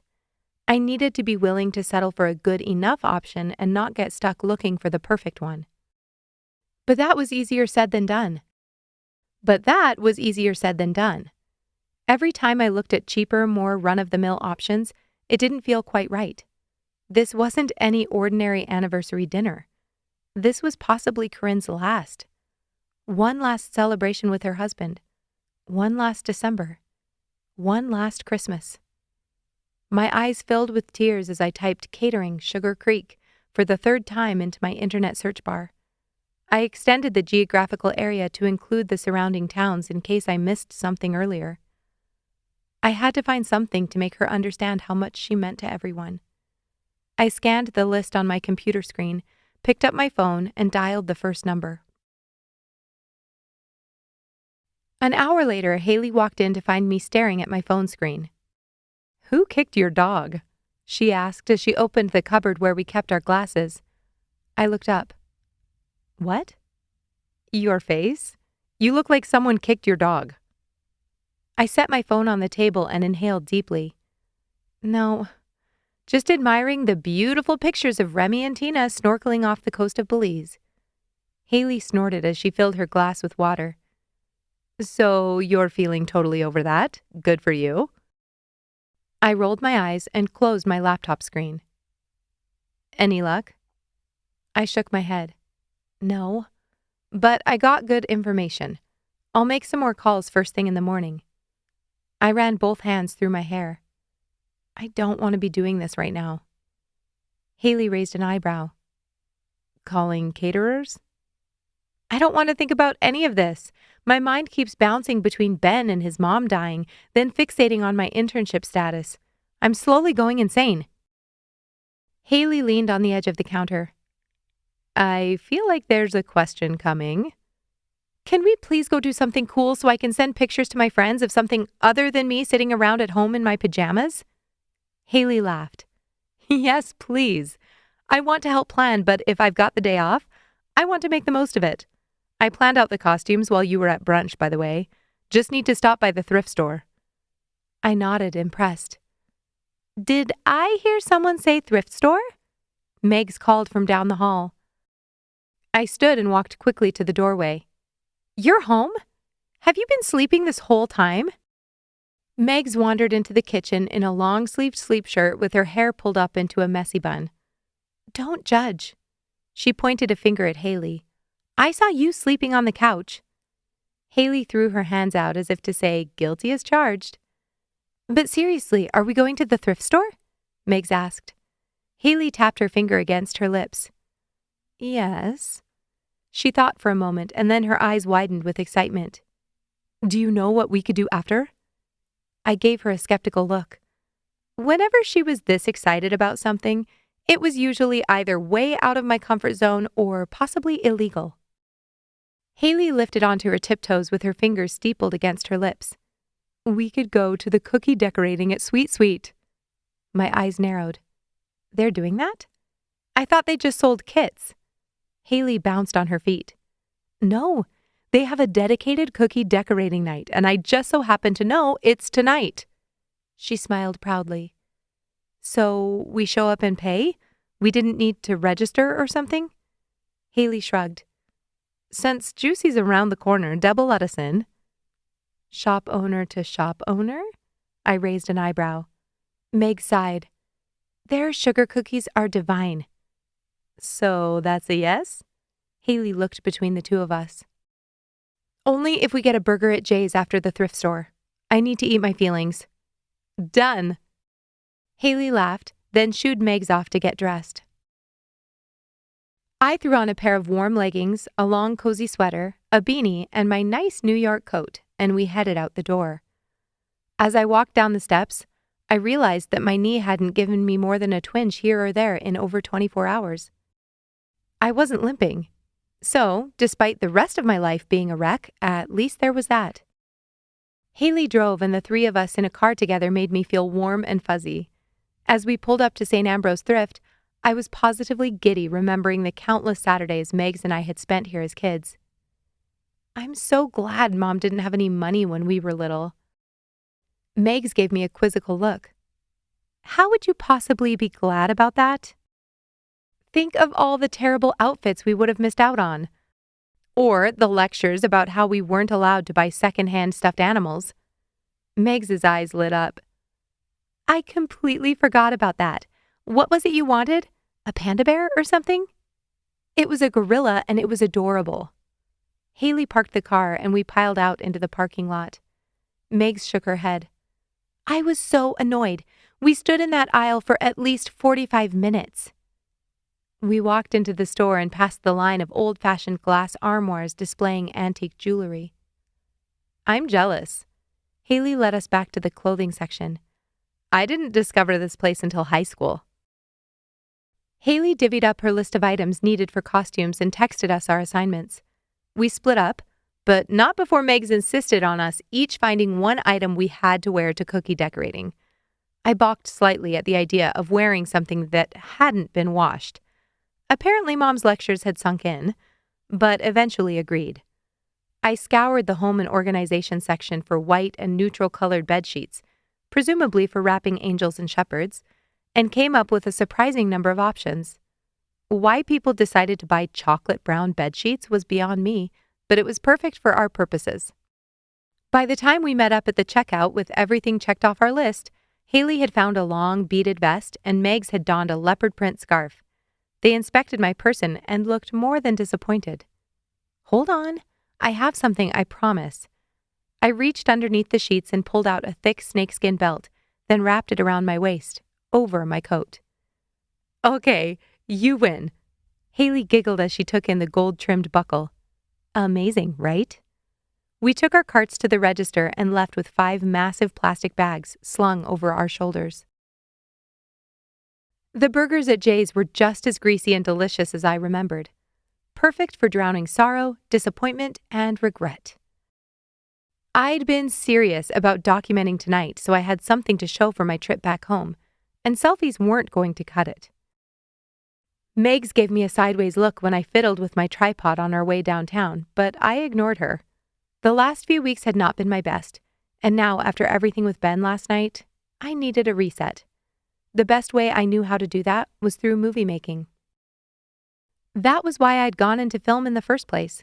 My whole world could be falling apart, but if I had a phenomenal story to tell and could lose myself in the minutia of bringing it visually to life, everything else seemed to fade into the background. If my friends were going to send me beach pics, I was going to show them exactly how much fun I was having back home, and possibly post it on my Shorts channel. I realized it was a little childish, but maybe that was exactly what I needed right now. I'd been so over-the-top responsible for the past 3 years, and where had it gotten me? Home in my childhood bedroom with a degree I wasn't optimistic I'd be able to use? I'd known a path in the arts meant uncertainty, but that fact had been easier to accept when it was theoretical. Bobbi, you coming? Haley's voice cut through my brain fog. We were parked already. I opened my door and jumped out, then followed them down the street. I adjusted my belt, then leveled my gaze at Haley as we stood in the entry to Sweet Suite. We were surrounded by the largest gaggle of children I'd seen in my life. This is the cookie decorating you were referring to? Haley nodded excitedly. I was okay with being childish tonight, but hanging out with a bunch of 7-year-olds was pushing it. They're not going to let us participate if it's an event for kids, I whispered, but Haley waved me off and walked to the register. Hello, Deb. I've got 3 for cookie decorating. Haley stood there confidently with a broad smile on her face. Deb, a stout woman in her 50s, looked all 3 of us up and down. The children around us chattered excitedly, and I saw at least 2 containers of sprinkles spill onto the floor in the time it took her to process our presents. 3? For cookie decorating? Deb repeated skeptically. Yep. Haley rocked on the balls of her feet. Deb sighed. That'll be $45. My eyes widened. $45? I did the math. That was only $15 each, which was reasonable, but I was still on a student budget. Worse than a student budget. Everything I spent at this point was debt. I've got you, Haley mouthed as I reached into my coat pocket for my wallet. She paid, and Deb handed us each 3 sugar cookies, fresh and barely cooled, and our decorating supplies, then pointed us to the last open table in the back corner. I can't believe you brought us to a kids' activity. I shook my head as I set the frosting and plastic knives down on the tabletop. Come on, you wanted something fun. This is going to be the highlight of your holiday, Bobbi. Haley laid down the 3 pieces of parchment paper and we unwrapped our cookies. I got a Christmas tree, a candy cane, and Santa Claus's face. This is going to be a disaster. Meg scoffed. You're artistic, Bobbi. Not this kind of artistic, I muttered, then set up the tripod and snapped my phone in to record the whole embarrassing process. Maybe I could do stripes. Maybe. We opened up all our supplies and laughed over our distinctly different approaches. Megs immediately began to layer thick frosting over her cookies. She said she was going for abstract and delicious, while Haley dabbed small, cautious amounts in an orderly pattern. I attempted to use the different colors of frosting to make my cookies look as realistic as possible. As soon as I realized the images forming in front of me looked nothing like what I'd envisioned in my head, I adopted Haley's technique. By the end, our fingers had almost as much frosting on them as the cookies themselves, and I had gotten exactly what I'd hoped for. My cheeks hurt from smiling and laughing so hard, and most importantly, I hadn't thought about B25, Ben, or the beach since we'd walked through the doors. You doubted me.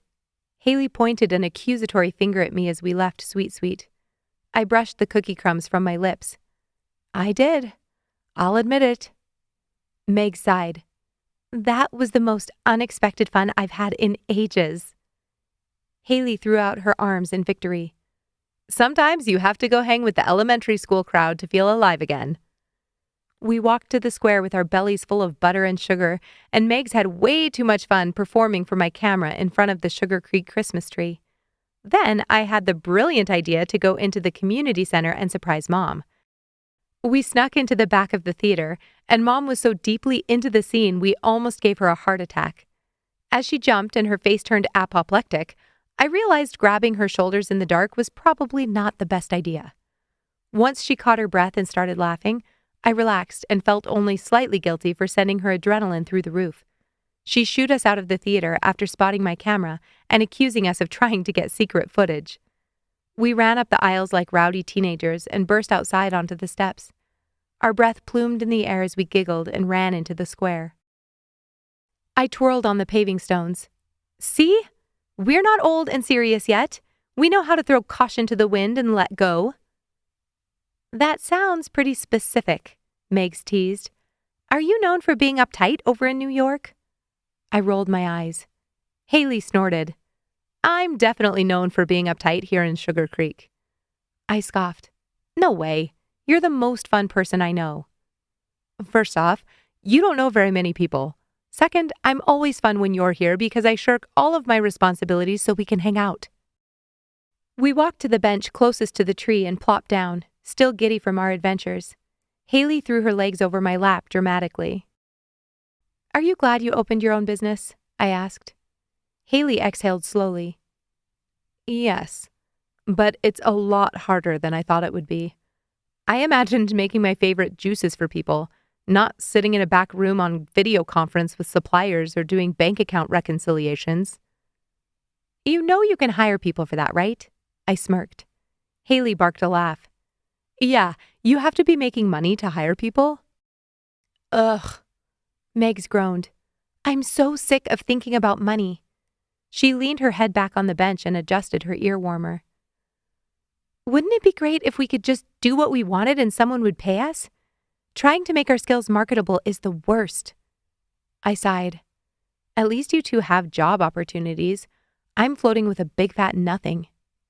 Wah, wah, Megs teased. You have a degree, Bobbi. You'll find something. It just might not be exactly the job you wanted. Degrees in my industry don't guarantee anything. Meg sighed. Well, having no degree guarantees I'll be stuck at $17 an hour for the rest of my life. We sat in silence for a moment. Eventually, I turned to my sister. Do you wish you went to school? I'd never heard her say something like that. Whenever I'd asked her about going to a community college or doing a certification program, she'd acted like it was the last thing in the world she wanted to do. Megs drew a deep breath, held it a moment, then let it out slowly. I've never been good at taking classes. She stared up at the glittering lights, deep in thought. It wasn't school that was the problem. It's me, she sniffed. I tried taking classes one semester at Barrow's Community. You did? I gaped at her. Megs nodded. I couldn't stay organized. It's like, no matter how hard I tried, I'd forget things and then I'd be behind and it felt so overwhelming. I couldn't make myself catch up. I stared at my sister with new eyes. Why hadn't she ever mentioned this before? I'd gone years thinking Megs was unmotivated, that she didn't ever want to move out or be self-sufficient. Guilt welled inside me, and I might have reached out and hugged her if my phone hadn't buzzed. I slipped it out of my pocket and nearly choked when I saw Ben's name pop up on my lock screen. "Everything okay?" Megs asked. I nodded curtly as a second message came through. My mind ran wild with possible reasons why Ben would be texting me, but I didn't want to deal with any of them here. I slipped it back into my pocket unopened as my heart hammered in my chest. "I think I need to get home." I pretended to ignore the look Megs shot Haley, then stood up and started walking toward the car. Chapter 15. I mustered as much excitement as I could and thanked Haley for the wonderful night, struck a pose in front of her headlights in my belt, then hurried into the house. After wishing Megs a good night, I went directly to my bedroom, stripped down to my sweater and leggings, and curled up on the bed with my phone. My heart raced as I opened Ben's messages, and it took me a moment to process the words in front of me. Can we talk? Ice skating tomorrow. I read the messages over and over again, searching for clarifying details that weren't there. Did Ben want to talk because he wanted to apologize? Or because he needed more help with planning? Was he telling me about ice skating because he wanted me to come, or saying that we needed to talk so it wouldn't be awkward for everyone involved when we both showed up and saw each other? Had he told his family what happened?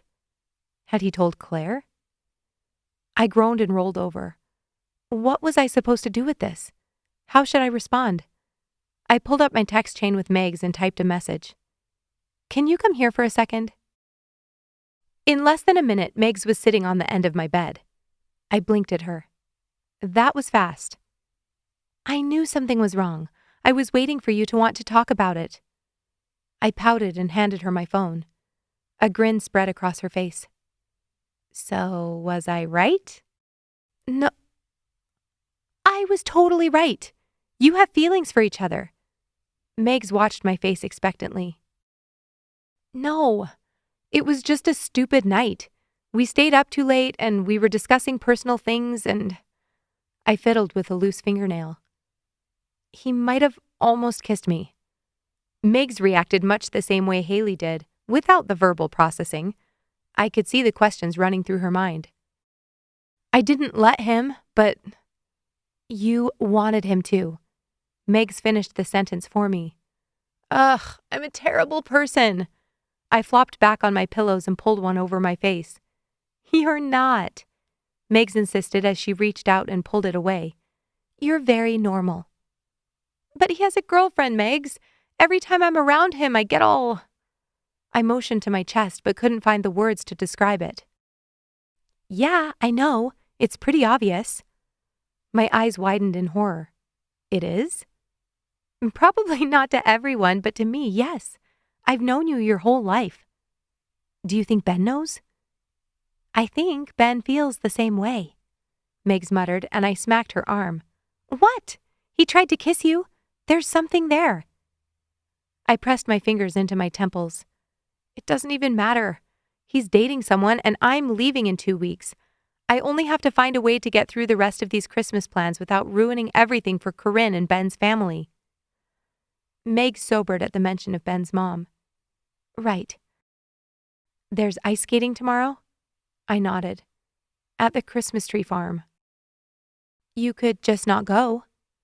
I chewed on my lower lip. "I thought about that." Meg softened. "You love Corinne, don't you?" My eyes filled with tears.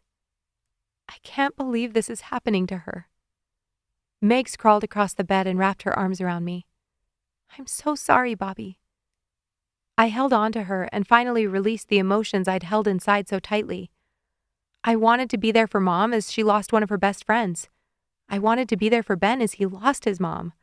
I wanted to do whatever I could to make this whole situation less terrible, but the truth was, I didn't have much left to give. I'd been blindsided by all of this upon arriving home and had quickly and decisively zipped up my own problems and tucked them away. But they weren't gone, and everything piled up together was becoming too much to bear. What do I say to him? I sniffled when I could finally speak again. Meg sighed and stroked my hair. Probably the truth. The next evening, Megs and I arrived at the Christmas tree farm 15 minutes late. We drove separately from Mom because I didn't want to show up in the parking lot with Ben's friends and family.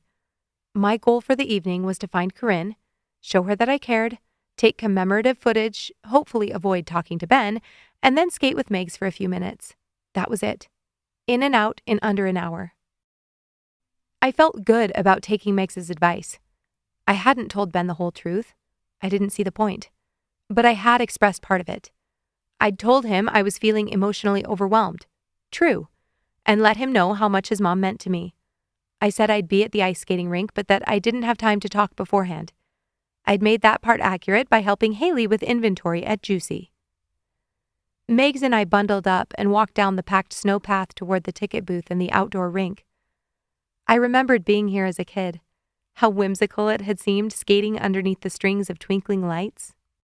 The Vanderbergs had made some upgrades since the last time I was here. There were more colored lights decorating the trees that lined the walking path, and the old farmhouse looked like it had an extra garage or outbuilding. The ticket booth was more than a pop-up stand, and they had 2 food trucks parked near the rink. They were thriving, and that brought a smile to my face. We spotted the McNeils group immediately. Haley waved as soon as she saw us approaching, and Ben looked up at the motion. I quickly glanced over at Megs and pretended to be deep in conversation. "It'll be fine, Bobbi," she whispered.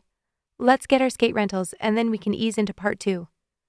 I followed her lead and gave the girl at the ticket window my shoe size.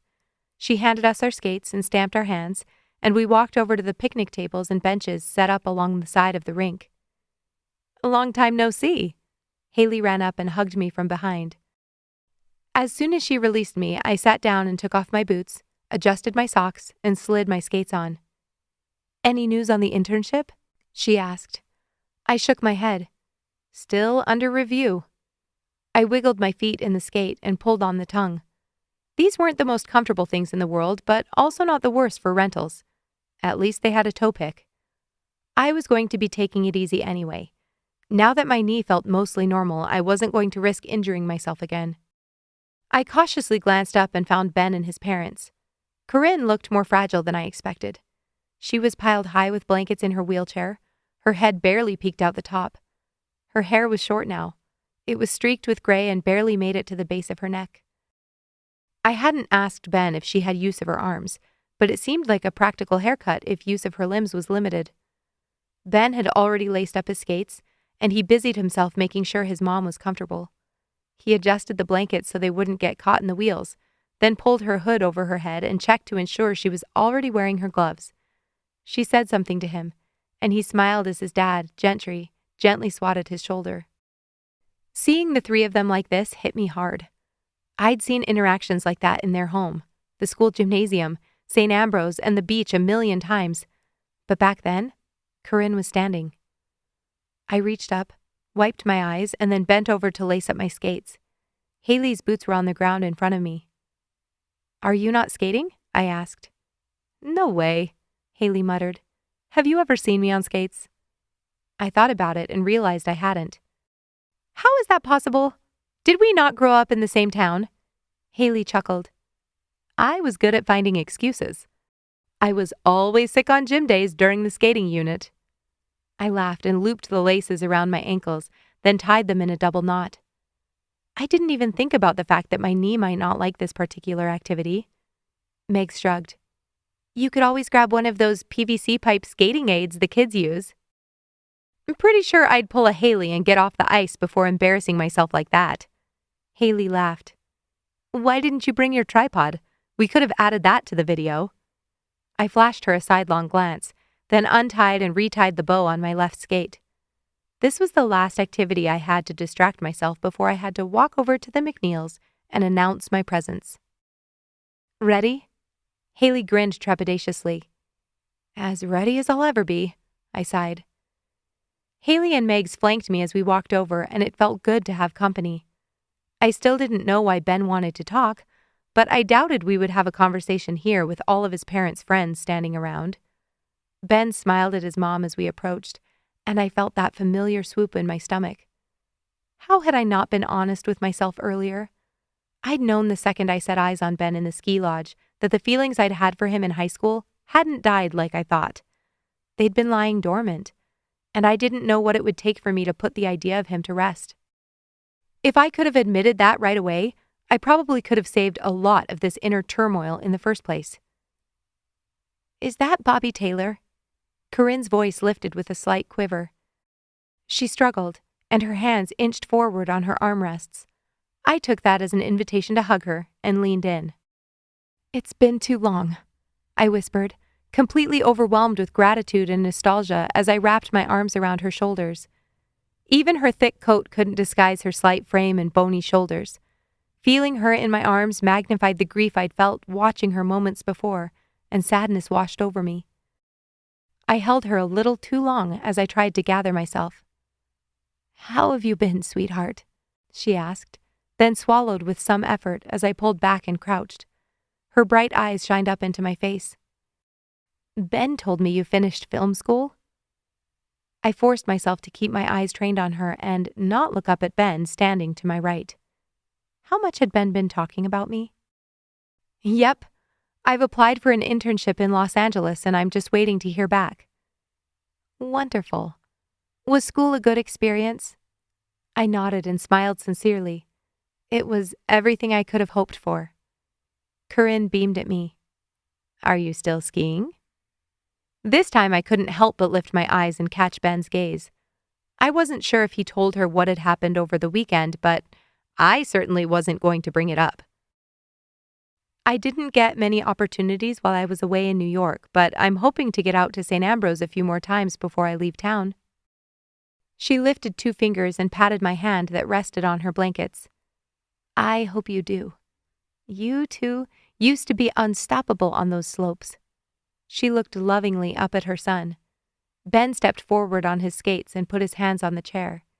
He was wearing light jeans, his ski coat, and... "Is that a new beanie?" I pointed to his hat. "He was wearing that old one, and I thought he needed something more modern." Corinne smiled approvingly. "Doesn't that color look great on him?" The hat was a deep forest green, and it did indeed. Corinne leaned toward me and cleared her throat. "I heard you played a big part in putting all these shenanigans in motion." "Anything you hate was all Ben's idea," I whispered conspiratorially. Corinne threw her head back and laughed out loud. "All right, I think that's enough," Ben chuckled. "Are you about ready to get out on the ice?" The sound of his voice sent a tingle down my spine. Corinne nodded. "If he dumps me out of this chair, will you save me, Bobbi?" I grinned. "Absolutely, but I hope you don't mind if I film it first." Corinne winked, and I shuffled out of the way so Ben could push her onto the ice. I quickly found a place along the boards and pulled out my phone to document her first time in her chair on the ice. Her eyes widened, and her mouth formed an O as her chair slid forward. Then, when Ben pushed her faster, her face broke into a brilliant smile. I grinned as I followed them with my phone, then did a large sweep of the crowd. Corinne's friends cheered her on, and the joy on their faces took my breath away. Megs shuffled up next to me, and I hastily wiped my cheek and slipped my phone into my pocket. Before we could follow the McNeils through the gap in the boards, someone tapped my shoulder. I paused and turned to see Colin. I smiled, surprised that I was happy to see him. "I didn't know you were coming." "Neither did I." Megs shifted over and pulled on my arm to keep us from blocking the entrance. I looked over and found Haley talking to Brad further down the boards, then glanced down at Colin's feet. "You're skating." Colin lifted his foot. "It seems that way." "But you're probably good at this." He shrugged, and the smile that crept onto his face told me I was correct. I groaned. "So now I'm going to have to skate with 2 people who know what they're doing?" Megs nudged my shoulder. "You skated all the time as a kid." "Yeah, as a kid being the operative phrase there." Colin grinned. "I can teach you anything you've forgotten." Megs shot me a look and quickly turned back to the ice. I thought back to Ben's warning about Colin, but quickly pushed the thought away. He seemed harmless enough, and what could it hurt if we flirted a little? I wasn't going to take his job, and I, unlike Ben, wasn't dating anyone. I smiled and lifted my elbow so he could slip his arm through mine. I promise I won't let you fall. Colin laughed as I stepped over the threshold. Megs, Colin, and I skated past Haley and Brad to whoops and hollers. I shook my head at them with a grim smile. No amount of cheerleading could make up for their lack of participation. I hated them less after one shaky lap around the rink. By the time we returned to the entrance, I felt more confident and, much to Colin's dismay, didn't feel the need to hold on to his arm any longer. After another time around, I started to remember why I used to love skating. Yet again, I wondered why I hadn't made more effort to take advantage of things like this in New York. Maybe because I hadn't had the right people to do it with. Multiple times I caught Ben looking over at the three of us circling the rink. I pretended not to notice, but I smiled a little wider and laughed louder than I would have otherwise. As we approached the exit, Haley waved, and I motioned the others toward the benches when Corinne called out behind me. Bobbi, come take a lap with us. I looked at Colin and Megs, then cautiously made my way away from the edge to meet the McNeils. I can't go very fast. Ben, slow down, Corinne commanded, and he obediently pulled back. I fell in line and skated next to her chair. Are you having fun? Corinne smiled up at me. It feels like I'm flying. I laughed. It kind of looks like you're flying. Are you having a good time? Ben asked, and I nearly tripped over my feet as I looked up in surprise. I nodded. I'm glad my knee is cooperating. You hurt that on the ski hill, didn't you? Corinne looked concerned. I did, I sighed. It was my first time out in a while, and I got caught up in the excitement of it. Didn't make the best decisions. Ben sniffed. It happens. I've been in a similar situation recently. My heart sped up, but I kept my eyes trained on the ice in front of us. Was he apologizing? We rounded the last bend of the pond, and I rested my hand on Corinne's chair to stabilize myself. I've found that the times I make my worst choices are the times I'm feeling most vulnerable. Corinne's voice faltered. When we feel small, we act small. I blinked. You've written that down somewhere, right? She laughed. I made it up right this second. I patted her arm and looked up. Ben wasn't smiling as he carefully pushed her chair off the ice. I sat with Haley, Brad, and Colin on one of the benches around the pond. They were in the middle of a heated debate about pricing strategies, and I found my gaze wandering over to the McNeils. Ben was blowing on a cup of hot cocoa.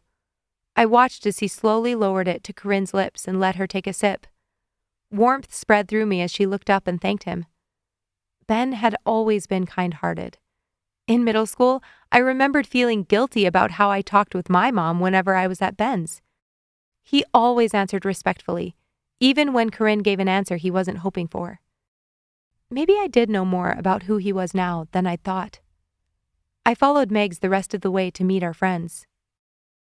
You're a pro out there! Haley broke a piece off a candy cane and handed it to me. I popped it in my mouth. It's all because of me. Colin puffed out his chest and I laughed. I'm a good influence on you. I've seen you, 3 times in 10 years, and you're citing your influence? Haley looked over my shoulder and her smile faded slightly. Before I could turn to see what was behind me, Colin continued. You're about to see me 4 times, and I promise, I'll be an even better influence at your mom's show. He winked suggestively. Megs rolled her eyes and Brad slapped his back just as someone cleared their throat behind me. I turned and found Ben. His mouth was slightly open as if he was going to say something, but he closed it and scanned our group. Ben frowned slightly as his eyes landed on Colin. You're coming to White Christmas? Colin grinned. I'm Bobbi's date. My eyes widened. I hadn't ever said it was a date. I'd only told him I had an extra ticket and didn't want to go alone. That's not... Ben turned to me and my words died in my throat. Is your mom having fun? I asked for the second time as my toes started to go numb. Ben nodded and clenched his jaw. I didn't know for sure, but I was guessing he wasn't thrilled about me taking Colin. I felt a flash of annoyance and suddenly didn't feel like explaining the situation. I'm glad. She deserves every magical night this December. Ben's nostrils flared slightly, and he looked up. Agreed. He shoved his hands in his pockets. I'll see you all at the show on Friday, then. With that, he turned and stalked back toward his family. Chapter 16. I looked in the mirror and inspected my face. Makeup wasn't my thing, but Mom had insisted I couldn't show up at the theater looking how I usually did, whatever that meant. Megs had taken pity on me and allowed me to borrow some of her products. I'd spent the last 45 minutes watching how-to videos on the internet, and I wasn't sure they'd helped. Trying something new while already up to my eyeballs in stress over my internship status and the emotions I still hadn't sorted through here at home wasn't the best idea. But now I felt committed. Eventually, I took the plunge and dabbed a bit of cream blush on the apples of my cheeks. I wasn't dreading the show as much as I had been, but I still felt slightly sick to my stomach. Thursday had flown by. I worked on a few unfinished film projects. It was mind-blowing how long it took to edit audio sometimes. I couldn't wait until I had access to better equipment so I wouldn't have to mitigate these issues in post-production. I wondered if Colin had found my shorts channel when he'd searched online. I hadn't expected anyone I knew to see those projects, and now I wanted to go back through and delete some of my content. Had he gone all the way back to freshman year? Eesh. Some of those shorts were cringeworthy. Megs burst into my room with an armful of brightly colored fabric draped on hangers and dropped the whole lot on my bed. I brought you a bunch of different dress options. Feel free to try them all on and see what you like best. Thank you so much. The only thing I own right now that's remotely nice is a button-down collared shirt. Megs clicked her tongue. Not good enough for Sylvia. I snorted. Most likely, even if I show up wearing one of these dresses and your makeup, it won't be good enough for Sylvia. Meg snorted. I gave her a skeptical look and pointed to my cheeks. Does this look right? She put out a finger and gently blended the color. Perfect. And if I had to choose, I'd do the navy blue. I blinked. For your dress? She motioned at the bed. I looked past her, spotted the satin fabric, and grimaced. Don't you think that's a little flashy? You'd look stunning. It'll bring out your eyes. I thought of Colin and how he'd look at me with that low-scoop neckline. I don't care that much about impressing Mom. Meg smirked. Mom wasn't the person I was thinking of. She grinned, turned on her heel, and flounced out of the room. Against my better judgment, I chose the navy blue. To Megs's horror, I insisted on wearing my Vans instead of the heels she'd picked out for me. See? I pointed at my feet as we walked up the steps to the community center. You can't even see them unless I lift the skirt. Megs rolled her eyes. It makes the dress fully floor length. Don't show Mom. Megs shook her head, then opened the airlock door into the lobby. Colin was already there. He'd texted and asked if he could pick me up, but I told him to meet me there. With the way his eyes popped when I took off my coat, I was glad I hadn't been alone in a car with him. We checked our coats and stood in the short line at will call to claim our tickets. Looks like I have 2 more tickets that haven't been claimed by your party. The woman at the counter double-checked her computer screen. Are they present? I shook my head. Not with us. Can I ask who you're waiting for? I have Corinne and Gentry checked in, then your group, but I haven't seen Ben and Claire McNeil. I laughed. Oh, it's not Ben and Claire McNeil. The woman's brow furrowed. It says right here, it's Ben McNeil and Claire. Well, I don't know her last name. Megs nudged me and I took a step back. It doesn't matter. But no, they aren't with us, so hopefully they're on their way. The woman nodded and smiled as I thanked her and walked back into the main lobby. I drew a deep breath and relaxed my shoulders as I followed Megs and Colin to concessions. I'd planned to get a snack, but now I didn't feel very hungry. Megs bought a coffee and we quickly found our seats. We were near the back of the orchestra seating, which was my preferred area. It had always puzzled me why people liked being up close. From here, we could easily see the whole stage without having to turn our heads to catch what was happening in the periphery. Megs moved into the row and Colin followed. I sat down and stared at the 2 empty seats next to us. "Good to see you 3 again." I turned and saw Ben's parents seated in the handicapped seats behind us. "Mrs. M, you look positively stunning." Colin stood and leaned over, picked up her hand, and kissed it. Corinne blushed. "You are a danger to the female population." I took in Colin's V-neck sweater and tight-fitting slacks. He was handsome. There was no question about that. Yet, when I sat back down and his arm brushed mine, I felt nothing. I smiled warmly at the McNeils. "I'm sure my mom is thrilled you could be here tonight." "The pleasure is all ours." Gentry patted his wife's arm, and my heart squeezed. I turned back toward the stage and asked Colin for the time. He held up his watch face. 7:28. Megs caught my eye, but I looked away. She suspected why I was asking, and I didn't want to give her any more evidence to build her case. I should have been thrilled that Ben and Claire weren't there. I'd dreaded seeing them together all week. Now I could enjoy the evening without my eyes being constantly drawn to the way he held her hand or touched the small of her back. What a relief. The audience applauded as the house lights went down and the ambient music faded to silence. I settled into my seat and focused on the band pit on the left side of the theater. The conductor lifted her wand, and music swelled as the musicians struck their first chords, and for a moment, I forgot about everything. I forgot about the uncertainty with my internship, forgot about Corinne's suffering, forgot about how Colin was slowly inching his hand closer to my left thigh, and forgot about both missing and longing for Ben. I lived in that free state for about 2 minutes. Until Ben appeared in the aisle and slid into the seat next to me. I was immediately sucked back to earth, and it hurt when I hit the ground. I pretended to be engrossed in the show as the curtains opened and actors appeared on stage, but I could barely pay attention. Every physical sense in my body was on high alert. If Ben shifted in his seat, a jolt of energy pulsed through my limbs. If he rested his hand on the armrest between our seats, the skin on my arm began to tingle. When he leaned forward to adjust his suit jacket, every muscle in my body tensed. I spent most of the first act in a blur, and eventually, I couldn't take it anymore. I needed to get some air. I leaned over to Colin and told him I was going to the bathroom, then stood without a word and slipped past Ben's knees. I was beyond grateful I'd worn comfortable shoes as I walked swiftly up the aisle and through the curtain to the lobby.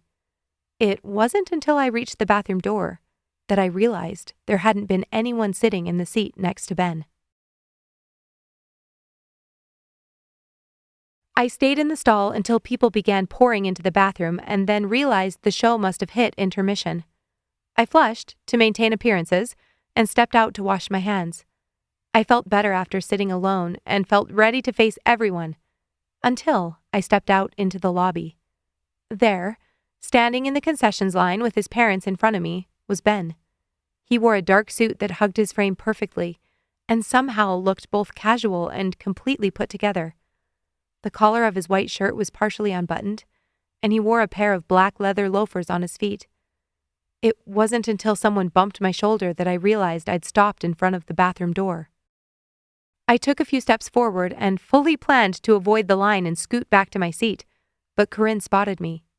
"Bobbi," she called out. "You look positively gorgeous in that color." I reluctantly walked toward their group and forced a gracious smile to my face. "This is one of Megs's dresses. She let me borrow it." Corinne raised an eyebrow. "She should let you keep it." I laughed lightly, then looked up to find Ben staring down at me with an expression I couldn't quite read. His eyes wandered over my shoulders and down the silky fabric of my gown. My throat went dry, and my mind went blank. "Would you like us to get you anything?" Gentry pointed to the bar. I broke away from Ben's gaze and shook my head. "No, thank you. I think I'm going to—" "There you are!" Colin appeared next to me and slid an arm around my waist. I bristled as his fingers brushed the top of my hip. Ben's expression hardened, and he turned to inspect the snack menu. "Are you feeling okay? You were gone for a while." I nodded. Yes, I just needed a minute. Corinne smiled up at me. Your mother has done a phenomenal job with the show. She paused to swallow and clear her throat. As usual. She has, I agreed, and hoped she didn't ask me about something specific. I tilted my head to Colin.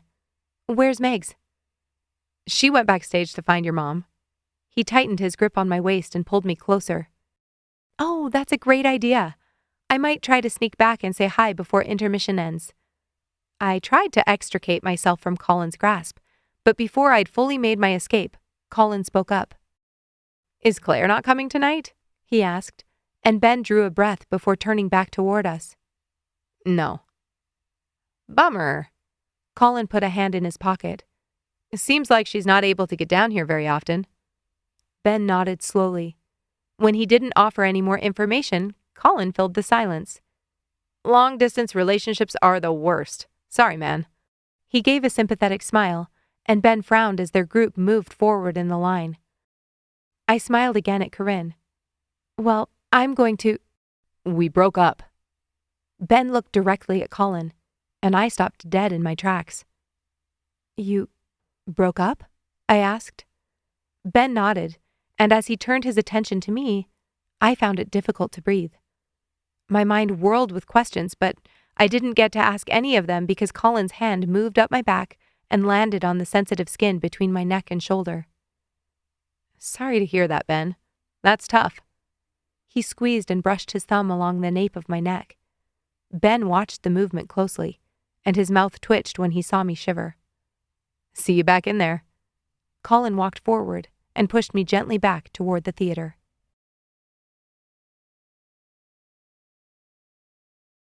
Chapter 17. A rough hand on my shoulder jolted me awake. My eyes flew open in a panic, and I swatted at whoever was touching me. Ow! Haley growled, pulling her hand back. I scrambled to sit up. What are you doing in my bedroom? Haley rubbed her forearm. Your mom texted me and told me you weren't picking up your phone. She asked me to check in on you. I fought to catch my breath. How'd you get in? She gave me the garage code, which is the same as in high school, by the way. Not exactly the safest move. I fell back against the pillows and tried to calm my racing heart. You nearly gave me an anxiety attack. I called your name and tried flicking the lights. This was a last resort. I glanced over at the clock. What time is it? Haley sat down on the bed and brushed her bangs out of her eyes. Just after 5. I'd slept all afternoon. I'd slept a majority of Saturday, too. Oh, no, I groaned, and Haley waited for an explanation. I told Mom I'd go to church with her this morning, so I could help her find volunteers for the Living Nativity. Yeah, she told me you didn't come to that either. Yesterday you were supposed to come by Juicy. I know. I curled up and pulled the comforter to my chest. I don't know. I don't feel like doing anything. What happened at the show on Friday? I frowned. What do you mean? She sat heavily on the end of the bed. All week you were totally fine. Then you went to the show, and now you've been sleeping for 2 days. I propped myself up on my elbow. I was not fine all week, Haley. I've been dying a little more every day. What? Every single day my mind is running a marathon. I'm thinking about a million things, none of which I have control over. And every time I try to do something right or try to show up for other people, I end up making things worse.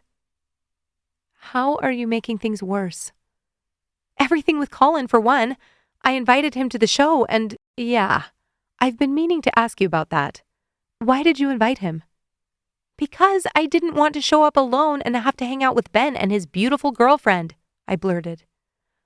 But now, Colin thinks I'm into him, which I'm not at all, and he's offered me a job on top of it, so who knows what he thinks about that. And then I find out Ben and Claire broke up, so I didn't even need to do any of that in... Wait. Haley held up a hand and I closed my mouth. Hold on a sec. Ben and Claire broke up? I nodded. How do you know this? I sighed. He told us Friday. Us? Me and Colin. We were standing in the lobby and Colin asked if Claire was coming. Ben said they broke up. Okay, that's it. Haley wrinkled her nose. Have you even left your bed today? She didn't wait for me to answer, just snapped her fingers and motioned for me to get up. I don't want to do anything, I whined. I'm going to eat something out of the freezer and watch movies. You're going to get out of your bed and eat something out of the fridge, or Sylvia's going to blame me for slacking on the job. I'm not that hungry. As the words left my lips, my stomach grumbled, and Haley raised an eyebrow. Uh-huh. I groaned and threw the covers off my legs. Fine, I'll eat something. Then you'll get dressed and come to Ben's for the gingerbread house decorating. My eyes widened. No, Look at me, Hales. I stood and motioned to my sleep shirt, bare legs, and matted hair. That is not a good idea. Colin will probably be there, and I don't want to be around Ben any more than I have to. Bobbi. Haley snapped her fingers in front of my face. What are you not understanding? Ben isn't dating Claire anymore. I threw my hands out. So? Haley rolled her eyes. Why do you think that is? Because it's hard to do long distance? I don't know. I haven't. Haley growled in frustration and grabbed my arm to pull me closer. You are my best friend. I nodded. You aren't stupid. I hesitated before nodding in agreement. Did you ever think that maybe Ben feels the same way about you that you feel about him? I slumped. You too? Did Megs put you up to this? Because I swear if nobody put me up to this. Haley hissed in the nicest way possible. I see the way he looks at you, Bobbi. I know this is complicated, but he told you he broke up with his girlfriend. Don't you at least want to see where this leads? I chewed on my lower lip. I thought about how his eyes would crinkle at the edges as he smiled and helped his mom carefully place rock candy into dabs of vanilla frosting. Or the way he'd laugh when she insisted he line the entire roof with gummy candy even though he thought it was overkill. It was too much. If Ben didn't feel the things I did, then having to stand in his kitchen and watch him be kind, handsome, and delightful sounded like the worst way to spend my evening. On top of everything else, I'd feel like a terrible person for pitying myself when Ben was in the middle of losing his mother. I started to shake my head, but Haley put her hands on my cheeks. You love decorating gingerbread houses, do you not? Don't you dare try to deny it. She fixed her eyes on mine. As your best friend, I will not allow two-timing Ben or B76 Productions or whatever their name is to strip you of a priceless Christmas memory. Plus, an opportunity to see if there's anything there between you. But 30 minutes. Haley cut me off and tromped out of the room. I'd eat fast if you want to take a shower. Haley and I showed up at Ben's parents' house right on time with my hair still slightly damp.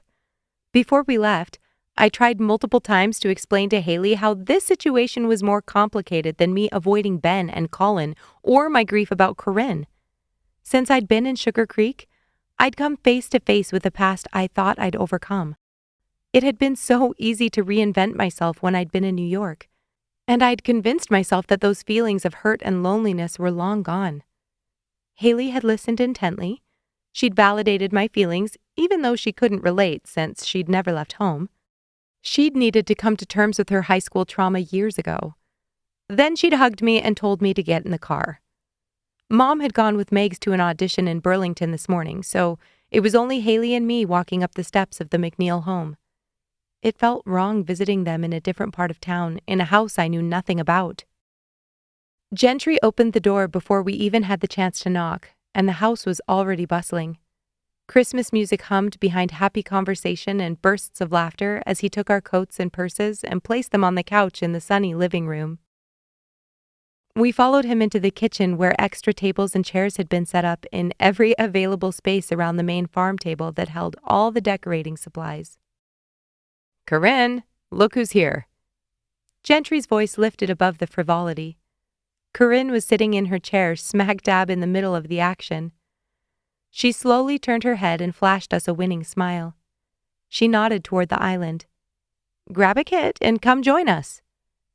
Ben sat next to her, and as I scanned the rest of the table, I recognized his brother Lucas. He was 8 years older than Ben, which meant we hadn't known each other at all growing up. I'd seen him in family photos and met him a couple of times over the holidays when we were kids. A woman with her dark hair pulled up into a ponytail sat beside him and helped a young boy clip the end off a frosting bag. I started to put the pieces together as we walked over with Haley to pick out our kit. The woman was likely Lucas's wife, and the children around the table, 2 boys and a girl eagerly sneaking treats, had to be theirs. I recognized many of the other people filling the extra seats as friends of Ben's parents. A few of them looked up and waved as I walked past. Most importantly, I didn't see Colin, Brad, or other friends of Ben's. This both made me feel more comfortable and a little silly for showing up. "Ooh, this one looks perfect." Haley lifted a box off the table and held it out. "Can't you see a gumdrop walkway here? The windows are perfect for the pillow mints." I nodded absently. "Let's do one kit together. I'm planning to get as much footage as I can." Haley grinned. "Great idea." She turned and found a space on the table near the glass sliding door that led to the deck. We quickly unwrapped the packaging and used scissors to clip the end off the frosting bag. "Do you want to hold or frost?" Haley asked. "Frost, obviously." It felt good to have a task and a purpose for being here. We'd decorate the gingerbread house, and I'd get photos and videos of Corinne's family and friends. That was something I could do.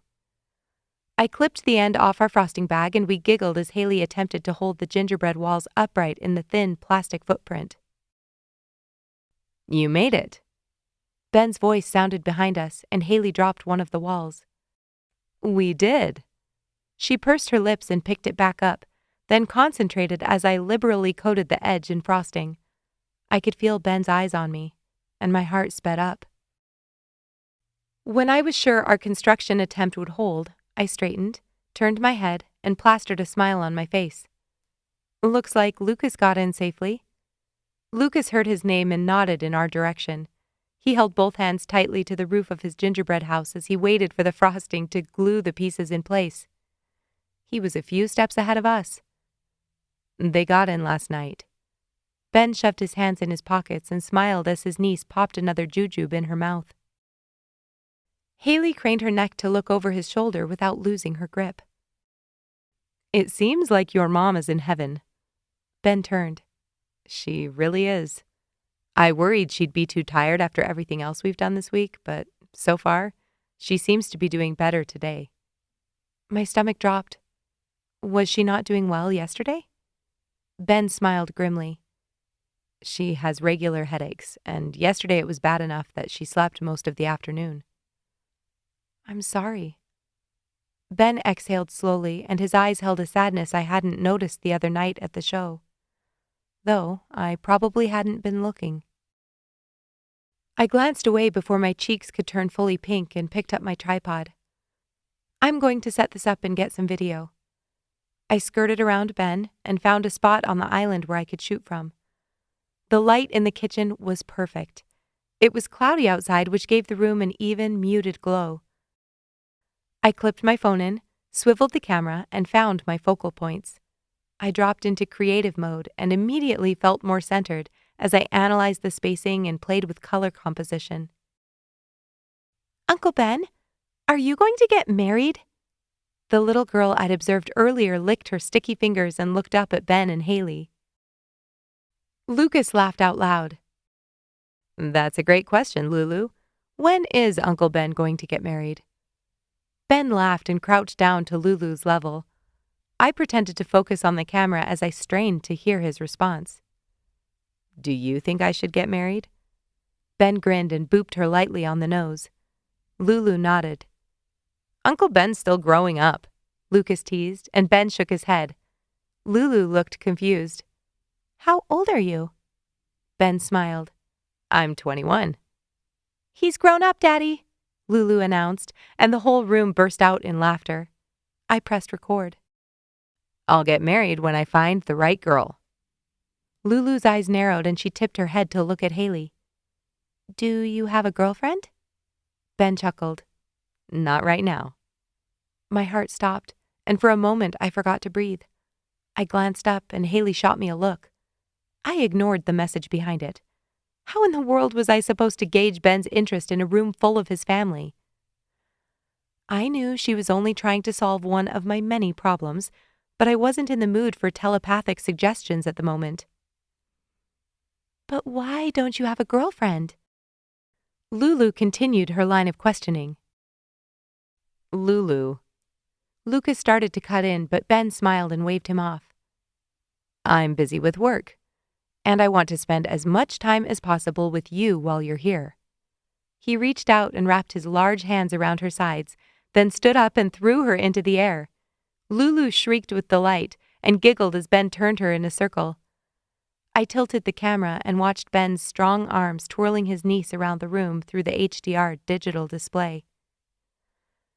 He eventually set her down, and I quickly moved on to filming Corinne and Gentry, then took shots of each of her friends.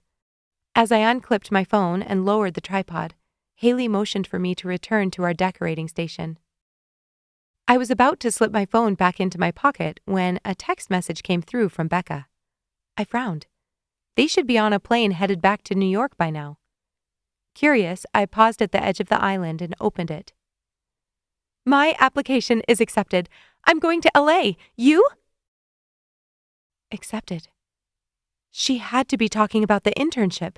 She'd applied the same day I did, which meant... I looked up and found Gentry standing behind his wife. Mr. McNeil, is there somewhere private I could go to take care of something really quick? Gentry nodded and pointed to the hall. Go all the way down. The doors to my study are on the right. I smiled gratefully. Haley shot me a questioning look and I held up a finger, then set the tripod on the counter and bolted out of the room. I followed Gentry's instructions and easily found his study, then let myself in. Sitting in his office chair felt strange, so I leaned against the desk as I waited for the application portal to load. The wheel in the middle of the page kept spinning, and I willed it to go faster. Did they have Wi-Fi? I scanned for a network, but everything was password protected. Is everything okay? My head snapped up to find Ben peeking between the French doors. I nodded. I needed to check an email. He started to close the door, but I stopped him. Actually, could you help me log into the Wi-Fi? My internet's struggling. Ben moved smoothly into the room and closed the door behind him, shutting out the laughter and music. He reached out and I placed my phone in his palm.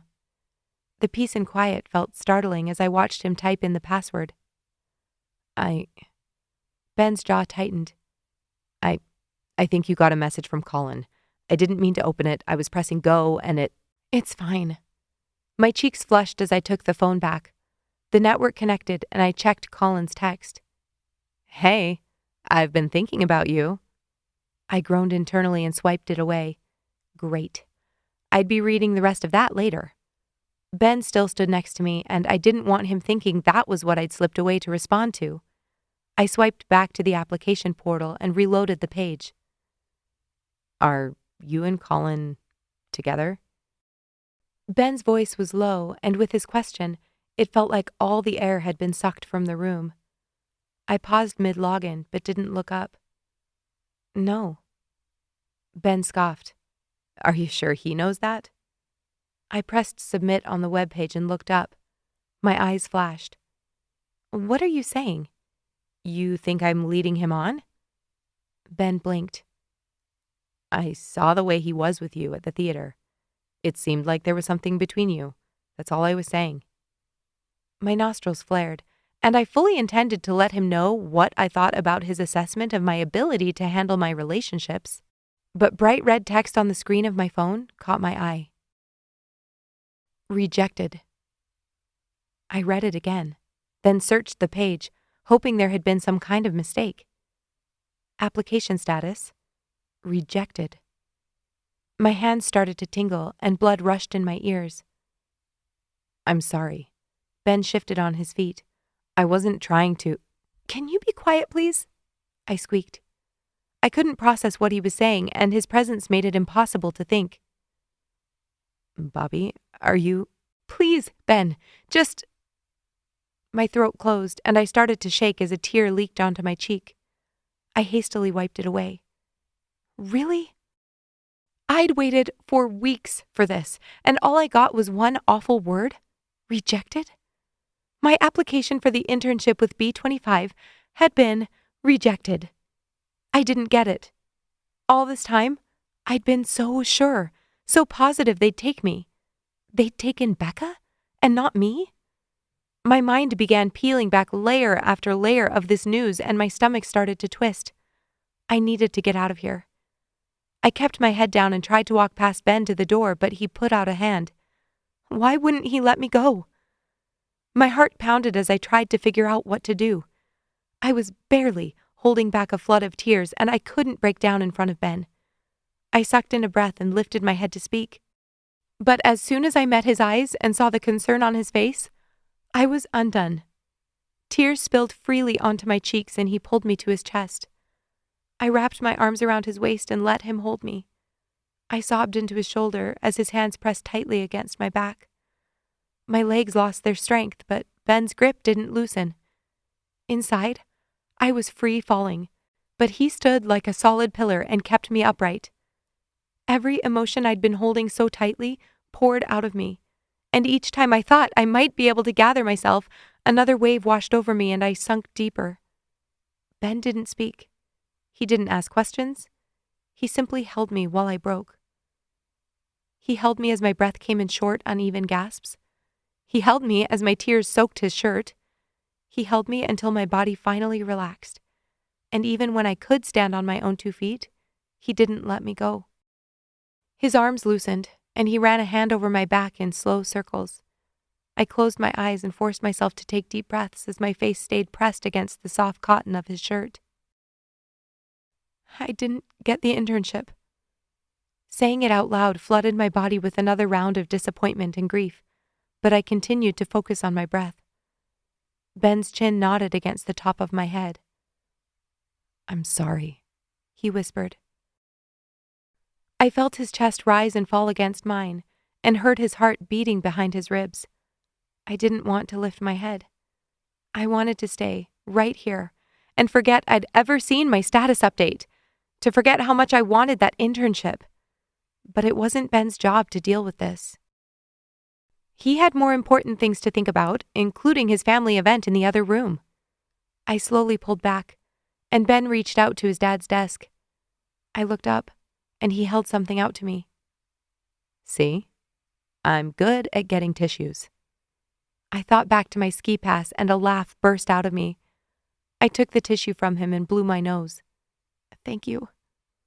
I folded it over and did my best to clean up my face, even though I knew there was no point. It was already a red, splotchy mess. Ben handed me another one as I tucked the used tissue into my pocket. "I'm so sorry. I should have waited." "Don't apologize. That's the worst news. I know how much you wanted that job." I nodded, drew a shaky breath, and then held the tissue up to my cheek. "I think I need to go." Ben nodded. "What can I do?" I kept my eyes trained on the floor and noticed Ben was wearing flamingo socks. I smiled in spite of myself. "Can you tell Haley to meet me outside by the car? I'll grab my things from the living room and wait." He dropped a hand lightly on my shoulder and led me to the door. "I'll tell her." I nodded gratefully, then slipped out into the hall. Chapter 18. When I woke in the morning, the house was quiet. It took me a minute to orient myself, but the sandpapery feel of my eyes when I blinked and my stuffy nose took me straight back to the events of the night before. Somehow, I'd managed to cry the whole way home as I told Haley all about what happened in the study. She'd listened and tried her best to lift my spirits, but I'd been unliftable. She knew how much stock I'd put in this internship and didn't try to downplay the devastation of the news. When she'd offered to come in and stay with me, I'd turned her down. I groaned and rolled to my side, then picked up my phone from the nightstand table. There was a text from Ben, and I opened it only to find it was a group text to remind everyone about the live nativity on Tuesday night. I shoved away my disappointment and looked up at the time. It was already noon.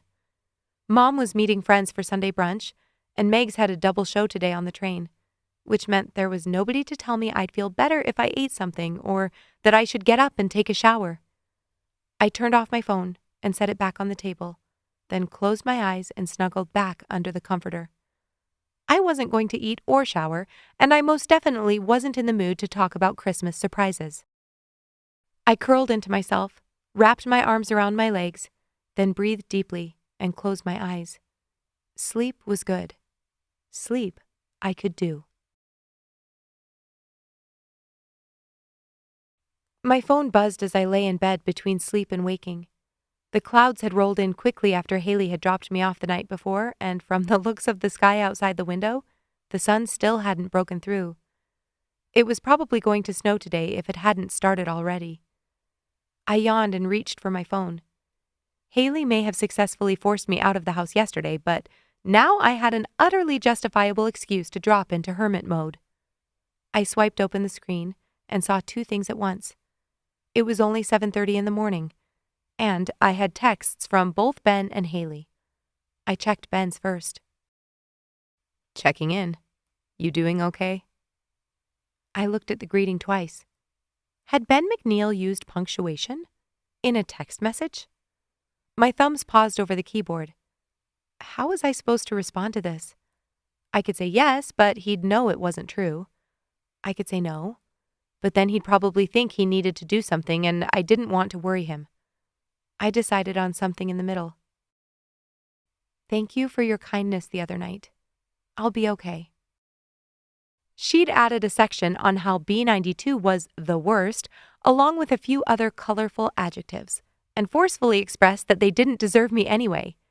I had to smile at that. As disappointing as this news was, I'd always had a contingency plan in the back of my mind. My things were in LA because I planned to go there regardless. I trusted my ability to get a job, even if it wasn't the one I wanted, and I knew I wanted to work in film badly enough to keep trying. It was a good plan on paper, but it wasn't the one I'd hoped for. I didn't know how much more my heart could take. I heard something in the hall outside my door and sat still. It sounded again, a soft knock. Yes? I spoke quietly just in case I was making the whole thing up.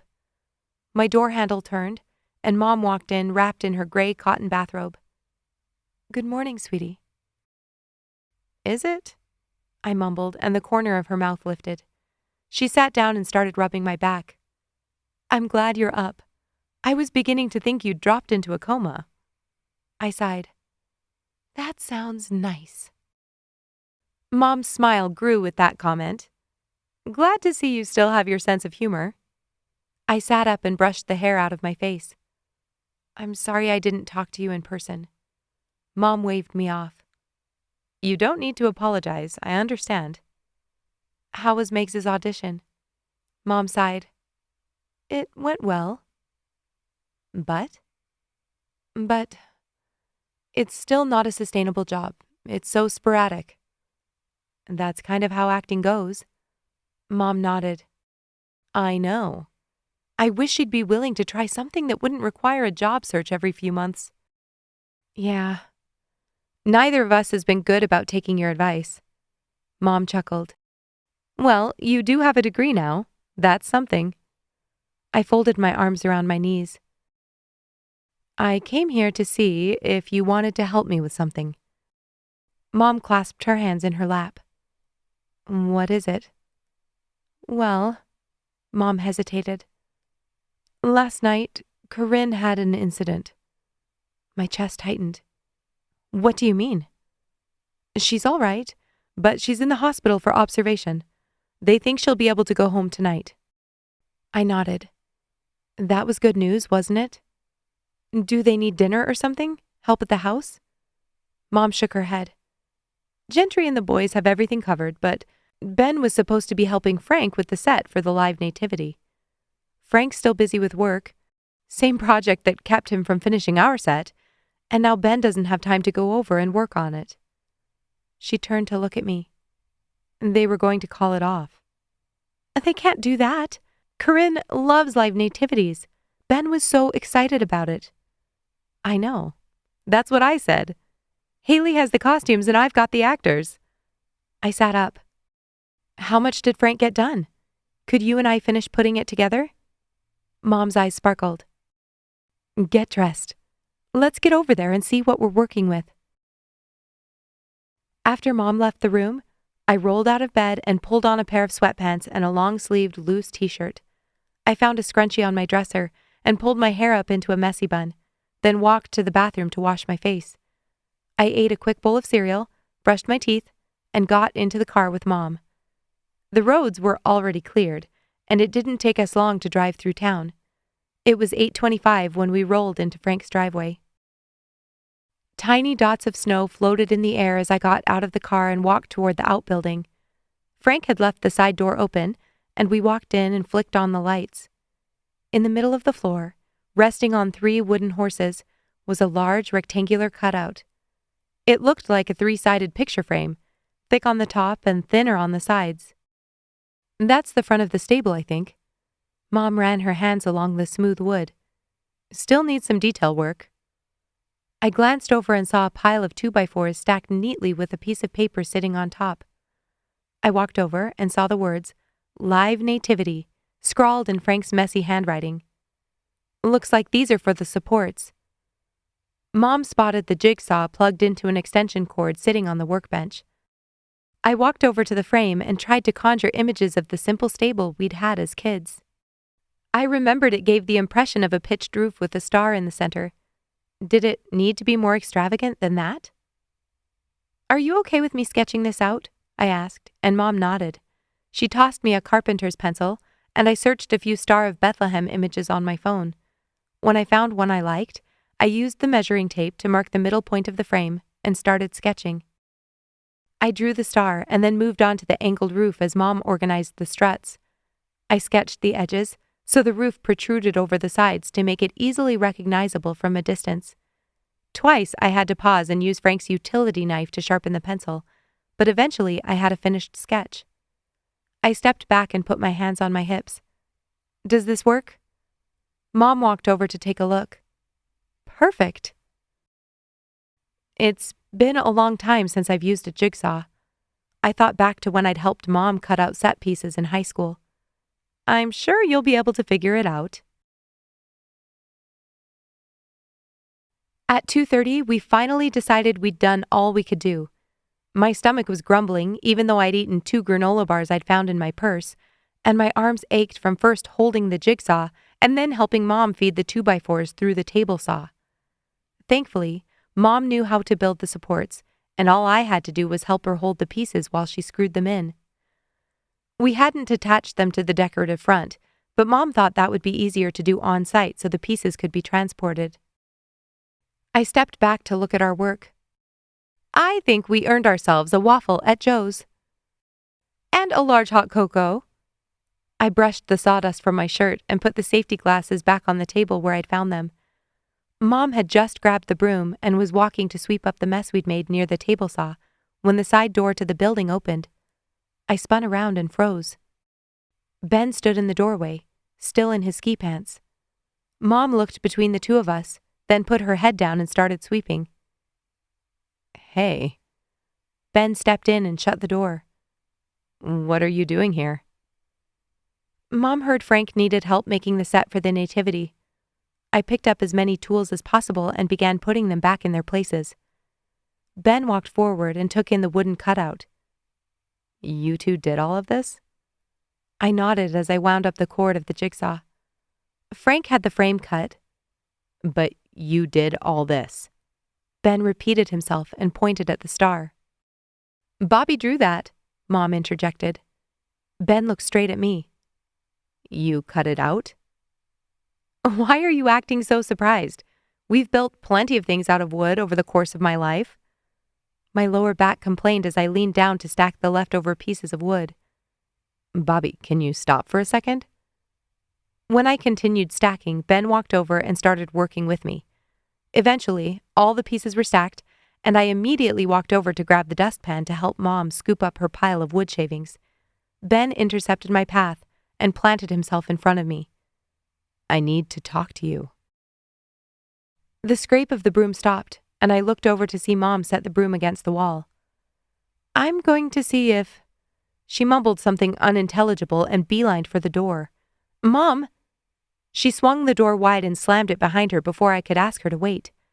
A few moments later, we heard an engine start and then the sound disappeared down the driveway. I blinked. I think she left. I stared at Ben standing a few feet in front of me.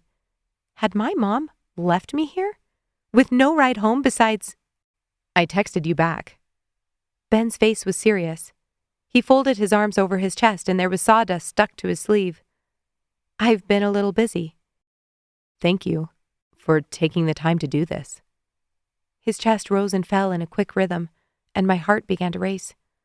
I quickly turned and walked back to the workbench to double-check that I'd put Frank's tools back neatly. "Is your mom doing okay?" "Dad's taking her home right now." Relief flooded through me. "I'm so glad to hear it." "Bobbi, can you please stand still so we can have a conversation?" I took the dustpan over to Mom's pile and crouched down to try and scoop it up with my hands. "We are having a conversation." Ben growled and marched over to pick up the broom. He swept the pile into the dustpan, then set the broom back against the wall. I carefully carried the wood shavings to the trash bag in the corner. "Bobbi, I'm sorry that I got too close when we were at your house and I was still with Claire." Ben's words were pinched, and I slowly turned to face him. "That wasn't okay, and I'm sorry." I nodded curtly. I didn't want to have this conversation right now.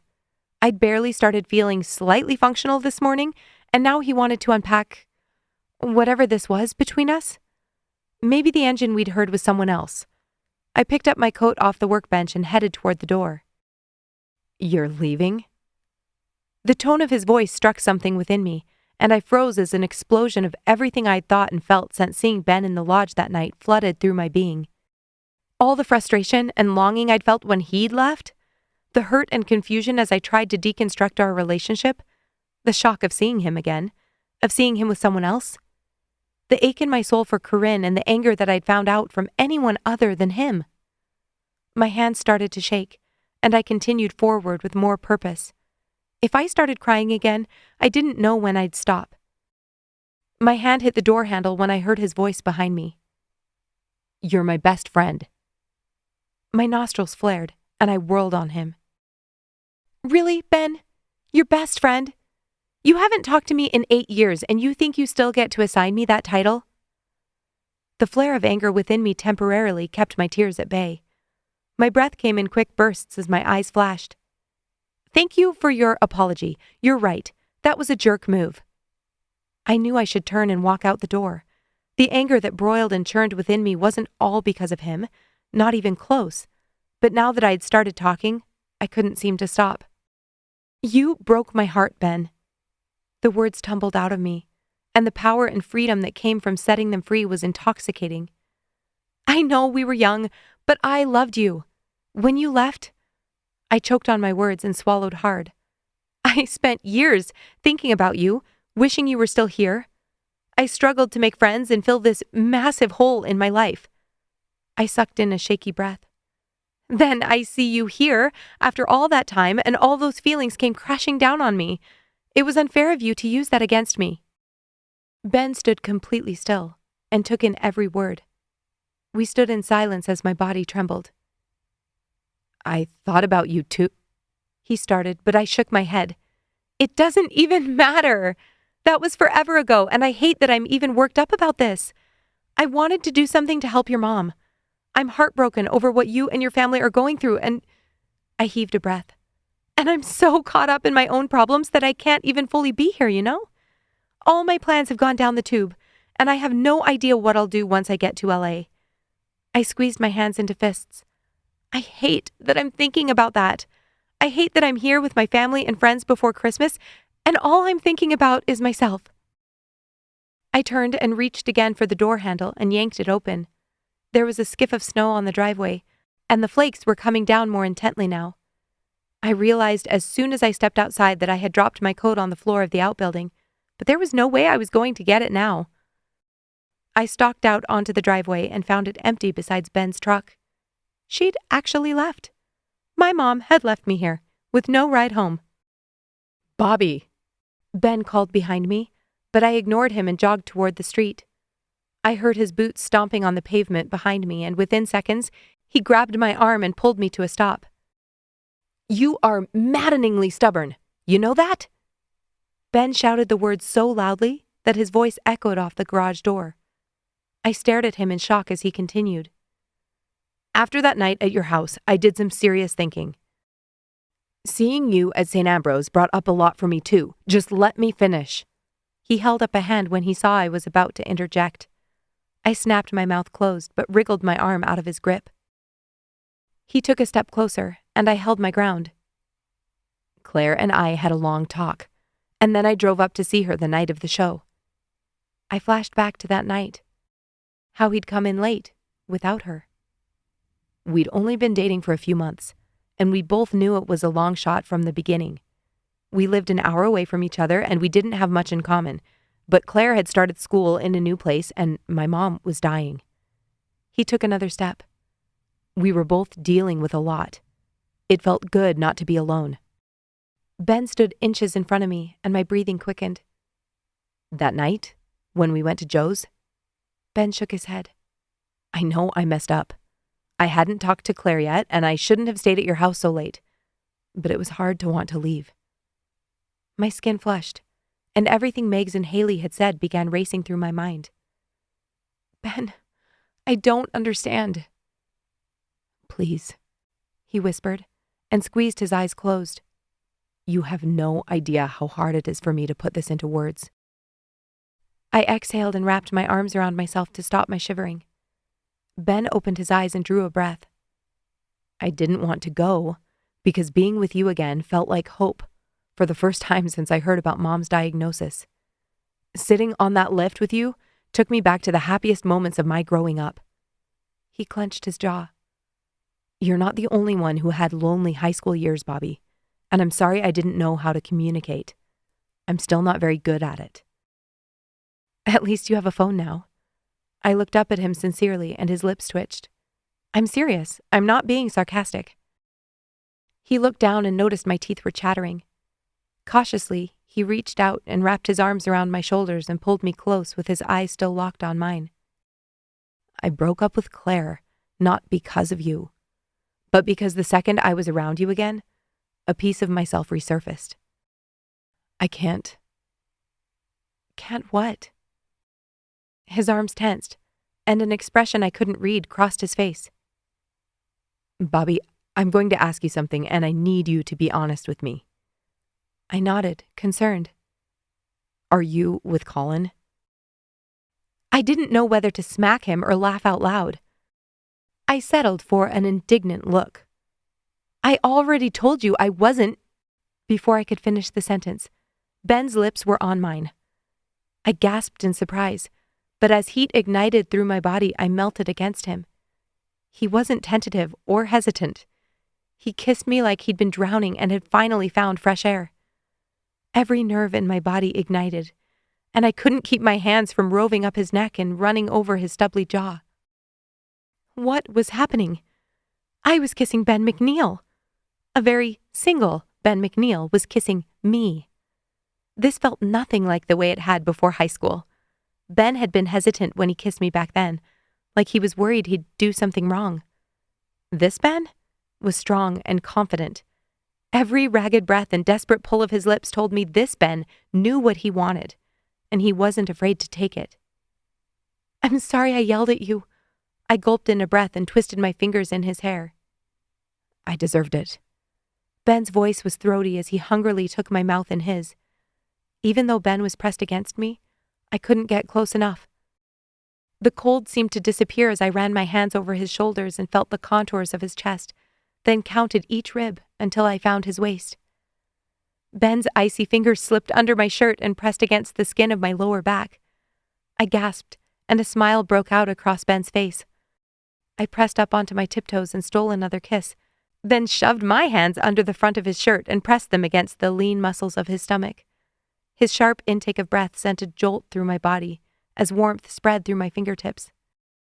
Ben's eyes crinkled the way I'd seen him do 1,000 times since we'd met that night at St. Ambrose.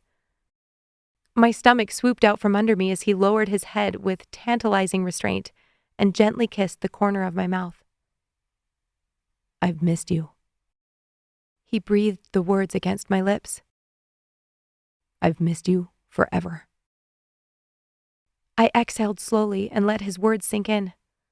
I let them run through my mind and wrap tightly around my heart. I let them swell and begin to fill the holes I'd felt there for so long. Ben already knew I'd missed him. I'd spelled it out in frustration inside Frank's outbuilding moments before. I couldn't think of anything else to say. Instead, I watched his face as I allowed my hands to trail along his bare waist. His skin was soft, and as I moved, it prickled under my touch. The muscles in his lower back flexed as he tugged me forward and eliminated the last breath of cold air that still lay between us. Chapter 19.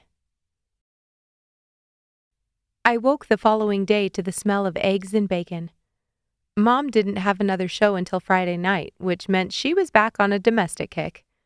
I wasn't going to complain, mainly because this morning felt like the most celebratory moment of my year so far. What was it about a first kiss, or in this case, a second first kiss, that made life feel so blissful? Ben and I had made out on Frank's driveway until our combined warmth wasn't enough to stave off the cold. Then we'd gathered our things, hopped in Ben's truck, and made out some more as the cabin warmed up. We'd had to wipe down the interior windows with the sleeves of our shirts before Ben could see to drive to Joe's. My skin still tingled where he'd touched me, and my body hummed as I threw my legs out of bed and skipped to the bathroom. Those moments spent with Ben seemed to erase most, if not all, of my frustration and sadness about losing the internship. I wasn't naive enough to believe that effect would last forever, but I was beyond grateful for the momentary reprieve. Ben McNeil had shown up out of nowhere and turned my world upside down. I now viewed the last 2 weeks through different eyes. The whole time we'd been at St. Ambrose, he'd been thinking of me. As we'd planned Corinne's last Christmas, he'd been just as preoccupied with me as I was with him. That look he'd given me at the theater, it had been exactly what I'd hoped. As thoughts swirled in my mind, a mixture of elation and uneasiness landed in my stomach. I walked back into my room, threw on a pair of sweatpants, and headed for the kitchen. "Good morning, sunshine." Mom smiled as I yawned and stood next to the island. "Don't good morning, sunshine me. You stranded me yesterday." Mom smirked. "You're saying you aren't glad?" As hard as I tried, I couldn't wipe the smile off my face. Mom leaned over the counter with excitement, and in that moment she looked 20 years old. "Are you going to tell me about it?" "About what?" I grinned elusively and reached out for a plate.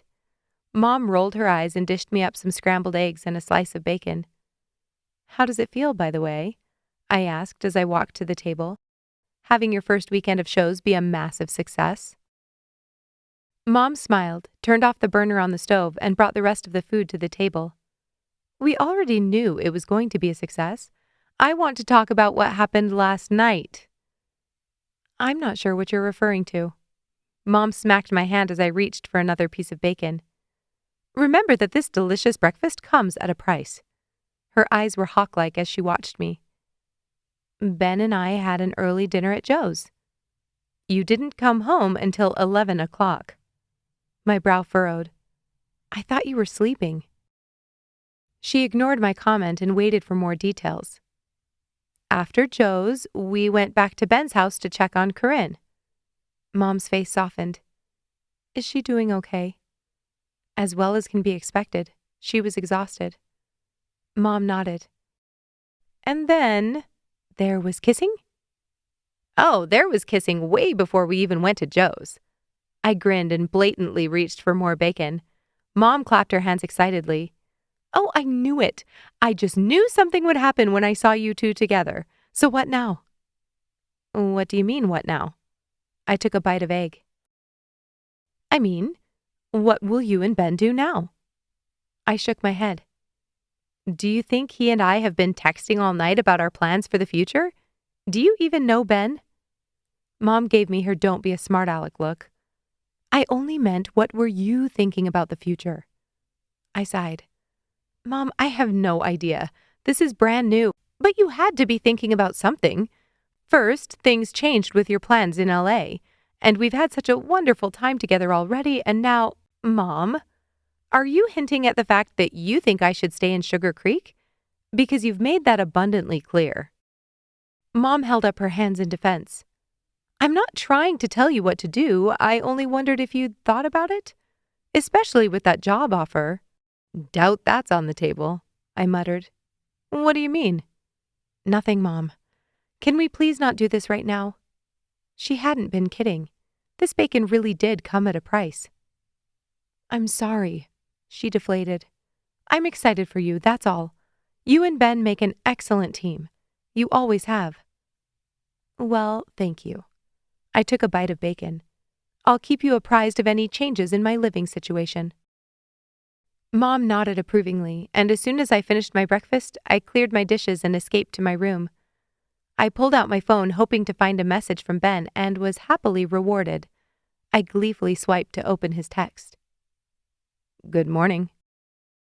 I didn't know what I'd expected, but it had been more than 2 words. I grinned to myself. This was Ben, and 2 words from him were more like a paragraph from somebody else. I replied with the same 2 words, then asked, Are you working today? Somehow we'd been too busy last night to talk logistics for the rest of the week. Ben didn't reply immediately, and I checked the timing of his note. He'd sent it 5 minutes ago.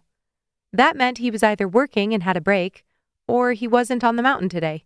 So I had no more information than I had 2 seconds ago. 3 dots appeared on my screen, and I held my breath. In lessons until noon. Noon? That was only a few hours away, which meant... A knock sounded on my door, and I sat up straight. Yes? Megs peeked in through the door. Hey, I wondered if you wanted to come to my show today? I smiled. I'd been meaning to watch her, but I hadn't nailed down a time with everything going full tilt. I'd love to. What time are you performing today? Matinee at 1:30. My heart leapt. I think I can make that work. She beamed at me. By the way, I think you have something to say? I frowned. Something about how I was right about Ben. I threw a pillow at the door, and she squealed as she slammed it shut. I looked back at my phone and started typing. Do you have plans this afternoon? Do you want to come with me to Megs' show? We could bring your mom along if she's up for it. It wasn't that I didn't think Ben would want to come with me alone, but I realized we'd never put the Sugar Creek Loop Christmas tradition on our itinerary. I also knew that we had limited time with Corinne, and I didn't want to be the reason Ben saw her less. Ben wrote back. Yes. That was it. I wasn't sure if I was impressed that he used punctuation for a 1-word answer or frustrated that texting with him left so much to be desired. I didn't want to inundate him with questions, but I also knew that he'd probably be stepping back into a ski lesson at any moment now. I decided to err on the side of organization and ignore my anxiety about seeming overbearing. Do you want me to get tickets and call your parents? I know you're probably busy. Then you can meet us there? This time I got 2 words. Sounds great. I rolled my eyes and walked back to the kitchen to get Corinne and Gentry's number from Mom. At 12:45, Mom and I waited outside the train station for Ben's family to arrive. Ben wouldn't be here until closer to our departure time, but everyone else was expected to arrive any minute. I'd called Corinne and Gentry, but as soon as the grandchildren caught wind of what we were planning, they'd insisted on tagging along. Thankfully, there had been enough last-minute tickets for all 10 of us. I sat on a bench bundled in my winter clothes to catch up on the rest of my messages as Mom went into the station to pick up our tickets. I'd ignored texts from Haley for too long, mostly because I knew I'd need a chunk of time to respond. I'd ignored Colin's texts for very different reasons. Please tell me I'm not going to have to break into your house again and pull you from your bed. That was the last text Haley had sent. I didn't blame her. The last she'd seen, I'd been a complete wreck. Sorry it took me so long to respond. I'm out and about, seeing Megs's show today. Haley texted back immediately. On the train? I slipped my gloves off. Even though they were phone capable, they were slowing me down. Yes, hitting the 1:30 matinee with Ben. I watched the 3 dots blink. With Ben? I waited, knowing exactly what she was thinking right now. My phone lit up with a phone call and I grinned. Hello? You are the worst friend. How can you send a message like that and not give me more details? I laughed and my breath plumed into the cold air. I'm sorry, I had to. I've got a meeting in 5, so spit it out. I hesitated, unsure how to tell her without sounding cheesy. Ben and I found each other alone yesterday. He wants you, right? Ah, I knew it! Haley yelled into the phone and I pulled it away from my ear. When she was finished, I replaced it and lowered my voice. He's an incredible kisser. Haley squealed. Oh, I'm so happy for you. Okay, I have to go. Marketing meeting. My stomach clenched. With Colin? Uh-huh. Haley brushed the question off. She hadn't been at the theater that night. Please don't say anything to him about Ben and me. I want it to come from me. Haley whistled. Wait, does Colin think? I don't know what Colin thinks, but I have an idea of what he wants. He's outside the door. Gotta go. Thanks, Hales. I hung up before I could make a plan of action. Mom sat down next to me. She held up all the tickets. All set. Thanks for doing that. I can pay you. Don't even think about it. I want to treat everyone today. I smiled gratefully, but a part of me wondered if this expense fit into Mom's budget. Her job at the dental office was flexible, and it paid well, but she'd been taking a lot of time off for the shows and maximizing time with friends and family over the holidays. I opened my mouth to ask how things were going when Mom pointed across the square. Here they come. Gentry pushed a very bundled and cozy Corinne across the paving stones. Lucas and his wife trailed behind them with their 3 kids darting erratically around their feet. Lucas looked a little like Ben, I realized. Ben was taller and more fit. That made sense, considering his job, but their faces were similar, and I recognized something in the way he walked. Mom stood and met Corinne partway to the bench. She crouched and took her gloved hand in hers. You look lovely. Corinne's smile was bright. Gentry did my makeup. She winked at her husband, and Mom looked over in shock. You did this? She pointed to Corinne's expertly applied mascara, blush, and lipstick. Gentry shifted on his feet, and a smile crept onto his face. I think he's gotten quite good. Corinne beamed at him.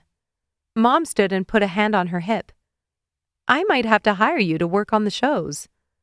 Gentry threw his head back and laughed, and I imagined him in the green room surrounded by 10 20-somethings waiting eagerly in line for him to touch up their faces. That would be a sight. I glanced at my phone. We knew Ben would probably be cutting it close.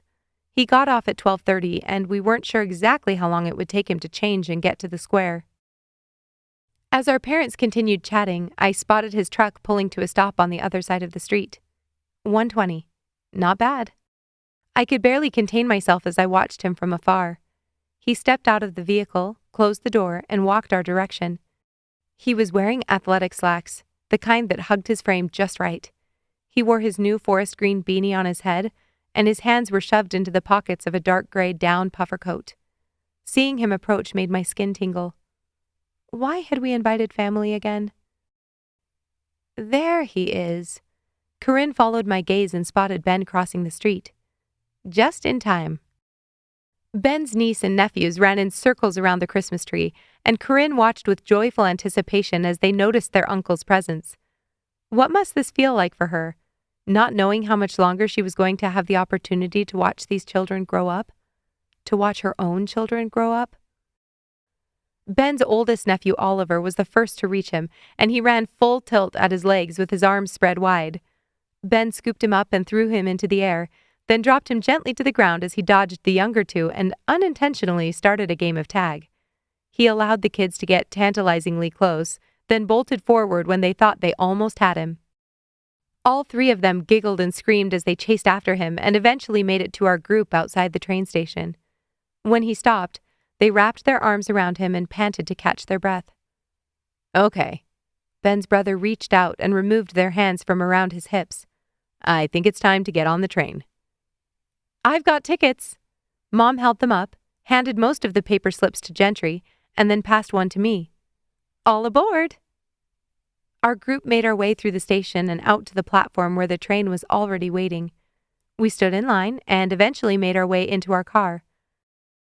Mom had specifically purchased tickets that would allow us to see Megs, and while the children were most excited about the hot cocoa and shortbread cookies they'd been promised, the rest of us anxiously awaited her performance. Hey. Ben whispered the word in my ear and put a hand on my waist as we walked down the aisle to our seats. I shivered. How were lessons today?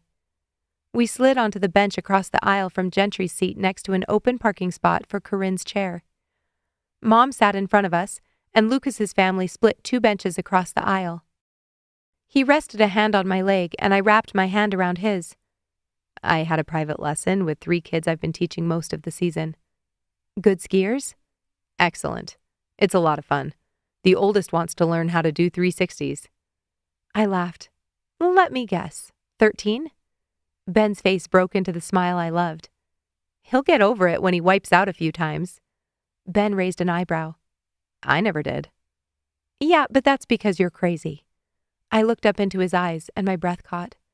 For a moment, I simply stared and watched him watching me. A performer dressed as a tram conductor entered the car and began a song about how we were about to embark on a magical journey to the North Pole. The kids, who'd been restlessly bouncing in their seats, suddenly sat still with rapt attention. The doors to our car closed, and the loud whistle of the train filled the air around us.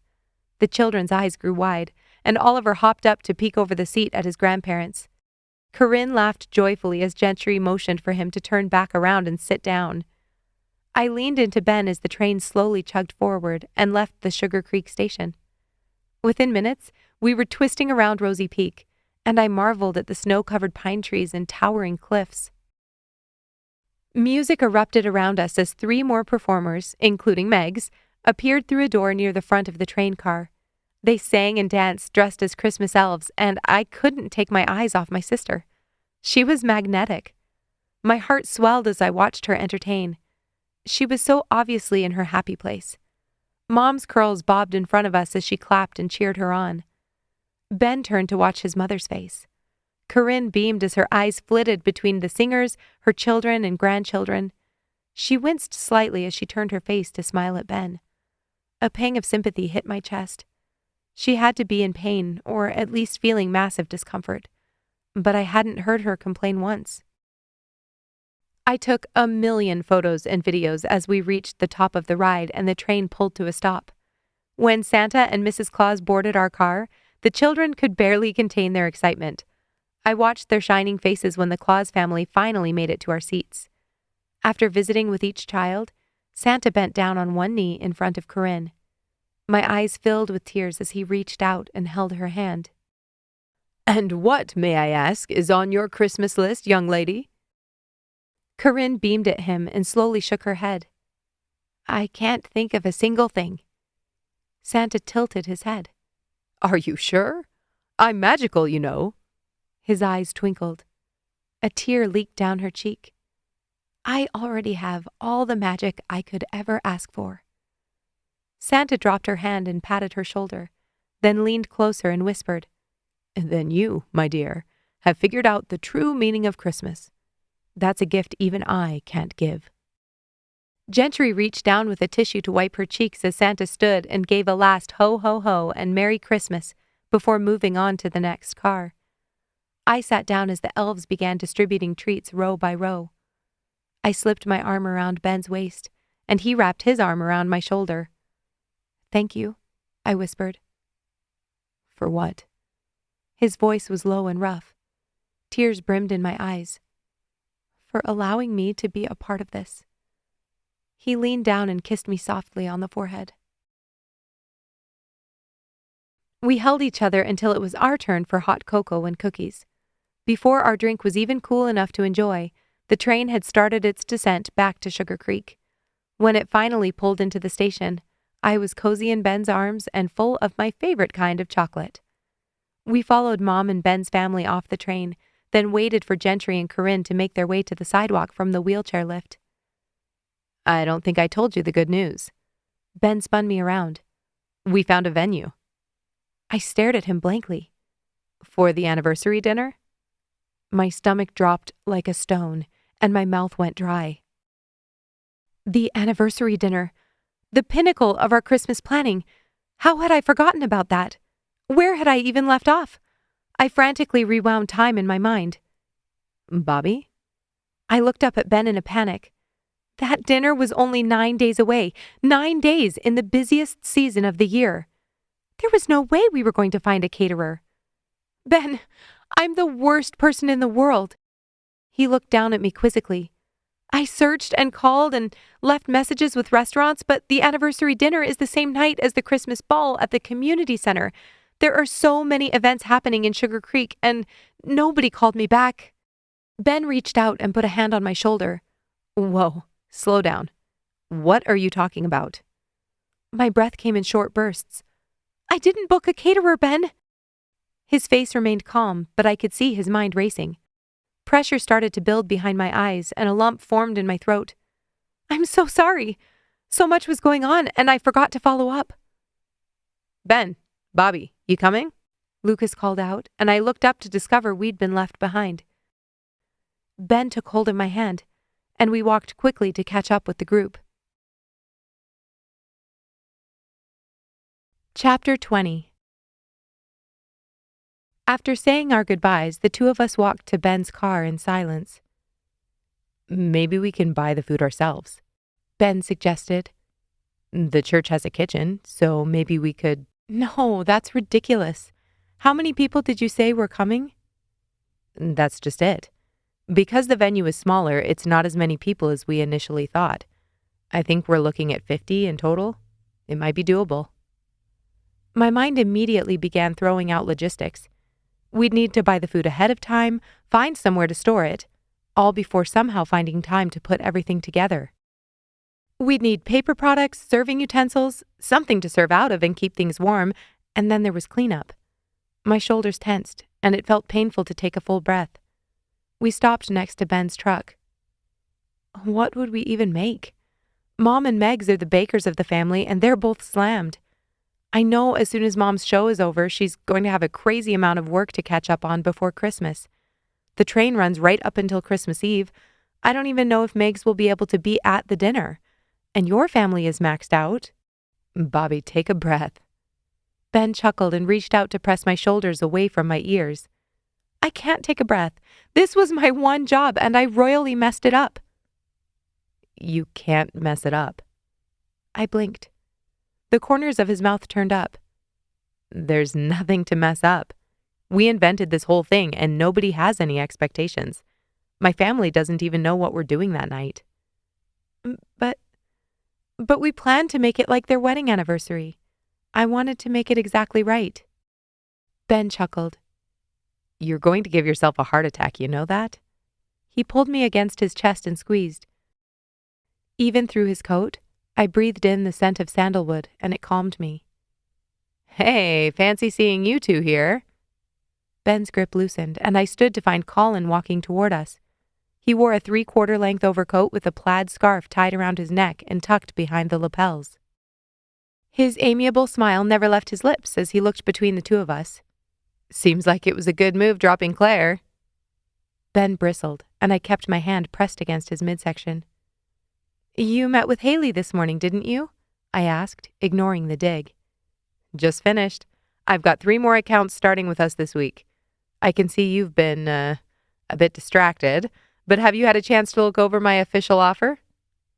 Ben leaned forward, and I quickly slipped between the two of them. I did. It's very generous. I'd briefly looked over the document he'd texted me that morning, but it wasn't until right now that I wondered if I should consider it. My back pressed against Ben's chest, and for the briefest of moments, I couldn't imagine saying goodbye and leaving for LA like I'd planned. Colin was offering me more than double what I'd make waitressing in California, even if I got film side gigs along the way like I hoped. Colin recognized the look on my face and dug deeper. It's an incredible opportunity. We'd make sure you had top-of-the-line equipment. He sniffed. I'd make sure to work closely with you until you were completely comfortable. Ben cleared his throat. We need to get going. I nodded. Thanks, Colin. I'll let you know. Colin grinned smugly and waved before continuing down the street. I'll let you know? Ben repeated as we sat down in the truck. My brow furrowed. What's wrong with that? Are you considering his offer? He pressed the start button and the engine roared to life. Not really. I don't know. You're not going to LA? I exhaled and leaned back on the headrest. I am, but I don't know, Ben. It pays really well, and then I could stay and help while... No way, Bobbi. I sat up. His jaw was set as he reversed and pulled onto the street. What do you mean, no way? There's no way I'll let you give up the job you've always wanted to stay in Sugar Creek and watch my mom die. His words were a slap to the face. My nostrils flared. In case you hadn't noticed, the job I've always wanted told me I wasn't good enough. Ben ground his teeth. I don't care if Colin's job pays well. You'd be dealing with harassment every day of your life. Colin hasn't done anything wrong, I shot back. He's seduced half the women in this town, and now that you didn't roll over and let him have you, he's going to see you as an extra challenge. I clenched my jaw shut as Ben flipped a U-turn and headed back down Main. Here I was in the midst of a career crisis, and he was worried about seduction? By a guy I wasn't even attracted to? Did he even know what it was like to be a female in this world? The sign for Joe's caught my eye, and an idea suddenly slammed into my brain. Stop! Ben hit the brakes, and I threw my arm out to catch myself as he swerved into an open stretch along the curb. What? He breathed heavily as he put the truck in park and stared over at me. I shrunk in my seat as I realized that had been a bit of an overreaction. What's the matter? He asked again. I think I know how to solve our catering problem. My voice was timid, and Ben's eyes narrowed. I pointed behind us at Joe's. Joe's does catering? I swallowed hard. They only do small events, 25 max, so I didn't pursue them initially. I told you we were expecting 50. Ben searched for the connection. I drew a breath and wet my lips. I wondered if I might have been asking the wrong person, and maybe I was the wrong person to do the asking. Ben watched me closely as I met his gaze and raised an eyebrow. Realization hit and he blanched. Bobbi, I'm not... Come on! I opened my door and didn't let him form his complaint. I closed the door and stood on my tiptoes to look at him through the glass. I gave him my most pitiful expression until he finally relented and stepped out of the truck. Ben scowled at me. So what? You sat there and lectured me about how I wasn't allowed to tell you what to do, and now you're forcing me to do this? I shoved my hands in my coat pockets. It's not the same thing. Ben scoffed, and I stopped in the middle of the sidewalk. Do you have any idea how terrifying this is? Talking to whatever her name is? Yeah, I do. He walked back toward me. My eyes flashed. I am so not in the mood. Ben's face softened when he saw I was serious. I had everything planned out, Ben. Do you get that? In 2 weeks, everything I hoped for was pulled out from under me, so yeah, I'm considering all the possibilities. He clenched his jaw. I don't like how Colin treats you. Ben, you just treated me the same way. Assuming you know what's best for me, jumping in and taking control and not trusting me to make the best decision. He pursed his lips. I never wanted to get stuck working back home, but maybe it isn't the worst thing. I groaned and slumped my shoulders. I don't know. Nothing makes sense right now. Ben reached out and pulled me into his arms. I'm sorry, he sighed. I won't tell you what to do. I nodded against his chest. As soon as you convince Brittany C. to make an exception and cater the party, I won't tell you what to do either. Ben laughed out loud, and his chest rumbled against my cheek. I stood on my tiptoes, dropped a kiss on his scruffy cheek, and led the way to the front of the restaurant. "Brittany C." I waved her over as we walked to the hostess's station. She checked in with one of her tables, then sauntered our direction. Today, she was wearing black leather shorts, fishnet stockings, and black leather ankle boots. Very practical for a Vermont winter. I slid partially behind Ben and gently pushed him forward. At 3:30 in the afternoon, the place was almost dead. "What brings you in?" Brittany's eyes roved over his face as she pressed her lips together to redistribute her cherry lip gloss. Ben took a deep breath, and I pretended to be fully absorbed by the specials on the chalkboard next to us. "Hey, Brittany," Ben started, then cleared his throat. "I have a bit of a situation, and I wondered if you could help." Brittany's brow furrowed. "What kind of a situation?" "My mom's sick. She has ALS." "I'm so sorry." Brittany's face softened. "Yeah." Ben looked down at his hands. "We're trying to make this Christmas magical for her. It might be her last one. And my parents' wedding anniversary is on the 23rd. "Right before Christmas." I saw Ben smile sadly out of the corner of my eye. "We weren't planning to do anything initially because we weren't sure what she could handle, but she's been doing really well. We decided to surprise her and my dad with an anniversary party with friends and family." Brittany's pupils dilated and she chewed on her plump lower lip. "And that's the sweetest thing." Ben relaxed. "We want it to be special, but the problem is, we haven't been able to find anyone who can provide food for the event." Brittany nodded, completely hooked. "Mom has always loved Joe's, and I know you don't typically do larger events, but we only have 50 people. I wondered if maybe this once you might be able to make an exception." Ben slipped his hands into the pocket of his coat. Brittany's eyes flicked between him and the back room. "My uncle's here working on something back there. Let me go talk to him." Ben nodded gratefully.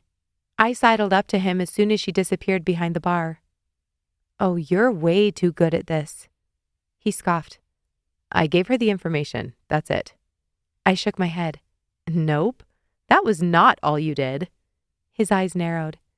"You stood there all tall and strong, but then your voice was gentle and kind. You were sensitive, and your smile—" "Okay, stop." Ben laughed. "You make me sound as bad as Colin." I raised an eyebrow. "You don't even know you're doing it, which makes you way worse." Brittany exited the back room and I stepped back. She carried a clipboard in her hands. "I have good news and bad news." I held my breath. "The good news is, we can do something for your anniversary dinner." "The bad news?" Ben asked. "We can only do buckwheat and pumpkin spice waffles that night, no blueberry, and we can only do cinnamon butter, no whipped cream." "Done." Ben nodded and I sighed with relief. We'd have food for the dinner. We could easily pick up some fruit and maybe cook up some sausages. Easy peasy. Ben took the clipboard from her. Brittany pointed at the form. "Just fill out the amounts and then note whether you'd like a heated carafe of hot chocolate. They hold 1 gallon each." I nearly squealed with excitement. Ben went down the list and marked each item, then asked me to look up the address of the church, filled out the contact information, and signed his name at the bottom. "Do you need a card?" He reached into his pocket for his wallet, but Brittany put a hand on his arm. "I told my uncle about your mom. He wants this to be a donation." Ben froze, and Brittany C. reached out to pull the clipboard from his hands.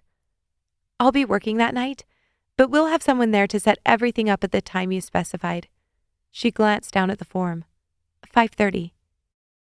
Her eyes fluttered back up to Ben. "I don't know what to say." A sympathetic smile spread across her face. "Good luck, Ben.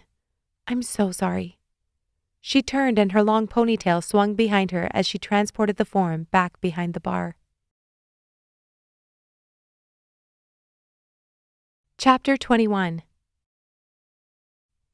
Ben worked full days over the weekend, so I had plenty of time to submit job applications and work on my secret project.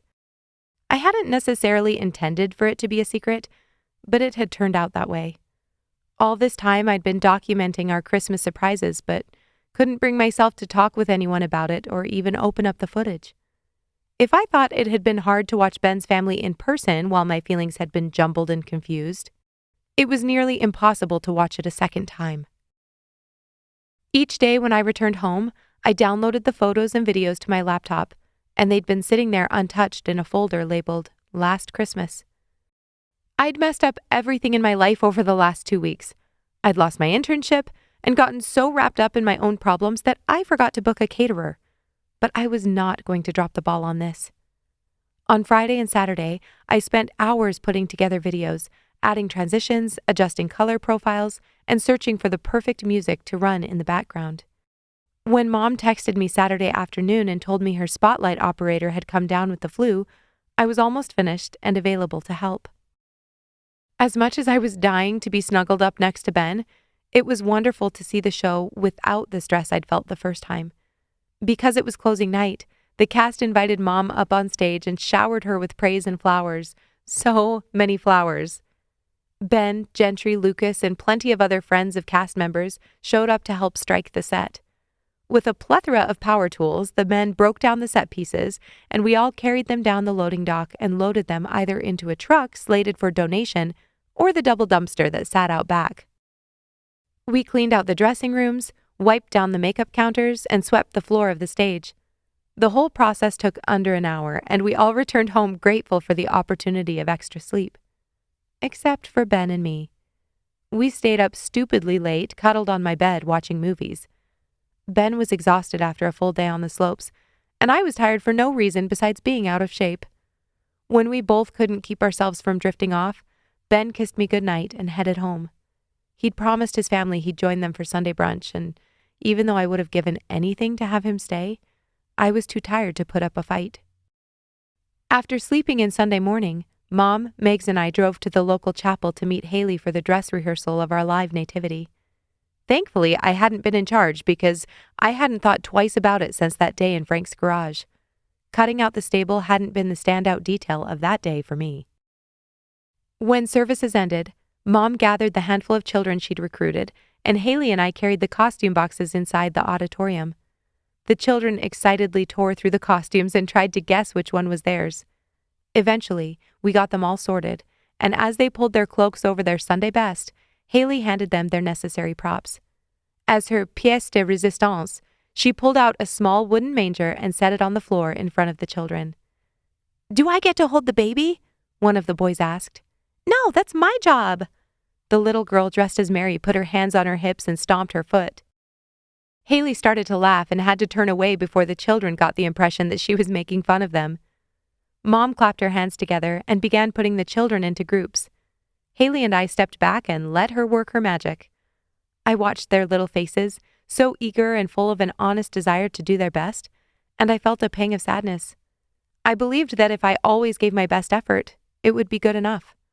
Now I knew that wasn't true, and I wasn't sure where that left me. Haley nudged my elbow. "Hey, you doing okay?" I nodded. "Things with Ben are amazing." Haley smiled and leaned in a little closer.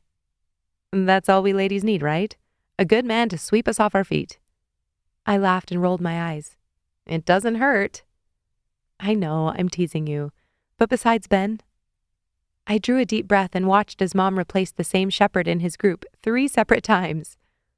"I don't know, Hales. I'm kind of floating. I've put in a bunch of job applications in LA, but haven't heard back from anyone yet.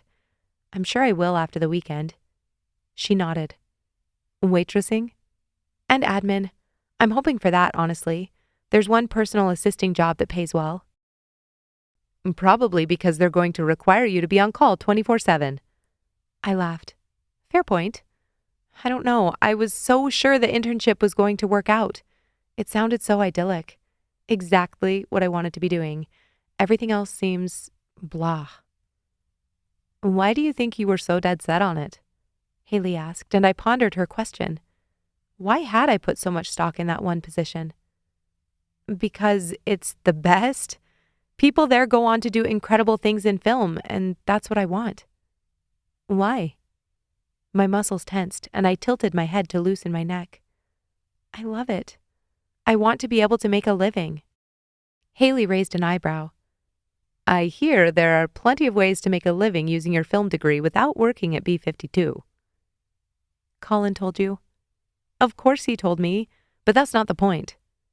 I pulled her further away from the rehearsal. What exactly is the point then? This is starting to stress me out. Haley pursed her lips. My point is that I think you're fighting the same battle I was before I started Juicy. What are you talking about? I hissed. Trying to do everything perfectly? It doesn't work. Don't you think I know that? I kept my voice low. She paused and drew a deep breath. It's like when I'm at the shop.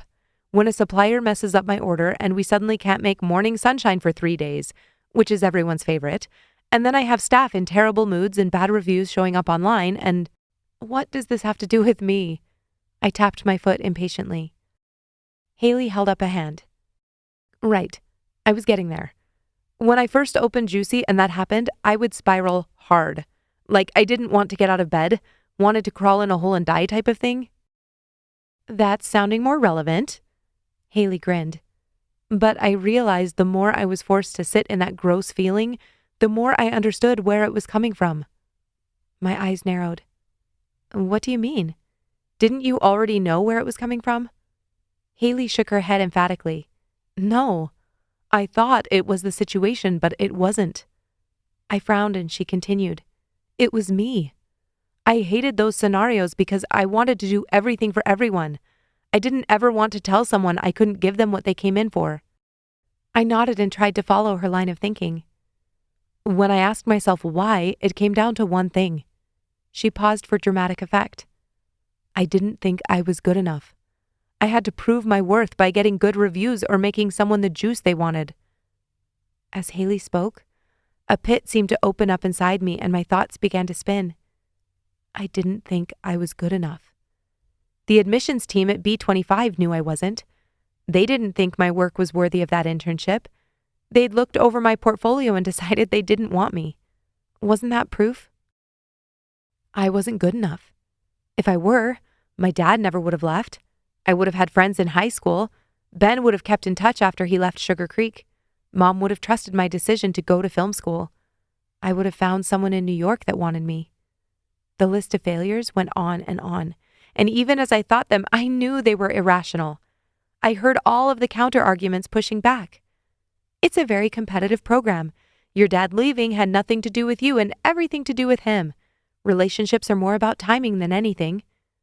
I knew they were true, but they did nothing to dispel the emptiness I felt. Knowing and knowing were two very different things. Haley exhaled and brought her gaze down from the ceiling.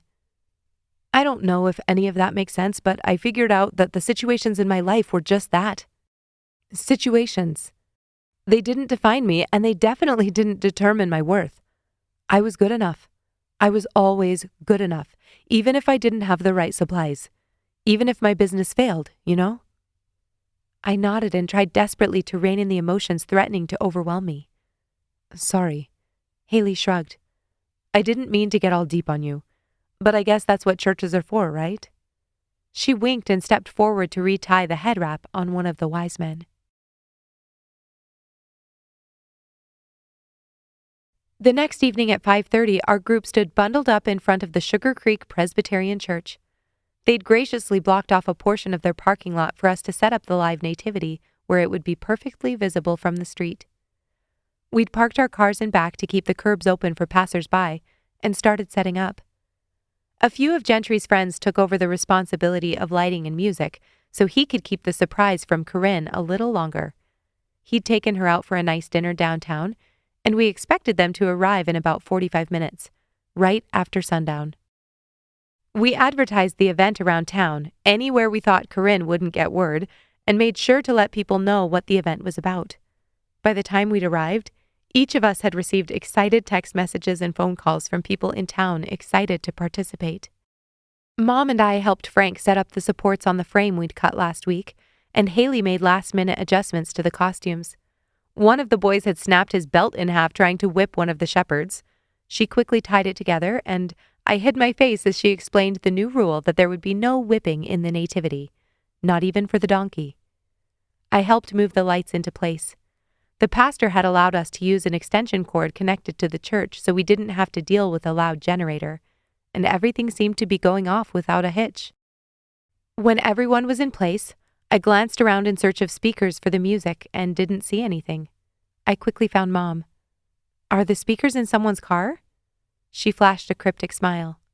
"Be patient, Bobbi." She had something up her sleeve, which meant I would hold off on panicking for a few more minutes. Ben arrived freshly showered from the ski hill and helped adjust the stable frame as darkness began to fall. He made a point to find Mom, Frank, and Haley and thank them profusely for their efforts. I was about to bring up music again when I saw a man in a wool cap and scarf step out of his car with a guitar case in hand. Mom caught my eye and winked. Was that my old piano teacher? I mouthed, "Mr. Cole?" And Mom nodded. He was my piano teacher too. Ben grinned, then walked over and helped him pull an amp, mic stand, and a bundle of electrical cords out of the trunk of his car. I joined them, and within a few minutes we got him settled on the sidewalk next to the concrete pad where the children were standing. "Bobbi," Mr. Cole smiled. "Are you still playing?" "Piano?" I smiled apologetically and shook my head. "But not because you weren't a great teacher." "Because she was a terrible student." Ben nudged my shoulder. I flashed him a look. "Mr. Cole, Ben was just telling me he wanted to jump in and play." "Bobbi was an excellent student," Ben cut in. "Her studies got in the way of solid practice." Mr. Cole laughed. "You two haven't changed a bit." He turned and picked up his guitar case as I poked Ben in the ribs. Ben dodged, then looked at his phone. His eyes lit up. "Mom's on her way." Cars were already beginning to stream by on the street, and the nativity kids hurriedly jumped into position. Frank pulled out a small propane heater and set it up next to Mr. Cole. It glowed red as he turned the dial. Haley and I cleared away the bins and boxes and stashed them in our vehicles.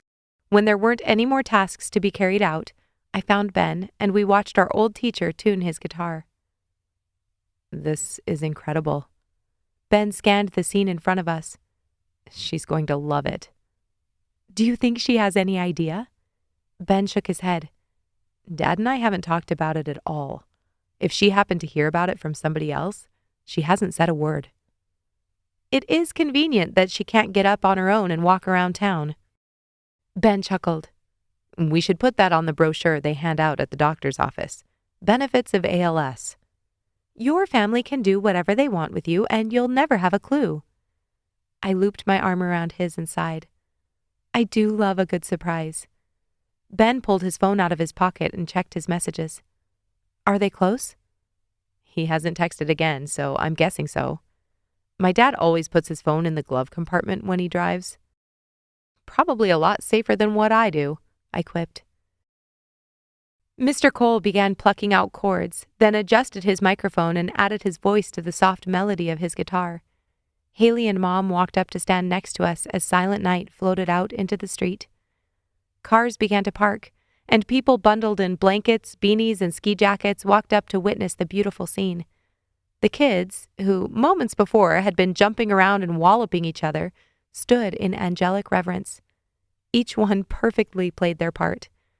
Mary gently tucked the blanket around her baby doll. The shepherds looked in awe at the babe in the manger. The wise men alternated between pointing at the starry sky and showcasing their gifts to the onlooking crowd. Ben's phone buzzed, and he picked it up. "Hello?" He nodded his head. "Sure, I'll be right there." He squeezed my shoulders. "Dad needs a little help getting Mom's chair out of the car." I nodded, and he walked quickly down the street. A few moments later, all three of us turned to see Ben pushing Corinne in her chair down the sidewalk toward us. Gentry walked next to them and carried a camp chair and extra blanket. "Do you think he's planning to stay a while?" Mom teased. I smiled and pulled my beanie further over my ears. "I think he knows his wife well." Corinne started to say something as she caught sight of the lights ahead, and Ben leaned down to hear her voice. She laughed and Ben picked up his speed. When people in the crowd saw her coming, they parted to allow her through so she could have a front row seat. Mr. Cole had just transitioned into Joy to the World, and Corinne positively glowed as she reveled in the moment. Lucas walked across the street, holding Lulu bundled in his arms. Oliver and his brother held their mother's hands and ran excitedly up to their grandma's chair. I felt the urge to go to them and wrap my arms around Ben, but stopped myself. This was their moment. As much as I loved Corinne, she wasn't my mother. Instead, I pulled out my phone, played with the settings to account for it being dark, and started shooting. I caught the smiles on their faces and the wonder in their eyes. I caught Haley sneaking into the nativity to retie the same shepherd's belt. I caught Mr. Cole's fingers on the guitar and the tears on Corinne's cheeks during Away in a Manger. As I slipped my phone into my pocket, I realized I was only 7 days away from my flight to Los Angeles. 1 week. Ben caught my eye and winked, and the ache in my heart expanded to fill my whole chest. I didn't know how I was going to walk away from this. From him. And for what? To work a terrible job with no endpoint, hoping I'd make it? I thought back to my conversation with Haley. Maybe there were plenty of ways to have a career in film that would allow me to stay in Sugar Creek, at least until Ben and I could figure out what to do next when Corinne was gone. If Colin was so desperate for someone like me, I bet other companies were too. My dream could still live. It would simply be pushed a little farther into the future. It didn't need to be gone forever. I exhaled, pulled my phone back out, and searched my inbox for my flight. I clicked on the confirmation, then navigated to the web page where I could manage my reservation. With how volatile things had been, I'd booked a flight that was both changeable and refundable for flight credit. I scrolled down until I saw the button I was looking for. My finger hesitated, and then I tapped cancel. Chapter 22. As expected, Mom's life exploded after the shows were over. She worked around the clock to create end-of-the-year spreadsheets and reports for her dental office. The number of emails in her inbox was staggering, and she barely took a break to eat meals, let alone participate in anything fun. She promised Megs and me that if she took a few days to catch up, she'd be free for the anniversary dinner through Christmas. I did as much as possible to help around the house and crossed my fingers. Ben was equally busy, and I tried to squash the negative feelings that cropped up about all the people booking ski lessons the week before Christmas. It was their Christmas break too, but I selfishly wanted Ben all to myself. After not seeing him all day Tuesday, we were finally planning to spend time together after he got off work. The anniversary dinner was on Friday, 2 days away, and we had a few last-minute details to work out. Our plan for tonight was simple: go down our checklist and make sure we hadn't missed any crucial details, then head to the grocery store and pick up fruit, whipped cream, and sausages. Haley offered her fridge as storage since she hardly used it anyway. After we dropped the food off, Ben and I were going to go to the theater and catch the new thriller released last weekend. Then, finally stop at Joe's for hot chocolate and a final check-in on our catering order. I checked my phone for the millionth time and groaned when I saw it was barely 4 o'clock. This day felt like an eternity. "You're making me nervous." Mom lowered her glasses and looked at me over the top of her laptop screen. "What do you mean?" Mom gestured at the counter I'd already wiped down twice. "Can you find something else to do while you wait? Preferably in another room." "I don't have anything else to do.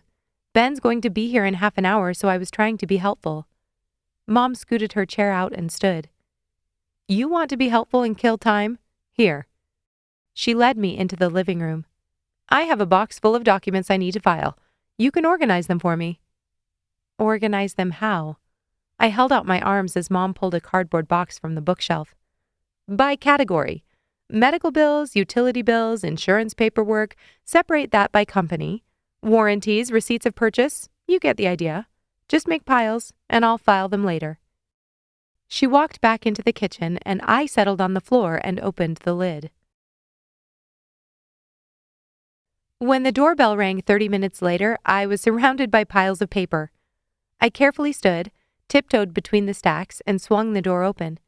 Before Ben could even walk inside, I was wrapped around him. It was insane how much I'd missed him, and I couldn't wait another second to press my lips to his. Ben pulled me into his arms, and what started as a hello kind of kiss quickly deepened. I loved the way his arms tightened around my waist and how the cold air slipped against my lips each time he took a breath. Our rhythm slowed, and I felt Ben smile against my mouth. I opened my eyes and caught him looking at me. He chuckled. I don't think I've ever gotten a better reception when I've rung someone's doorbell. Well, get used to it. I grinned and pulled him inside out of the cold. Bobbi, will you two be staying for dinner? Mom called from the kitchen. I turned to Ben and quickly shook my head. No. I was thinking we'd get food on the way to the theater. I smiled gratefully. Mom had been peppering me with questions non-stop about our plans, and I wanted to talk with Ben before I let her in on my little secret. I'd almost texted him 1,000 times over the last 24 hours. But telling him I'd canceled moving to LA didn't feel like the kind of thing you should spring on someone over digital messaging. I reached out and pulled my fur-lined coat from the hooks on the wall. Let's drive to the grocery store. We can go over our list in the car. Ben nodded and called out, Thanks, Sylvia. See you soon.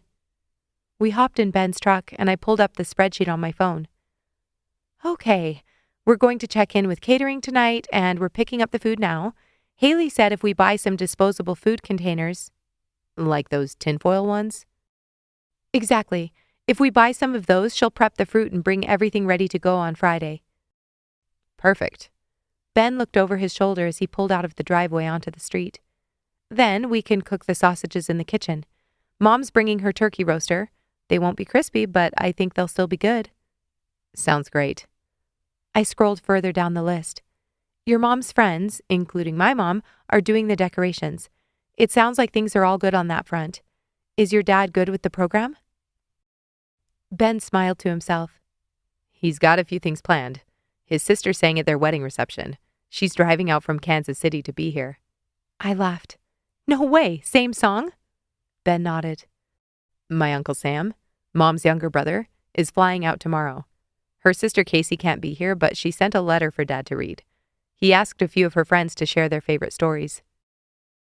Ben didn't mention my video presentation, which meant Gentry had most likely kept it a secret like I'd asked him to. I'd thought about surprising him as well, but I didn't want to make it about me. Since he was in the loop, he could announce it, and all I'd need to do would be press play. My heart swelled simply imagining all the kind words I was sure would be said. I could already tell I was going to be a complete wreck on the night of. I think that's it then. I hope everything works out. Like I said, 0 expectations. Mom doesn't even know this is happening. We pulled into the grocery store parking lot. What time does the movie start again? 6:45. We have plenty of time. We walked into the store hand in hand until Ben broke away to grab a grocery cart. The strawberries in the produce section didn't look great, which wasn't a surprise. It was December in Vermont. We opted for blueberries and pineapple. More work for Haley, but hopefully she'd forgive us. I nearly had a panic attack when I saw they didn't have an ample supply of breakfast sausage, but we were able to find just enough. We picked out the paper products, and then Ben called an audible and decided we needed something fun to drink besides water and hot chocolate. We spent almost 20 minutes in the beverage aisle before he settled on an assortment of fruit juice-infused sparkling waters. We loaded everything into the back of the truck, and my heart was already beginning to race. I considered revealing everything in the store, but then thought better of it as we stood under the fluorescent lights with the sound of squeaky shopping cart wheels passing through the aisles. I thought about telling him as we drove to Haley's and stacked the food in her fridge, but that hadn't seemed right either. After saying goodbye and plenty of thanks to Haley, we got back in the truck, and I was about to blurt everything out when Ben spoke up. How would you feel about putting in a sushi order at Matsuri's? I could run in and grab it, and then we could eat in the car. He pulled the truck away from the curb outside Haley's townhouse. I exhaled slowly. We'd be eating in the car, alone in the dark. I could wait 20 more minutes. I drew a breath. That's perfect.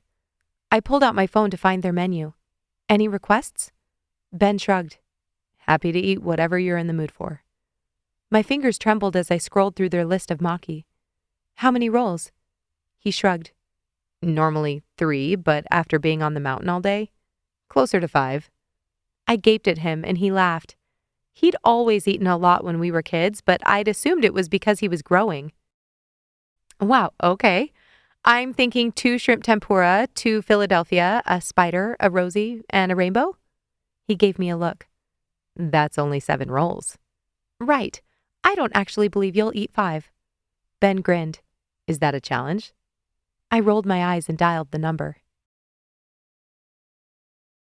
By the time we arrived at the restaurant, we only had 10 minutes before our scheduled pickup time. Ben offered to go in and wait in case it came out early and insisted I stay in the truck where it was warm.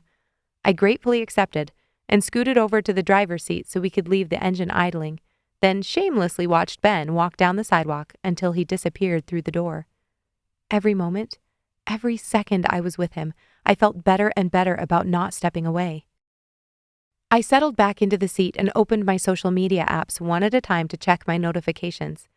Becca and Hayden were back in New York, so there were no more torturous beach pictures. I had quite a few comments on the image I'd posted of Ben and me at the live nativity the other night. I smiled as I responded with plenty of heart, star, and music note emojis. I glanced up to see if there was any movement outside of Matsuuri's, and when there was no sign of Ben, I opened my email. I tapped down the row and selected all the accumulated spam messages, then did a double take. Sender, Laura Hilt. Subject, Bobbi Taylor, application with B25 Production Studios. My heart started to race. I hastily deleted the other messages and pressed on the one from Laura. Hi, Bobbi. My name is Laura, and I work with the student outreach team here at B25 Studios. My mind was reeling, and I could barely see straight. Why would someone from student outreach be contacting me? I blinked to clear my vision. We recently received your application for our internship program in Los Angeles. Unfortunately, due to the large number of applicants and the limited number of spots available, we weren't able to accept, as I'm sure you've already been made aware.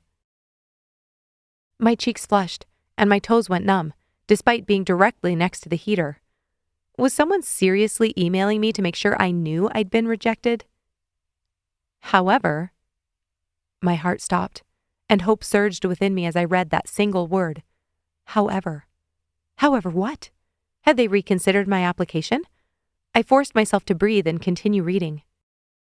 However, we recently underwent some restructuring in our company, specifically within our Canadian production team. With the incredible surge in production post-pandemic, we have found ourselves in need of extra hands. We've decided to open up 3 intern slots at our offices in Vancouver. Since you were at the top of our list of preferred applicants, we've decided to offer one of these positions to you first before opening it up for another round of applications. I reread the paragraph. Then I read it a third time. B25 was offering me a position in Vancouver? My head felt fuzzy as I devoured the next section. To be eligible, you will need to be up to date on your COVID-19 vaccinations and have a current passport. Our timeline for this internship position is January 4th through June 15th, 2023. We will work with you to attain a work visa and all other documentation needed to work in British Columbia legally. 6 months ago, I wouldn't have met those requirements. 6 months ago, I'd never owned a passport in my life, but because Becca had the crazy idea to go to Belize, I'd filled out the paperwork and applied.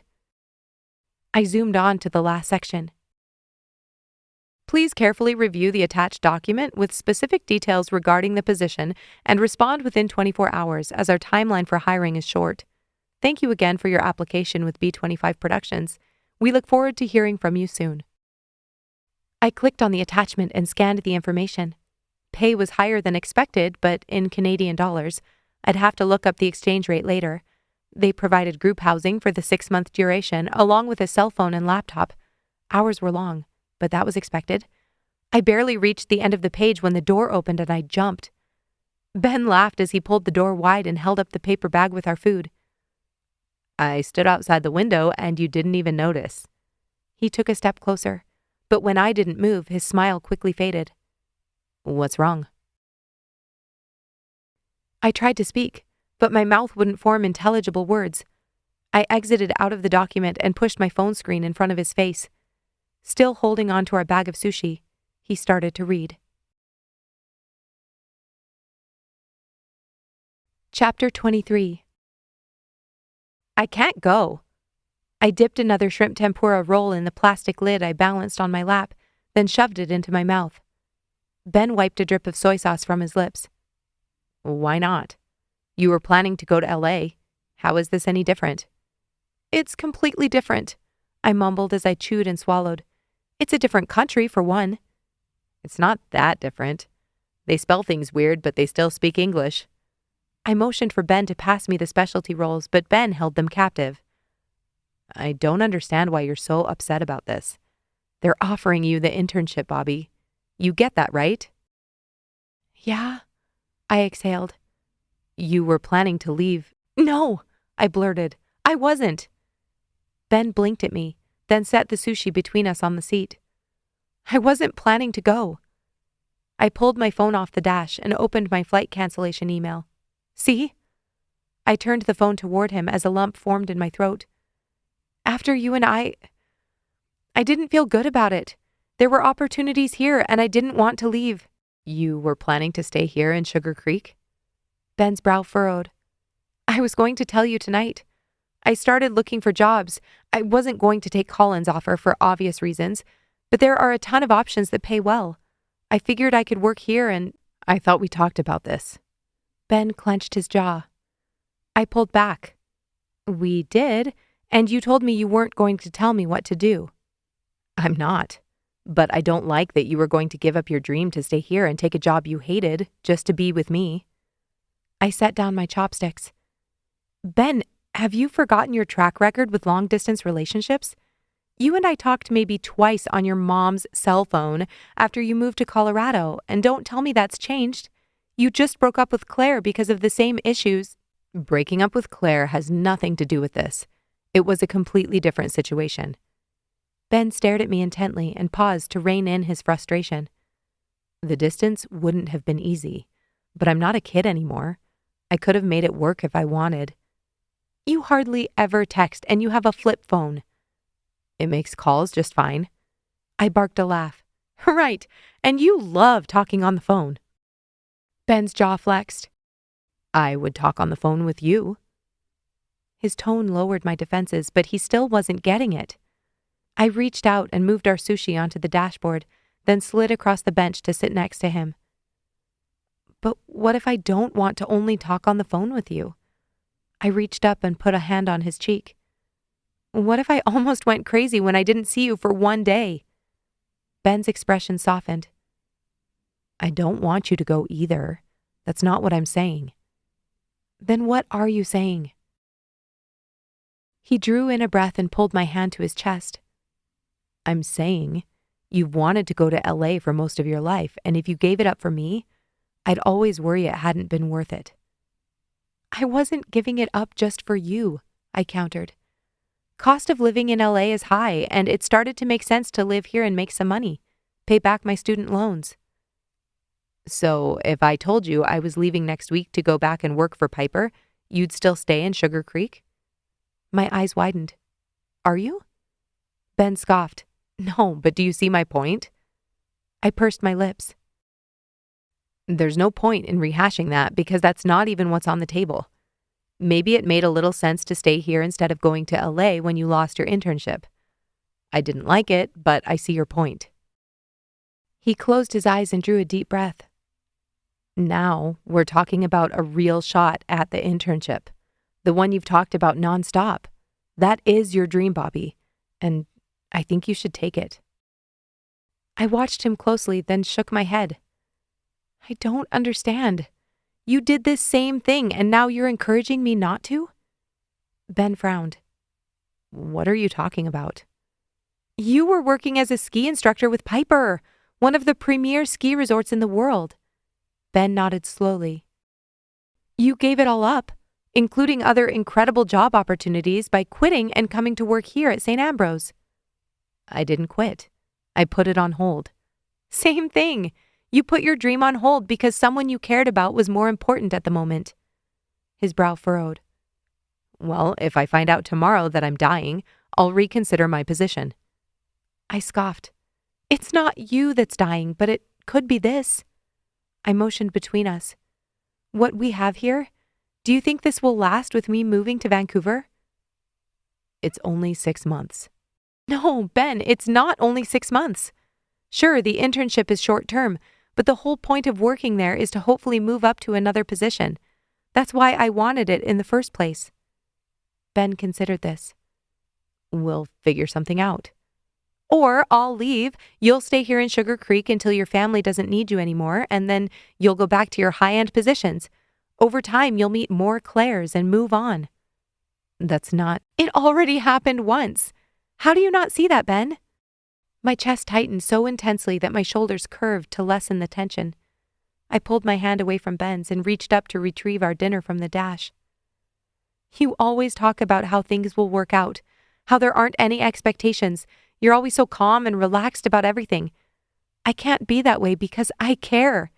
I do have expectations, and I don't want to lose the things in my life that mean something to me. Ben shook his head. You can't control that. You even said sometimes we lose, right? Well, we don't have to lose everything. I frowned. Maybe it's because you don't care about things the same way I do.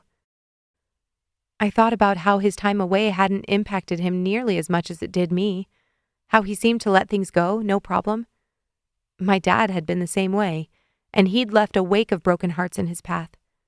Did I want to make the same mistake Mom had? I care about things. Ben's voice was throaty and low. Caring and choosing to fight are two different things. You yourself told me you didn't know. That's not fair, Bobbi, and you know it. The rest of my sentence died on my tongue, and pressure built behind my eyes. I had a whole new appreciation for Mom. It was easy to tout dream chasing and throwing caution to the wind, heartache be darned, until you were actually at risk of losing something. Ben turned and put his hand on the wheel. It was 6:43, and we were still outside in the theater parking lot. I wanted to forget this conversation, eat our sushi, and go to the movie. But the idea that Ben didn't care continued to circulate in my head. Maybe Ben didn't want me to stay because he'd always planned on this being temporary. The thought took my breath away, and I turned to look out my window so Ben couldn't see my face. Was that why he was fighting so hard for me to leave Sugar Creek? He'd seen an opportunity for an easier way to quell his loneliness temporarily, knew it would end when I left after Christmas, and taken it? Wasn't that what happened with Claire? I had a hard time believing he would do that purposely to hurt me, but he was under so much pressure and was in the midst of immense grief. He'd admitted his emotional turmoil had made it difficult to make the best decisions. Maybe he didn't realize what it was until we were already in it, and now he needed a way out. Tears filled my eyes, and I struggled to keep my breath from escaping in a sob. Bobbi. Please take me home, I whispered, then drew a ragged breath. Ben didn't move, and we sat there in silence until my face felt hot and my chest was about to burst. Finally, he started the engine and pulled forward. Chapter 24. I didn't see Ben on Thursday, but to his credit, he texted me and even tried to call when he was done with lessons. I didn't pick up. I had no clue what to say to him. I'd told him how serious I was about our relationship, and he'd flat out told me he didn't want me to stay. I'd responded to the woman at B25 after Ben dropped me off and sent her the documentation she needed to provide an official contract. It was sitting in my inbox as of this morning. Deep down, I knew a part of me wanted to take it, regardless of the consequences. I tried to shut down the piece that screamed for me to cling to what I'd found with Ben, but it was easier said than done. Everything in Sugar Creek reminded me of him. I couldn't drive down the street without thinking of some random moment we'd shared on a street corner, a parking lot, a store, or a restaurant. I needed to get through the party tonight so I could hole up and enjoy Christmas with Mom and Megs. I wasn't going to continue to try and force Ben to accept a reality he didn't want. Which meant I wasn't going to continue to see Ben, period. I went over to Haley's and helped her cut pineapple. She'd texted me in a panic when her knives weren't sharp enough to cut off the rind without shredding the fruit. I left her to load up the rest of the food so I could head to the church early and meet with the worship leader before anyone else arrived. I walked into the hall and froze. What had been a plain, dull-colored room with white walls and brown trim had been completely transformed into a winter wonderland. Gauzy fabric with twinkle lights hung in swaths along the bare walls and covered the church bulletin boards. Christmas trees of all sizes decked out in white lights stood in clumps around the exterior, and a gazebo draped with flickering lighted snowflakes stood along the far wall. 8 tables were sprinkled across the floor, each covered with a white tablecloth and set with dinnerware with a lantern and pine cones in the center. It was stunning. Mom hadn't said a word about her decorating plans, so I hadn't been expecting much. I certainly hadn't been expecting this. The worship leader motioned for me to join him at a control panel next to the small stage and showed me how to lower the screen and connect my phone to the projector he'd already set up for me on a table at the back of the room. All I had to do was move it into position, connect my computer, and hope that the video and sound worked perfectly. I thanked him, and after he left the room, sat down at one of the tables and soaked in the peaceful glow and silence. Christmas was supposed to feel full, warm and cozy, nostalgic and joyful. How was it that I'd gotten exactly what I wanted, and yet I sat here feeling empty? The most confusing part was that I'd felt everything over the past few weeks: stress, disappointment, anxiety, despair, longing, anger, pity, grief, love. But what had it gotten me? Bobbi? Mom entered through the side door with a massive plastic bin in her arms. What are you doing here so early? I drew a deep breath and smiled. Admiring your magical transformation. How did you do this in a single day? Mom beamed as she set the bin down on the stage and pulled open the top. I didn't do it all myself. The church was planning a holiday party for their youth group, so they offered to join in the decorating if we'd be willing to leave it up. She motioned for me to come closer. Can you help me with this? I walked over and helped her pull a garland with red, shiny ornaments glued to the branches from the tub. I thought we could hook this to the front of the stage. I nodded and helped her attach it by looping wire around the front panel of the stage. The worship leader reappeared and set up the microphones, then tested each one to ensure they were working properly. By the time we finished, Megs and Haley had arrived and we were busy starting the sausages in the kitchen. I walked into the hall to join them and nearly ran into Ben. Sorry. I jumped back and my hand flew to my chest. You scared me. Ben was dressed in a pale blue button-up shirt and dress slacks. He'd attempted to tame his hair, but it was still loose and wild, like I loved it. He hadn't shaved completely, but his facial hair was neatly trimmed. I realized my mouth was hanging slightly open and closed it. Ben cleared his throat. You look beautiful. I'd decided on a cream, loose V-neck sweater and faux leather leggings. Comfortable enough to help with setup, but dressy enough to pass. Thank you. I drew in a breath and inhaled his clean, woodsy scent. Ben closed the space between us and pulled me into an embrace. Neither of us said anything, and for a moment I wondered if he'd changed his mind. If maybe he'd called yesterday to tell me he'd been wrong, that I should stay in Sugar Creek, and that he never wanted to be apart from me another day of his life. But as he pulled back, he whispered, I'm so glad you came home this Christmas. And his words felt like a goodbye. I smiled tightly. I need to help Megs and Haley in the kitchen. Ben nodded as I quickly turned and walked away. What's wrong? Megs asked as I stalked into the kitchen. Just give me something to do, please. She nodded and handed me a package of sausages to open. The people from Joe's just showed up, Haley informed me. Do you want to show them where to set up, or should I? I almost volunteered until I realized Ben was in the reception hall. You can do that. I'll stay here and help Megs. Haley washed her hands and left Megs and me alone in the kitchen. Spill. Megs didn't look up as she dumped her package of sausages, and they bounced around the bottom of the roasting oven. There's nothing... Nope, that's not going to fly. Tell me what's going on. You've been moping around the house for 2 days. I pursed my lips and shoved a knife into the top of the plastic casing. I canceled my flight to L.A. Megs' eyes widened, but she didn't comment. Ben told me he didn't want me to stay in Sugar Creek. This time she grunted. And lastly, I was offered an intern position with B25 in Vancouver. Megs dropped her knife on the counter. "You're serious?" I nodded, and a smile broke out over her face as she leaped forward and wrapped her arms around me, carefully keeping her sausage hands off my sweater. "That's incredible news, Bobbi," she squealed. "I'm so happy for you." She bounced up and down, but quickly noticed I wasn't joining in on the celebration. "Wait, you're not excited?" I sighed. "No. Yes? I don't know, Megs. It's what I've always wanted.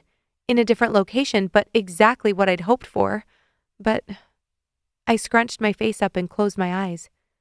"It feels a little more complicated." Megs turned back to the counter and opened the last package of sausage as I dumped mine into the metal receptacle. "You could say a lot has happened over the past 2 weeks." The corner of my mouth lifted. "It's been slightly different than I anticipated."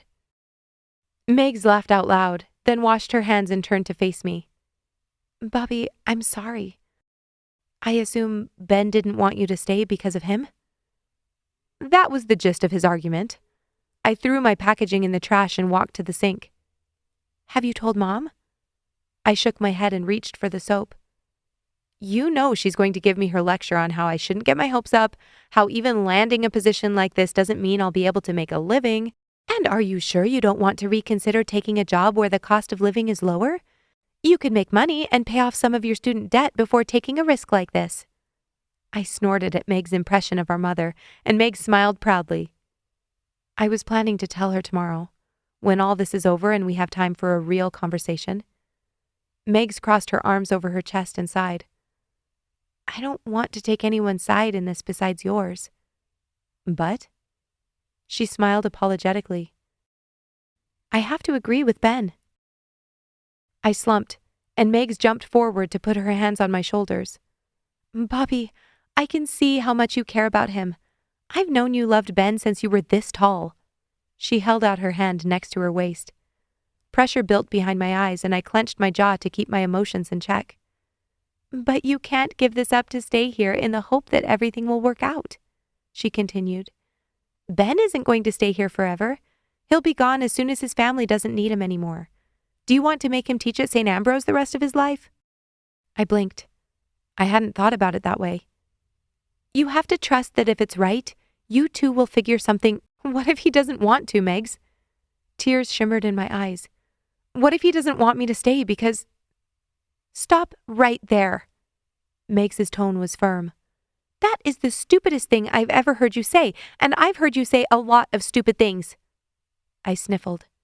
"You and Ben are meant for each other, and maybe he still needs to figure that out, but he will, Bobbi. He won't forget about you just because you're in another country." I nodded and wished I could wholeheartedly believe her. "Everything's ready." Haley peeked her head into the kitchen. "Whoa, is everything—" "She's fine," Megs announced resolutely. "Lots of feelings tonight." Haley nodded knowingly. "Yeah, I brought a box of tissues in my purse. Want to borrow one?" I laughed, and Haley looked at the roasting oven. "I'll trade you for a metal bowl full of sausages." When Corinne arrived with Gentry, all the McNeil's friends and family were waiting excitedly in their seats. The room erupted as her chair appeared through the doors of the hall, and Corinne gasped as her eyes darted around the room and tried to make sense of what she was seeing. When realization hit, she immediately burst into tears, and Gentry crouched next to her, gently mopping her cheeks. The party only went up from there. Colin and Brad arrived, but Haley easily kept them occupied and, most importantly, away from Ben and me. The guests raved about the hot chocolate and waffles from Joe's, and Gentry repeatedly announced that it had been a generous donation for Corinne. The tributes and musical numbers were both hilarious and heartwarming.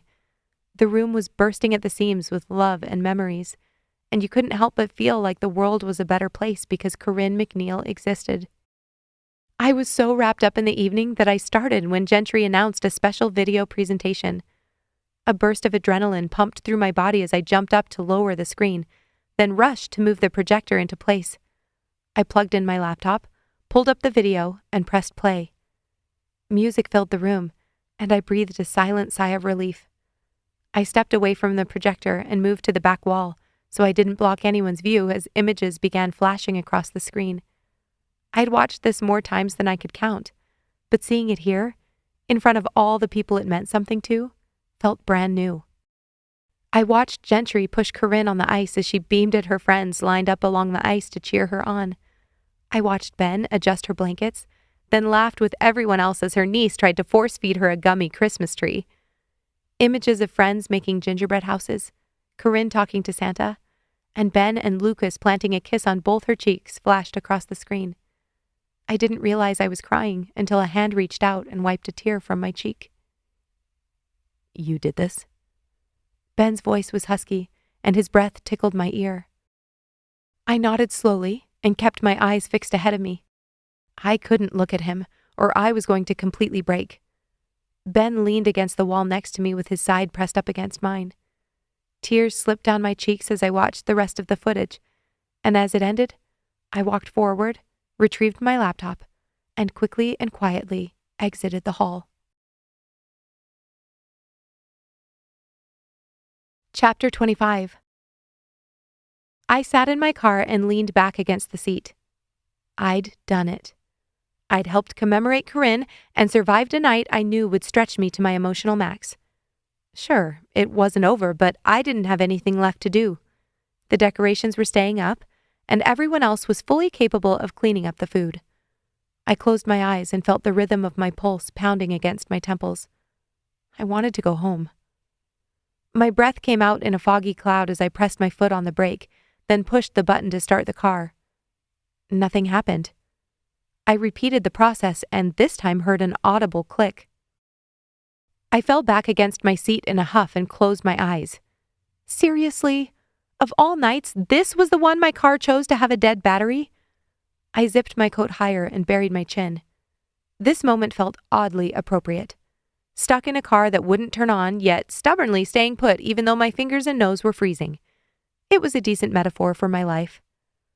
I thought back to my conversation with Megs in the church kitchen. I knew she and Ben were right, but I hated it. Why couldn't I choose and determine the outcome? Why couldn't life be more linear? Why couldn't I have even one option that didn't require me to give up one thing I loved for another? Megs had been right about that too. I'd loved Ben since I was a kid, and even being separated for 7 years didn't erase those feelings. Which meant, maybe we could weather this? The problem was the outcome of any relationship didn't depend on only one person. I knew I could make it a priority. At least I thought I could. I knew the internship would require a lot of time and energy, but still. I pulled out my phone and looked at the document sitting there, waiting to be signed. I swiped over to the flight I'd searched that left December 28th. It would give me a few days to get settled in my new place, even though there was no way I'd be able to get my things there by the time I started. I groaned. Shipping my storage container from Los Angeles to Canada was going to be exorbitantly expensive. That's what I got for trying to think ahead and make plans when the universe had different ideas for me. I stared again at the document. If I did this, I'd be springboarding myself into the film world and knowingly pushing myself away from Ben. But Megs' words rang in my mind. Are you going to force Ben to stay at St. Ambrose forever? I thought about Ben giving up his dreams to stay near me, and my stomach twisted. That was a massive responsibility to pile on someone's shoulders. To replace their ambitions and not be a disappointment? It wasn't fair. I opened the document and tapped on the signature box. It was 6 months. I needed to stop looking years into the future and learn to focus on what was right in front of me. I could make a new decision in June if I wanted to. I signed my name and pressed submit. The wheel spun on the screen, and as soon as the confirmation page loaded, my phone rang. It was Ben. Hello? Hey, are you all right? Yes, I answered through chattering teeth. There was a short pause. I'm asking because your windows are fogging up. With the phone to my ear, I looked to my right and saw Ben standing outside the window. I'd offer for you to join me, but my car is freezing. There's a solution for that. I drew a deep breath and exhaled slowly. My battery is dead, and my car won't start. Ben thought for a moment. I have jumper cables in the back of my truck. Give me a sec. Ben, you don't need... I started, but he'd already hung up. I didn't want to make him miss his mom's celebration, but I also didn't want to go back in. Ben pulled his truck down the street, looped around, then pulled it up tightly to the curb and parked nose to nose with my car. I pressed the button to pop the hood, then waited for him as he rifled around in the back. A few moments later, he stepped forward with his black and red cables looped under his arm. I pressed the button to pop the hood, then waited for him as he turned off the truck and rifled around in the back. A few moments later, he stepped forward with black and red cables looped around his arm. I got out, already shivering, reached under the hood and released the bar, then lifted it and secured it in place. Ben handed me the cables so he didn't have to set them down in the snow as he opened up the hood of his truck. He hooked up the red cable to my battery first, then to his, then clipped the black onto his battery and grounded the other on the metal frame of my car. He brushed off his hands. Should be good, if you want to turn it on. I obediently turned and got back in the car. Sure enough, this time when I pressed the brake and hit the start button, the engine hummed to life. Ben gave me a thumbs up through the windshield. I got back out and walked to the front of the car. Do we unhook it? It's usually good to let it run for a minute and charge up the battery a little before we unclip. I hope it's not a problem with the alternator. Ben gave me a sidelong glance. You know about cars? I scoffed. Every responsible adult should know about cars, at least the basics. I didn't have to tell him that the only reason I'd heard of an alternator was because I'd gotten stranded in the middle of New Jersey with the guy I dated. Ben grinned. What? I asked, but his grin only grew wider. He chuckled. Nothing. I exhaled, not sure what to say next. I eventually landed on telling him I'd accepted the position in Vancouver, but before I opened my mouth, Ben turned to me. Thank you for everything you did to make tonight special. His voice was full of emotion, and I swallowed hard. It was truly my pleasure. Your mom is incredible, Ben. He nodded. She is, isn't she? Are you doing okay? I asked, and put out a hand to touch his arm. Ben shook his head, and his lips pressed together tightly as he looked down into my car's engine. I don't think so. I nodded, and we stood beside each other in silence as we listened to the engine hum. Eventually, Ben reached forward and unclipped the cables. Thank you. You're welcome. Ben threw the cables over his arm. As I turned to get back in my car, I paused. Would I see Ben again before I left? We both had plans with our family the next couple of days, and then I turned back around. Ben might not care, but I did. I'd let him leave the first time without knowing how I felt. I wasn't going to make the same mistake again. He threw the cables in the back seat, shut the door, and walked back to the front of the vehicle. My heart thudded against my ribs and my ears started ringing. My body screamed to turn and get in the car, to not risk the crushing disappointment I'd feel after baring my soul to someone who might not feel the same way. I clenched my fists, and even though my chin was wobbling, I looked Ben McNeil in the eyes. Ben, I've loved you longer than I've ever been willing to admit. Ever since you left, there's been a piece of my heart missing, and being around you, even sleeping in a gross bed next to you and your girlfriend, made me feel more whole than I felt in a long time. I don't expect you to complete me or take the place of all the things I should be doing for myself.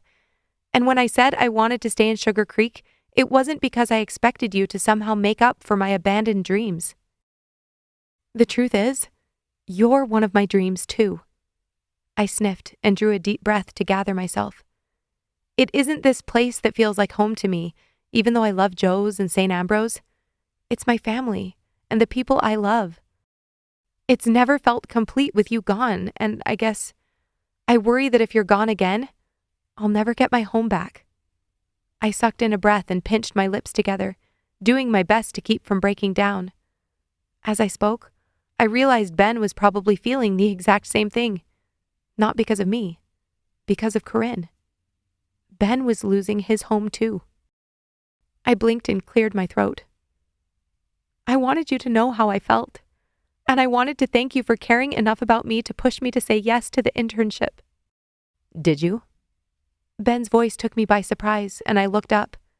He hadn't moved, but his eyes were fixed on mine. I nodded weakly. "I leave on the 28th. "Good."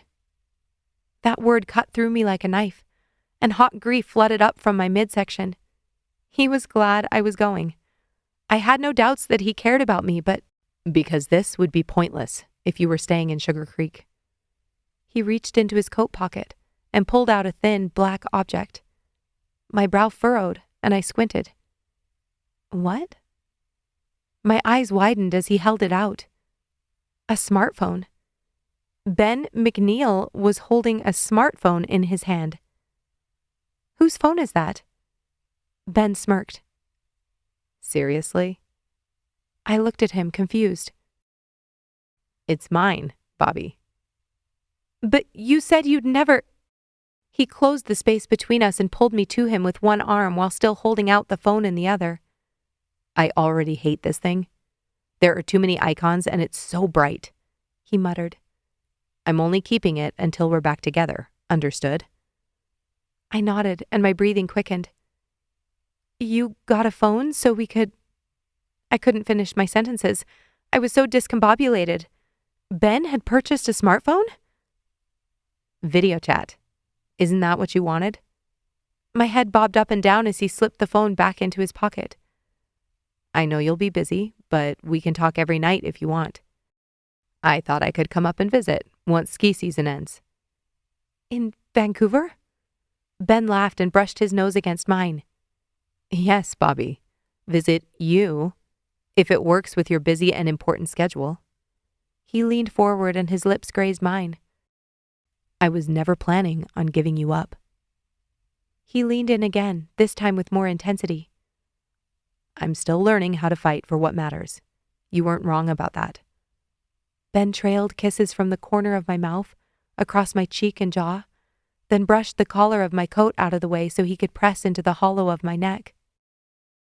I sighed as every nerve ending in my body became a live wire, begging for Ben's touch. He made his way back to my mouth and hovered over my lips until I thought my heart might burst. "I'm ready to fight for you, if you'll let me." I took his lips in mine and fumbled with my hands to find a way to touch more of him.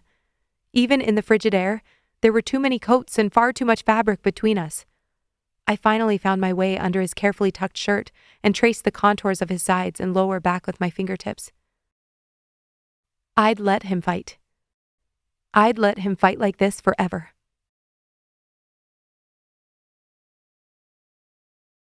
Chapter 26. I entered the code and buzzed myself through the front door of my apartment building. It was only 8 o'clock, which was 2 hours earlier than I'd come home any night in the past 2 weeks.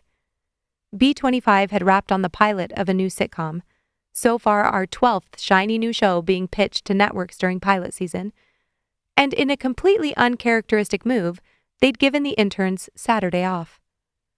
I swung open the door to the apartment I shared with Cherie, an intern from Arizona, and found I'd somehow gotten home before her. I reveled in the peace and quiet as I put away my coat and shoes, then hunted for something to eat in the fridge.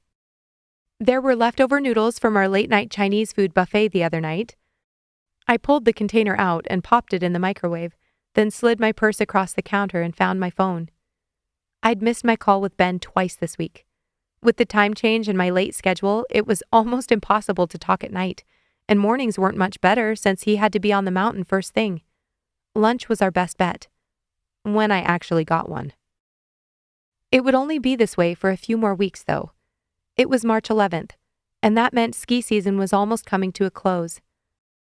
Ben had already reached out to Piper, who just so happened to have a resort on the British Columbia side of the Rocky Mountains, and they'd already started paperwork for a contract next season. My heart squeezed as I tapped on his contact and saw his face next to Corinne's. I still regretted that I hadn't been able to make it back to Sugar Creek for the funeral. Ben told me I'd already said and given as much as I could over Christmas. There was no point in me spending thousands of dollars and causing a problem with work to visit for an hour inside of a church building. But I wished I'd done it. I'd talked with Ben when she started losing her ability to eat. I cried with him when she had a tube inserted in her stomach so she could still get the nutrition she needed. I sent funny messages to Corinne when she eventually ended up in her bed full-time, hooked up to a respirator. She passed 3 weeks ago exactly, and while I knew Ben had been given plenty of time to prepare, I could still see the sadness in his eyes when we talked. No matter how much warning you get, you're never ready to lose your mother. I tapped the icon to start a video call and put the phone on speaker. The microwave beeped, and I carefully took out the steaming takeout container and set it on the counter to cool. The call died. No answer. My brow furrowed, and I checked to see if I'd missed any messages from him. I'd texted him earlier and told him I'd be home to chat tonight. He'd sent a thumbs up. I tried to call him again, and again the call died. I frowned, pulled a fork from the drawer, and twirled it in the noodles. This was disappointing. My one night off and... Someone buzzed the intercom from downstairs. I set my fork down and walked toward the front door to press the button. Who would be coming over on a Friday night who wasn't already with Cherie? I pressed the button. Can I help you? There was a long pause. I hope so. Otherwise, I'm kind of a long way from home. My heart jumped into my throat, and I didn't even slip on my shoes before flinging the door open. I ran down the hall with reckless abandon, took the stairs because I couldn't fathom waiting for the elevator, and bolted through the door at the bottom into the lobby barefoot. I spotted him outside the double doors. His face lit up with a broad smile as I burst through and jumped into his arms. Ben staggered back but remained upright as I wrapped my legs around his waist and squeezed him with all my might. How? I gasped. How are you here? How are you here? Ben laughed out loud. I wanted it to be a surprise. But how? I pulled back to look at him and he slowly lowered me to the ground. There are still a few weeks of ski season left. My eyes dropped to the sidewalk next to him and I blinked. There were 3 suitcases. 3 large suitcases. What? I'm done at St. Ambrose. Ben shrugged, and I could barely hear the words he was saying. The snow hasn't been great, and they have 2 other instructors. I struggled to catch my breath. My eyes darted between him and the suitcases. What are you saying? Ben smirked and waited for me to catch up. Ben McNeil, you better not be messing with me. I smacked his shoulder. He laughed and held up a hand in defense. You're here? To stay? He nodded, still unable to keep a smile off his face. He reached into his pocket, pulled out his old flip phone, and held it up to me. Never in my life have I been so excited to see outdated technology. I pressed up on my tiptoes to meet his lips. We're going to have to find a new place, I whispered between kisses, but you can stay here until we get it figured out. Thank goodness. Ben's voice was husky as he pressed his hands into my lower back. For a second, I wondered if I should have booked a hotel. I playfully nipped at his lower lip, and he laughed. Let's get these off the street. I pointed at his bags and reluctantly pulled myself away from him to help roll them upstairs.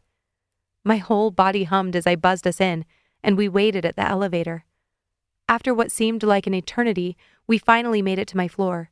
The door to my apartment still stood wide open. I hope there's not a serial killer waiting for us in there, Ben teased. I rolled my eyes.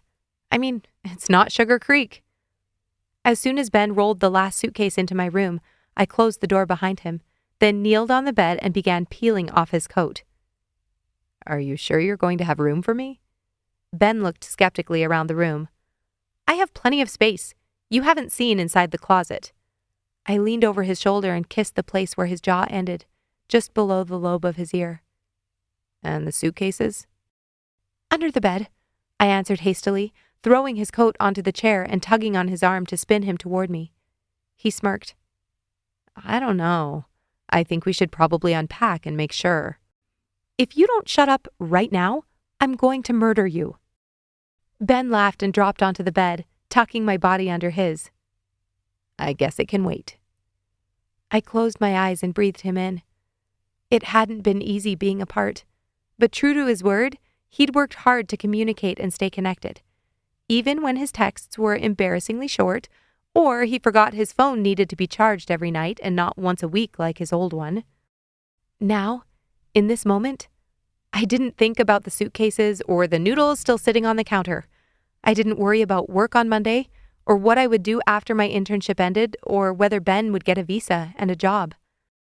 As Ben's body pressed into mine, I took a note from the McNeils and lived in this unexpected, blissful present. I'd taken a leap, and Ben had thankfully grabbed onto my hand and jumped with me.